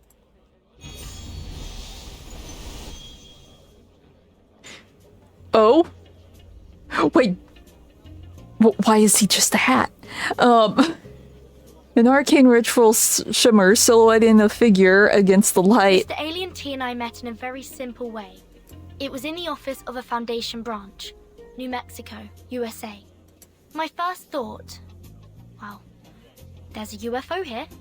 Vernon, you're back! Huh? What's that thing beside Oh, you? is this the hat guy?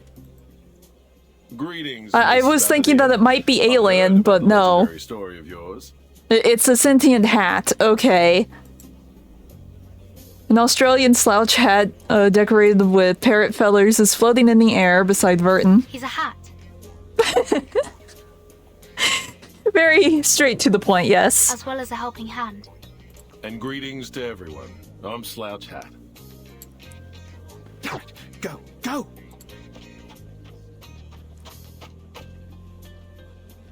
Unlike them, I'm sure most of you in the media industry know, or at least have heard of me. Yes.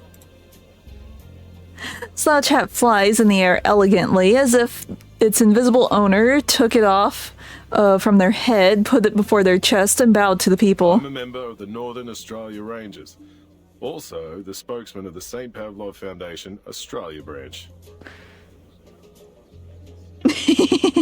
Yes, that would be funny. It's like, they want to go see a movie, so it's just a bunch of objects in a trench coat. He would obviously be the head because he is a hat. And obviously the trench coat would have to be like a sentient trench coat, obviously. And then we would have to have like sentient shoes, but they would be different characters, so they wouldn't be matching shoes. These days, the reopening of the Uluru Games has attracted much focus, and speculations have reached such a pitch that we have to respond. Here, I will answer your questions about the Uluru Games.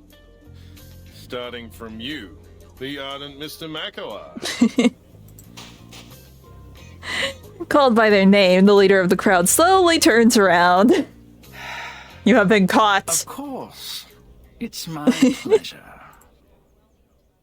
Wahahaha. The hat has saved the day.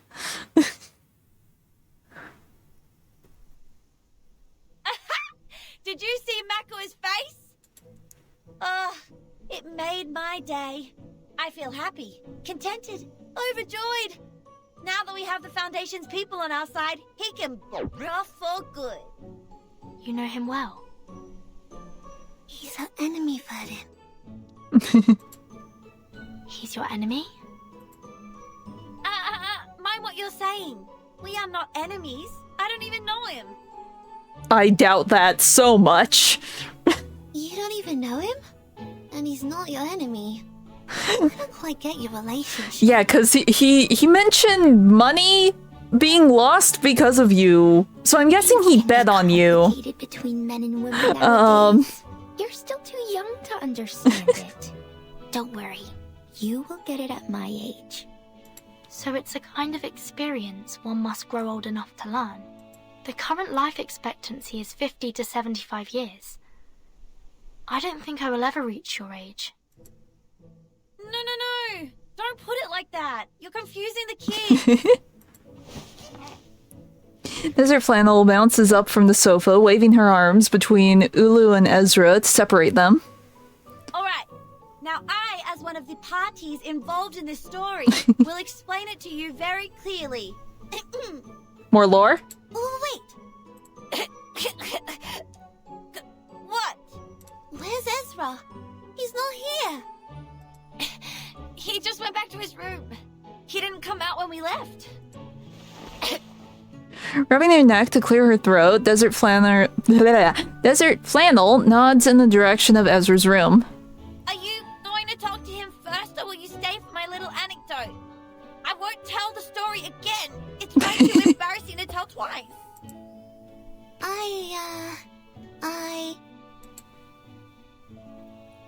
The girl hesitates. The kids can never say no to a story.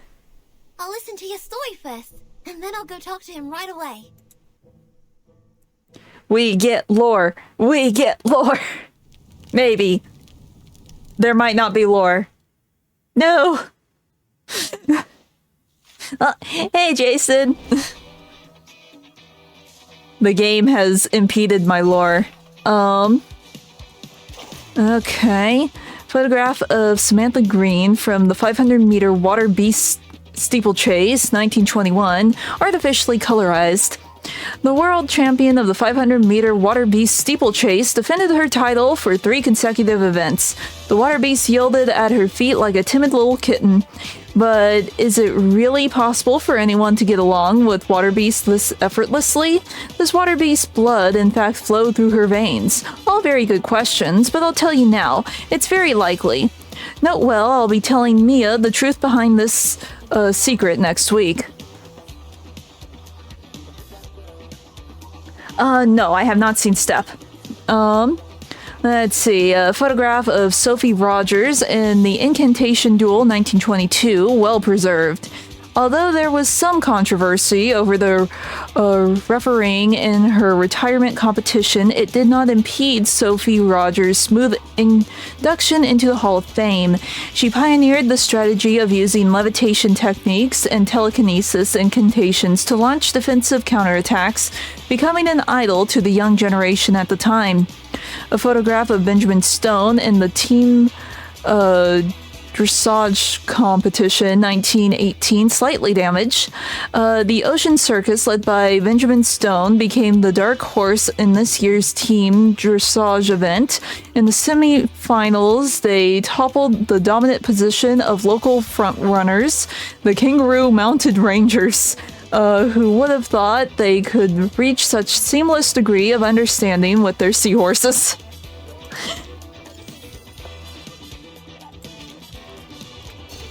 Okay, plea of innocence from exaggerated beings.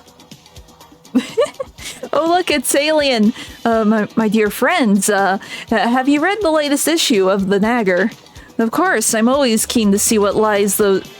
I can read. I'm always eager.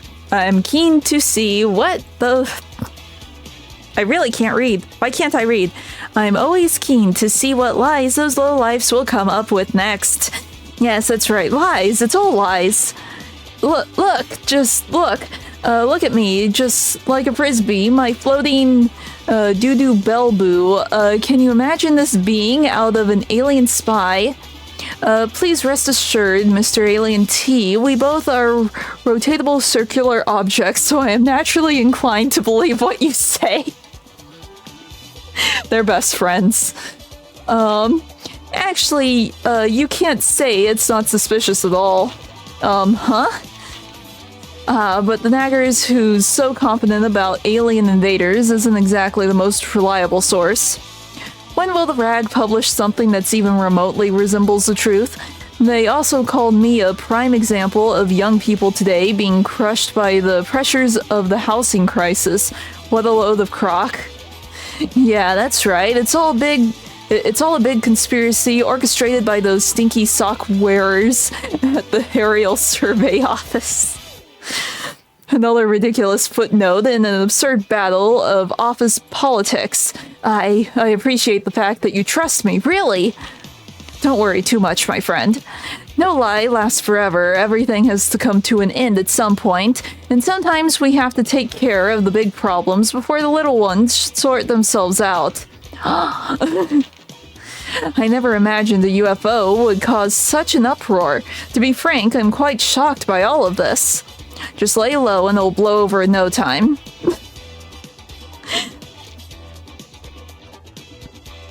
Eh? But, wait, we read all of this. Oh, do I just keep clicking? End? End. There it goes. Oh, complete. Woo. Okay. Oh, I missed one? Ah. Hey, we'll be able to unlock that thing now. Cool, cool, cool. Because now that is the last one here. And switch back to that. And give me whatever this is. Ah, it's building. Cool. Okay. Final mission. Question mark.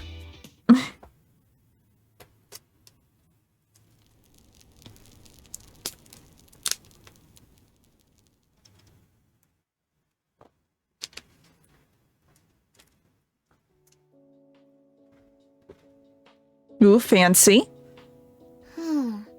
Lights? Checked. Width of the entrance? Checked. Support structure for the ceiling? Checked. Camera parrot for broadcasting the games? Very fluffy, so... Spethadio walks slowly along the clay runway under the wide and bright rooftop of the renovated stadium. Spare torch for the Uluru Flame? Obstacles for steeplechase? Tenacity of the branches and temperature of the red clod? Alright, checked. Only one more item to go before the flame lighting ceremony this midnight. They really did just gloss over the lore for Desert Flannel. Rude. Also, she seems to have forgotten that she was going to go talk to Ezra immediately after the story. Oh? Oh no. The Uluru Flame. Huh? Ulu? You alright? What's with the tears? Did I make you sad again? No, nothing. I just have sand in my eyes. Lies. Sand is common here. It gets into your eyes very easily. Just like when my granny saw me walking for the first time.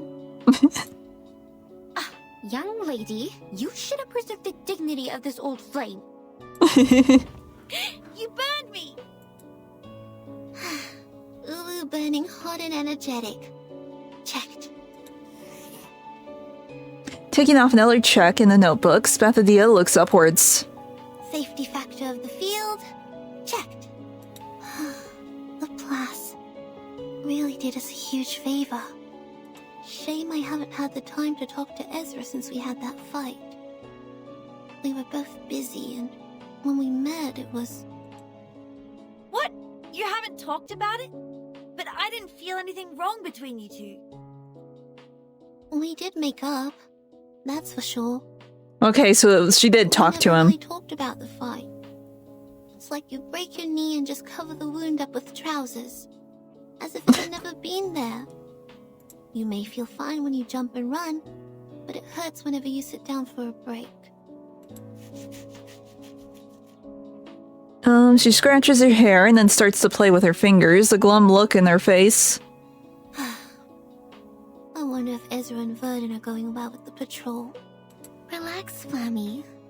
It will be the opening ceremony tomorrow.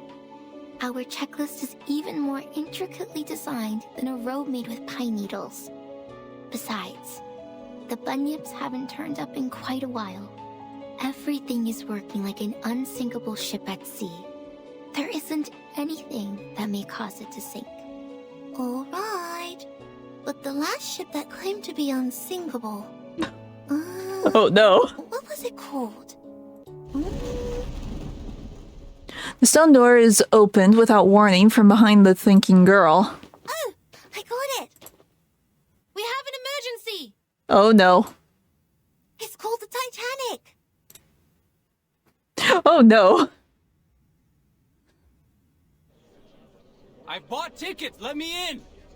I came all the way here just for the Uluru Games because you said that it is open to all for the first time. Everyone, please be patient. Not him again. Yes. Yes, too soon. Too soon. Nancy holding the microphone, Makauer stands on a pile of rocks, making him stand out from the group. The whirlwind brought up by the airship only makes the traveler's steps more staggered. We are now standing at the entrance to the Uluru Stadium, and this is where the rumored reincarnator will come with flames and bring about the rain. The rain will comfort the thirsty travelers and soothe their dry heels. I guarantee you, as the ambassador of the Oh my games, gosh. that no matter what your lineage is, you are welcome here as long as you have a ticket. No. All you need to do Because those tickets were fake. Made by gang members. sincerity. They aren't real. Sincerity? We followed the guide and circled around the desert for a whole day.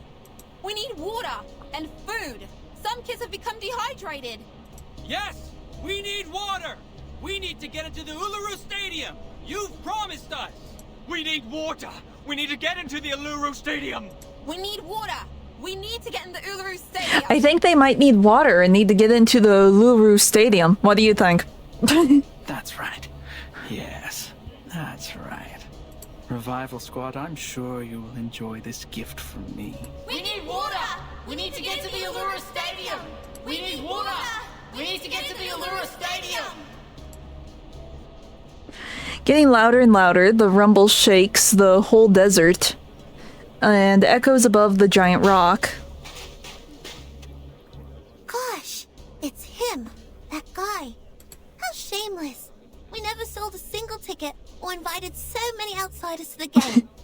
Yes, they need to say it a few more times before it becomes believable. I mean, if they need water, they wouldn't be able to talk. I should know. I need water because my throat hurts.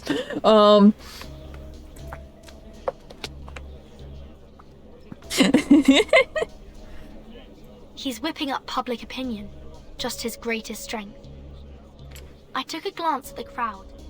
There are at least 3,500 of them out there. Not a number Mikhawa can incite alone. Some of them must be his accomplices. I'm sure they are good at mobilizing, swindling, blackmailing and stuff. It's the Eucalyptus Brotherhood. The leader is one of them. I know his face. Darn. Seems like they're not going to make this easy for me since I took their tickets. And there's Makawa. How convenient for them. We can't just leave them here. Outside the stadium, they have no food or shelter. They'll suffer sunstroke in no time. How are you going to handle this? Desert Flannel, do you still have those fake tickets? Yeah, why? Sell them. Excuse me? I thought you knew that I'm not doing this for money. I'm doing it for... I know why you need money. You've always wanted to buy the house where your grandmother spent her life and raised you. It's important to you, just like the Uluru Games to me and Ulu. The young girl stands up. Ezra, Vedin, please contact the Foundation for help. Desert Flannel, I need you to prepare to guide the crowd and maintain order. Pathatia, you're not planning to... Let's go all out, mates. I am going. Holding the Ulu soaked tear... Holding the Ulu soaked in tears in her arms, Pathatia shakes off Desert Flannel's sweaty hands. A dry breeze follows after her, kicking up the dust and forming that shadowy gate.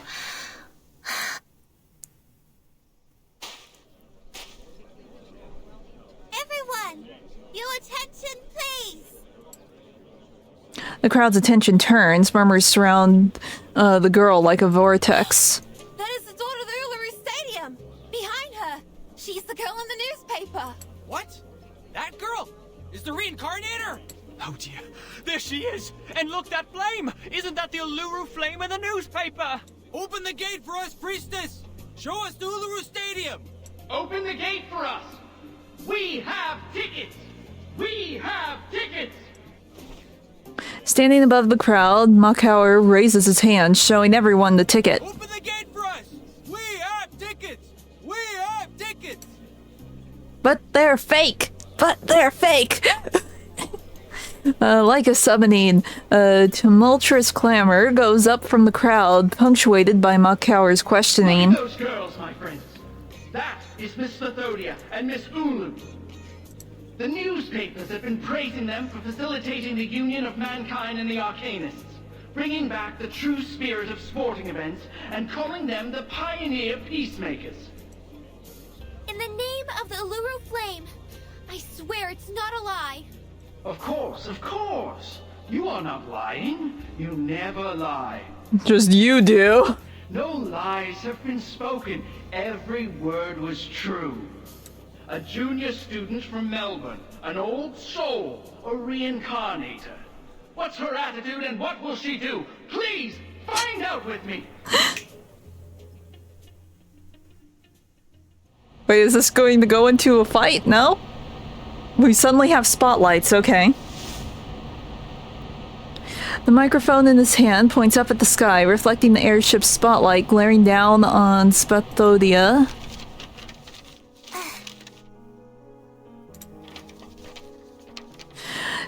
Scattering the audio photos fall from the sky. Humans?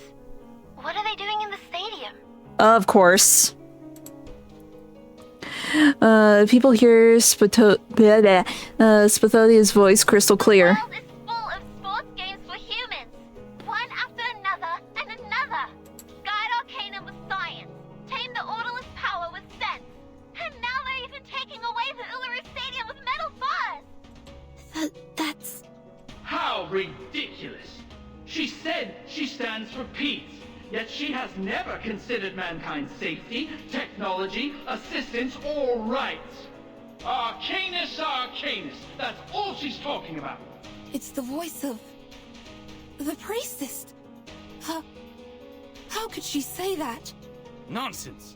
It is the first Uluru Games with the help of Laplace human technology. They've been talking about equality, peace, and love all the time. Damn you! How could you be so despicable? All the constructions are built by Laplace. These are all human contributions. I'm out of here. It's not the Uluru Games.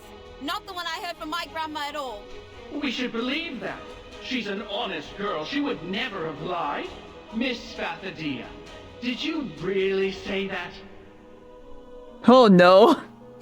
Technically yes, but that was like a month ago. Makauer passes the microphone to Spathodia with celebratory flair. Bunyip appears out of his coat. Its body starts swelling as it devours the air. From the turmoil of lies and distrust, it gains additional power. Fami, confront it. Light it up. Conquer it. And make it burn. I will. I know what my duty is. Now we're just gonna fight a big bunny monster in front of all these random humans. Hopefully they do not get caught up in it. Let's see. Oh, balance mode, okay. Cool. Let's see, recommended is Beast. So grab you. Wait, give me 10 more minutes. Me? Is everyone else dead?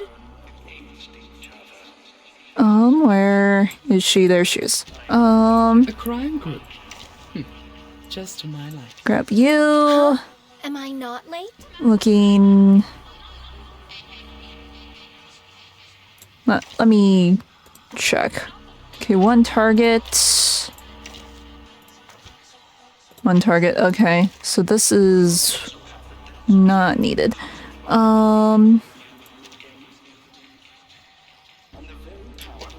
Grab that.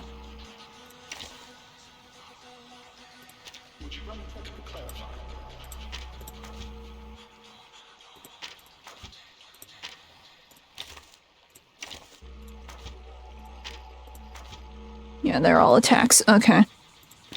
Just trying to remember everything.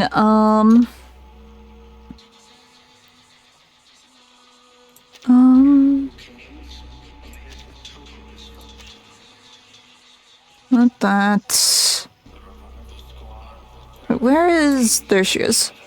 We'll grab that. And that works too. Cool.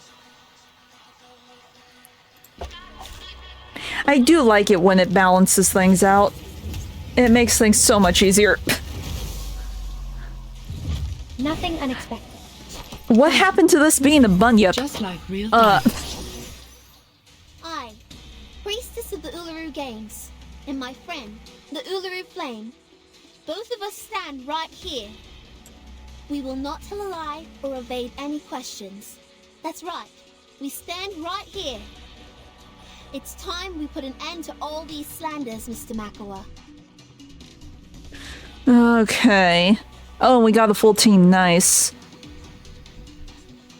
I'm guessing we want to take out the arms and the tail first. Sterilize. Candy. Tiffany! Intriguing, isn't it? An unconventional choice.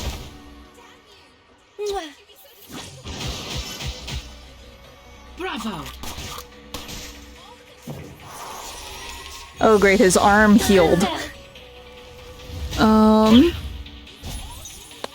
Everyone here is exhausted from the journey to the desert. We're suffering from the heat and the thirst. So why don't you open this gate for us? Is your golden gate too good for the tickets we paid for? Are you shutting us out? Tickets you paid for? Are you sure that Uluru Games has ever sold any tickets? Guys, please check your tickets and compare them to each other's. I believe they have different sizes, textures, and printing methods, which indicate they come from different producers. That's right. If you know the local gangs well, now you should realize the staff who brought you here and those marshalling the crowds include some familiar faces. They are Tommy, Jackson, and Cameron, gangsters from the Eucalyptus Brotherhood who made their first pot of gold by selling fake tickets. And you, Mr. Makawa, speak for them. You have been found out, Mr. Sir. Glad to be of service, my lady. Wear gloves. Yes, they really do. They really do. Intriguing, isn't it? Sadly, these are counterfeit. All the designs in this game are just really good. Bravo! Some are a little random, like the piece of glass called door. But for the most part, they're all really cool designs. Watch my clothes. Okay, that one can't attack anymore. But it is almost dead. I'm not sure if we can actually take out the arms or if I should just go after the main body or not. Just like real diamonds. Here, we'll try. If all else fails, we redo the round. It's fine. Forgive me, Oh, because it's barely taking any damage. Okay, so we probably do have to go after the arms.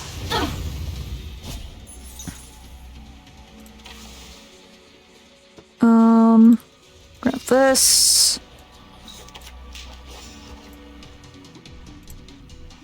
No memory of the scene will be left. Sterilize. Plan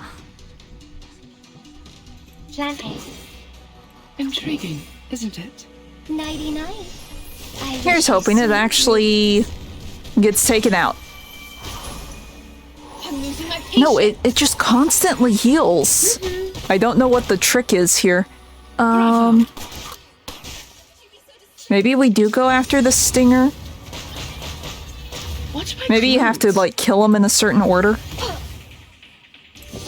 calm down. Or it's just the story progresses. by Nip is weakened. Now go for it, Flammy. Okay, so this is all scripted. Understood. We do need the heal again, though. No. Focus that.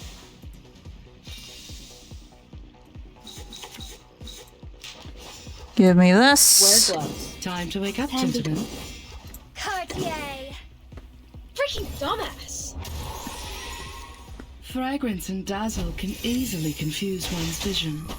Yeah, now we're, like, doing damage. On my spot. Bang.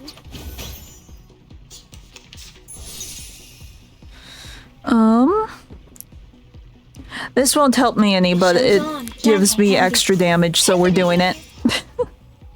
Time waits for no one, even for a great thief.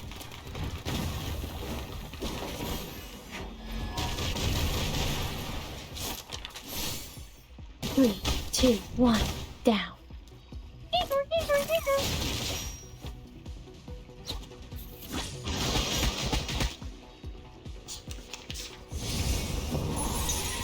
Okay.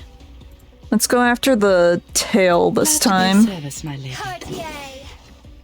Sterilize. We'll heal again. Just like real diamonds. Sorry, I did it on purpose. Oh, hi. I'm losing my patience.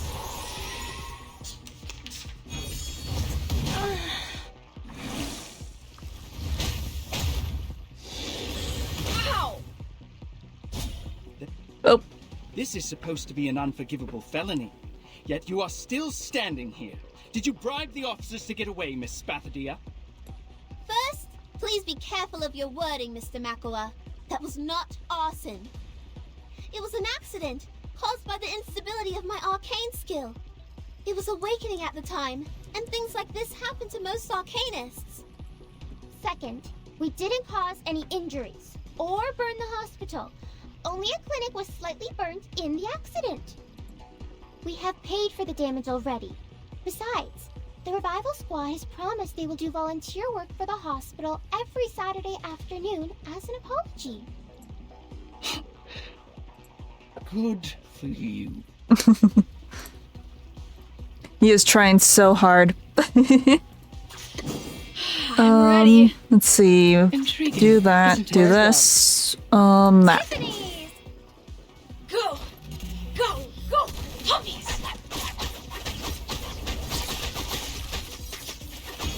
Sadly, these are counterfeits. Oh, hi.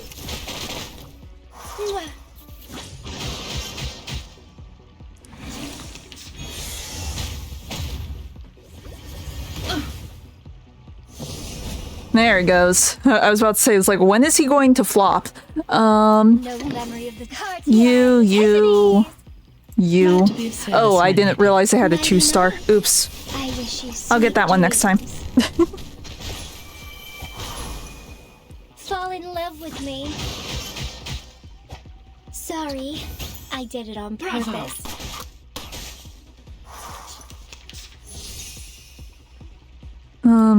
This. Isn't it? This. Fragrance and dazzle can easily confuse one's vision. I'm guessing we're gonna have like one more back and forth. Bravo! Unless they let me just take him down.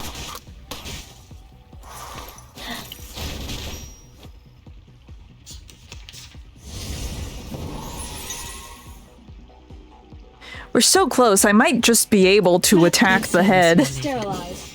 Handy. Cartier. Just like real diamonds. We don't do much damage, but we do some. 3, 2, 1, down. Fall in love with me. No. No way. Darn it. Well, yeah, you got a silver tongue. Your words are indeed clear, logical, and reasonable. But how are you going to deny what you said in the photos? You wanted no humans in the stadium, and you held a grudge and a prejudice against them. Well, the humans have done the same thing to her, so... Your eloquence won't change the fact. Yes, the fact. The fact that is 100% true. You can't deny it. Whew, that went smooth. Exactly. You were right, Mr. Makura. I did say that. I take responsibility for every word heard in that photo. But people, listen to me!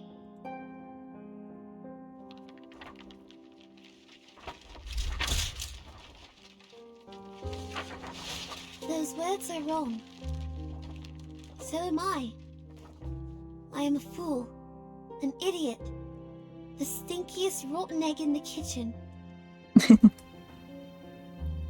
I've seen countless humans on my way here, from Melbourne to Alice Springs, and then Uluru.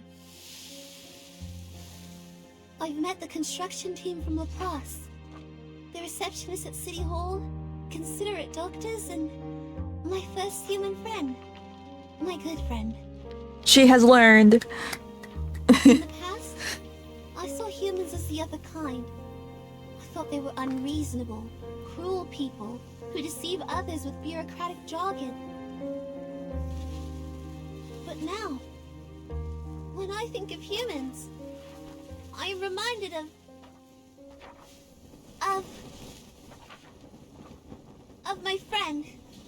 My gentle, brave, smart, selfless, clumsy human friend.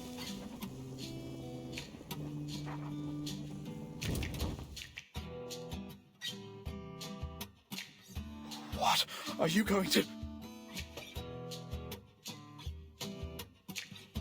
Oh, I was still expecting it to autoplay. Confront it, light it up, conquer Yes. it, and make it burn for you. Power of friendship, it is always the answer in these sorts of situations. The flame lit by Ulu burns all the way to a crawling bunyip. In an instant, the only thing left on the red soil is burned ashes. The bunyip didn't even make a sound. Look, it just made a sound. Lies. Lies and slander. It's going to awaken again. The rest of the bunyips scatter, fleeing into the crowd and corners, causing a chorus of screams. And I'm willing to believe everyone here loves sports as much as I do. I must apologize for being an idiot with such a narrow view. I'm sorry. Now, I hope everyone can enjoy pure sports and have fun sweating. Those of you who have tickets, please enter the stadium in order. Those of you with no tickets, you can buy one from Miss Desert Flannel for just $1. I hereby declare the opening of the Uluru Games. The gate is already open. Flammy puts her arms in the air as the crowd cheers. Everyone is welcome. Damn it! How come? The source has confirmed the rift between them. Run. If I'm fast enough, there's still a chance. Who's gonna smack him in the face? Is it the hat? Grabbing the camera tightly, Makauer and his team hurry out of the crowd in a panic. Or maybe you don't deserve that chance at all. Oh, it's gonna be the emu? While the people stand at the exit. Got a helping hand.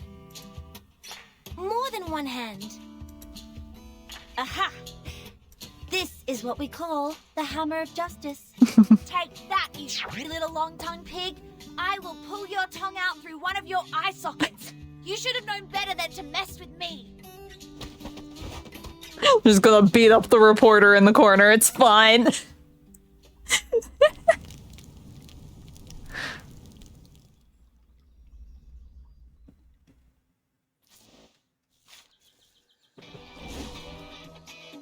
Okay, give me rewards. Here, we'll just go do this and then we can do the extra thing after, if we have time.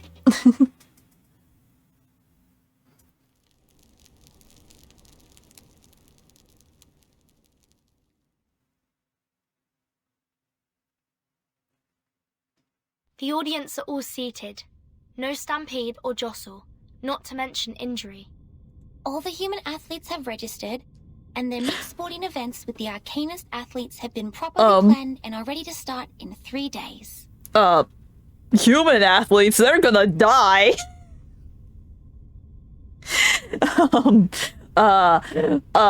They're gonna die. I'm done. I can't even move a finger right now. Oh no. Let's see, this is almost a miracle. Everyone is running for the tremendous workload, like a python trying to digest an elephant. Fortunately, they managed to complete all the work just in time. The descriptions in this game are still amazing. Aw. Come on, Flammy. It's our turn.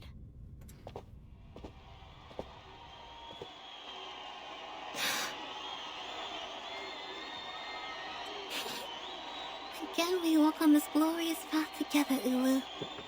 Run. Get yourself running, child. Light up the Uluru torch, as you have promised. As I have promised. Her ribs tremble excitedly as Spathidia's heart flutters like a bird, now flapping its wings to fly away. Yeah, I like it. I like the characters. Tired as her body is, the way Spathidia runs is as lively as her heart. I am running. Yeah. Even though the day I last ran here was 1,000 years ago. I do appreciate that they take the time to actually do full voice-acted everything, essentially, in this game. I ran across the long track, stepping on the burning red soil.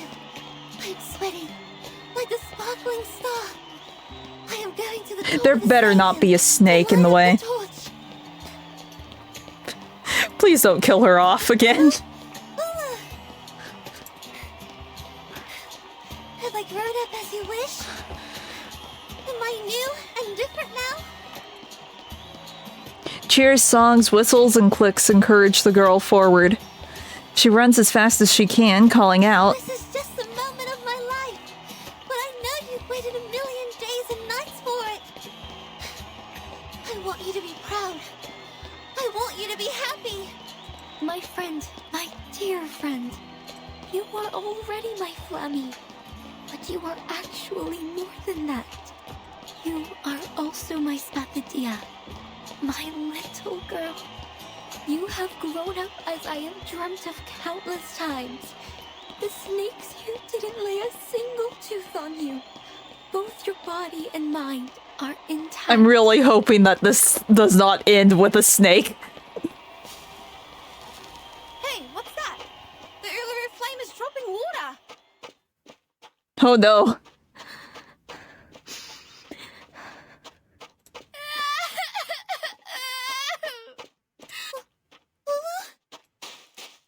The flame is put out by her tears. The little priestess stops running subconsciously, which makes her lose her balance. She falls forward to the ground. Please don't be a snake. Flame! The Uluru flame, it's... Oh no. So instead of Flammy dying again, it's Ulu. Oh, great. Hopefully not, please. It's the kid of Laplace! We have to have the torch run.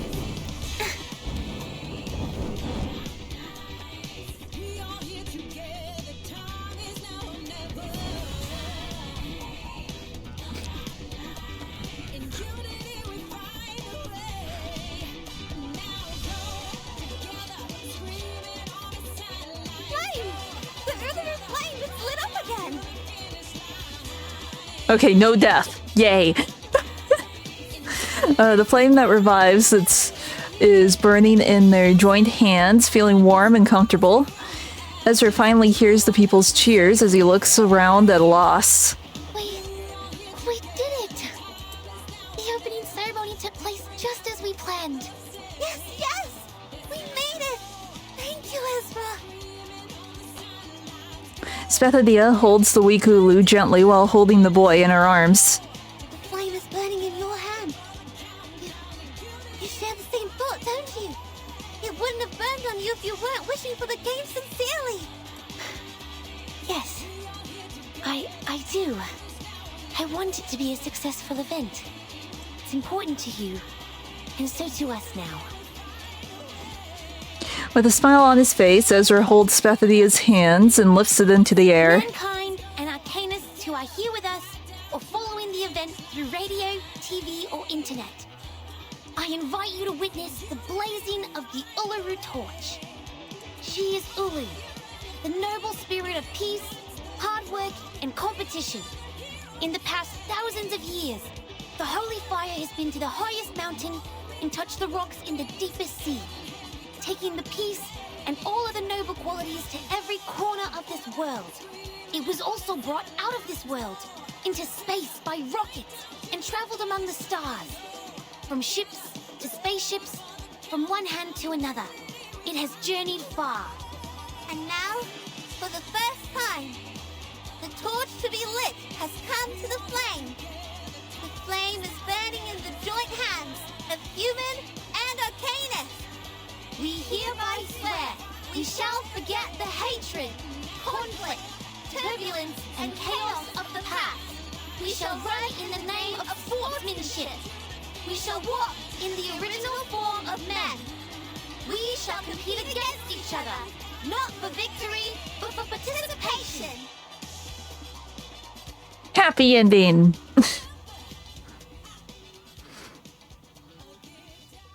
Or is there another scene?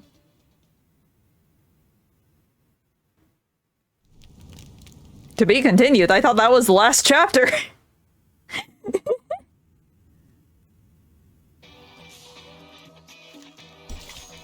Clear it to unlock reunion fires. Well, this is probably... Oh, that's wild. Oh, I like the sand art.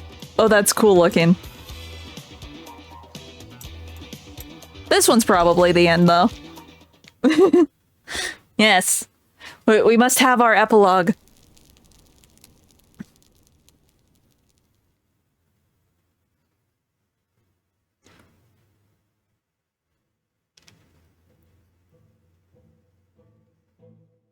So, did Miss Desert Funnel go to the hospital to visit Mr. Makua?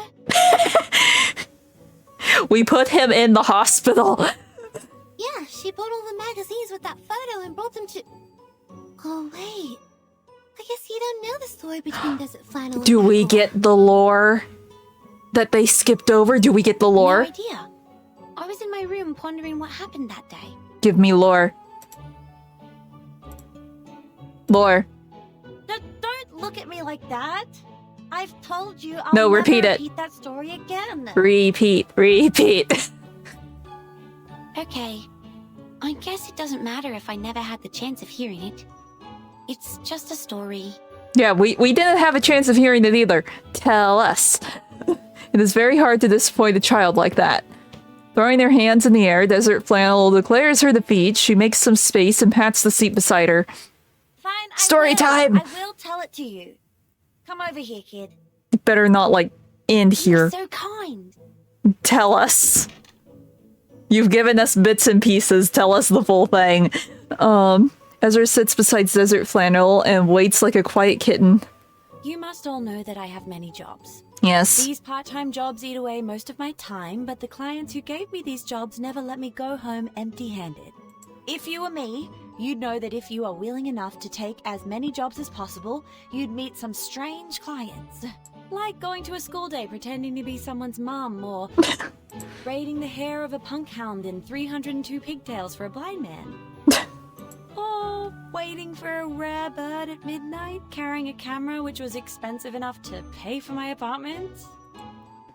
I know. Sometimes my colleagues in the class would also hire others to help collect information they need. But if we have the time, most of us would prefer to take a walk in the forest and try our luck. Yes, that's exactly what my client said. He paid me well for the job. So generous that I stared at the dark and waited for that pink torch hummingbird to show up, despite my bloodshot eyes. 1 day, 2 days, and 3 days passed. I didn't even see anything like it. But I saw a wonder beast, just as extraordinary as the hummingbird. Pausing for a second, Desert Flannel takes a deep breath. Pink glittering platypus. Pink glittering platypus? It's pink and it's glittering? And who knows whether pink torch hummingbird is a strange nickname for that platypus? Of course I have to take a picture of it. But you know, a bird lover won't need a picture of a platypus.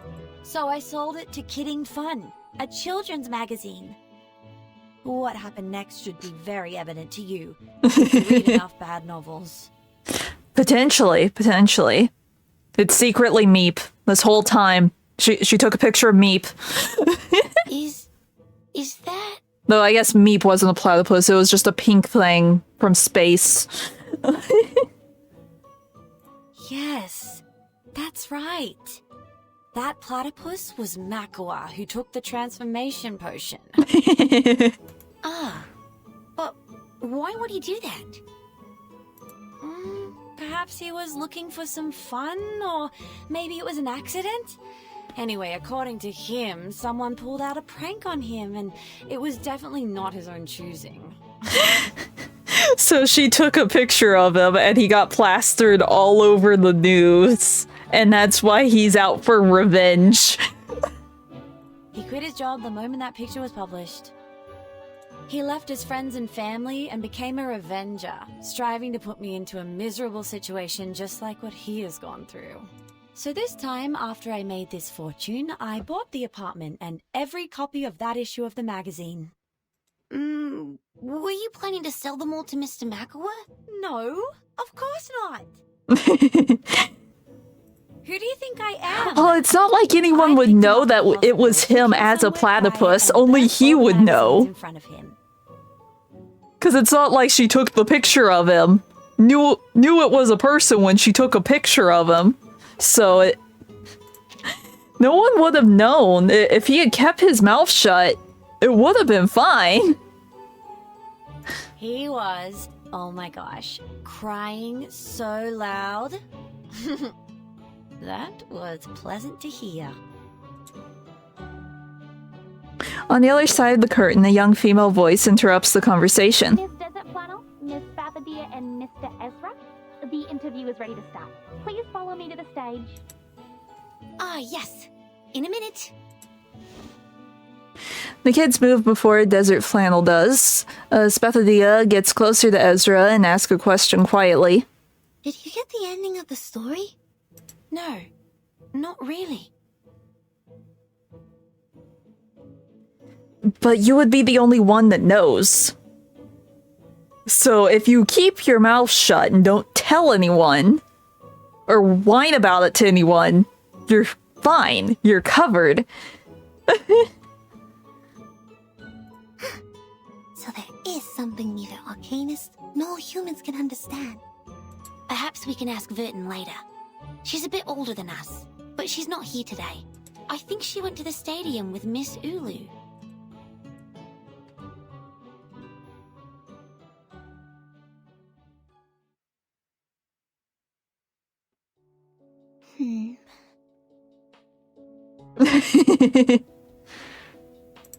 The gold-swallowing crowd, the apocalyptic hedonism, and the adventure on the island of numbers. Not if you already have a low self-esteem. You'll be like, oh, everyone else just sees me for the way that I see me. So this is what the world has become when I was in slumber for all these years. I have experienced countless rains, and have even seen the rainbow above Uluru, but I've never seen anything like the storm. The flame lets out a contented sigh. I can't believe it just changed everything so easily. But the Uluru Stadium is still here. I know there are spots with mysterious power in this world. They can provide a slim chance of survival in the storm. And the stadium is exactly one of them. Such a place will be desired by different forces one day. It's just a matter of time. Like the Manus Vindictae you talked about. To them, the Uluru Stadium is like a piece of meat to a hungry wolf. That's right. The Foundation has already launched the Uluru Guarding Project, It will be a long-term mission and involves a heavy workload, and the Australia branch doesn't have enough manpower for it. Fortunately, a lot of people went to the visitor window of the branch. They are worried about the stadium? Yes, a lot. They volunteered to station here to protect it, even at the cost of their own time and effort. They have built the Uluru Guardians, which consist of 31 Arcanists and 29 humans. There are doctors, writers, taxi drivers, newsstand owners, and so on. And they are all among the audience of the games. You made it, child. This is indeed a brand new beginning.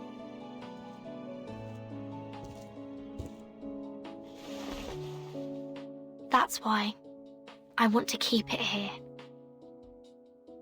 Okay. The name of sportsmanship shall walk in the... Oh, this is the thing that they said. The giant rock within the bunyip turned into has become warm on the red soil of Uluru. No more wet, cold, questionable, or doubt. The strokes carved out by gravel and fire run down from the bunyip's spine to both sides of its body. At the end of each ridge, words are inscribed, turning the rock into a monument. We shall run in the name of sportsmanship. We shall walk in the original form of men. We shall compete against each other, not for victory, but for participation, by both human and arcanist. Now it's a happy ending. No matter how many times the storm reshapes the world from top to bottom, no matter how the times or the lifestyle change, no matter how ignorant people become, whenever they open the gate to the Uluru Stadium again, they will remember the spirit and faith it has been conveying. Things will change in the unstoppable river of time, yet the Uluru Stadium shall remain forever. Woo!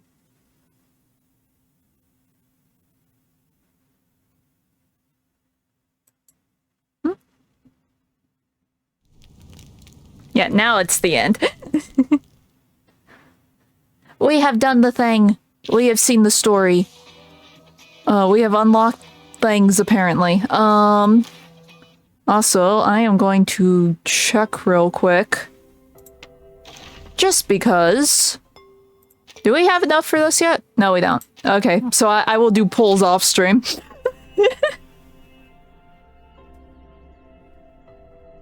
But this story is good. I don't agree with story skippers. They make no sense to me. Anyways, we have finished the story, so I am going to call it a day because we went over time. I will see you guys tomorrow. Hope you have a good rest of your day. Bye.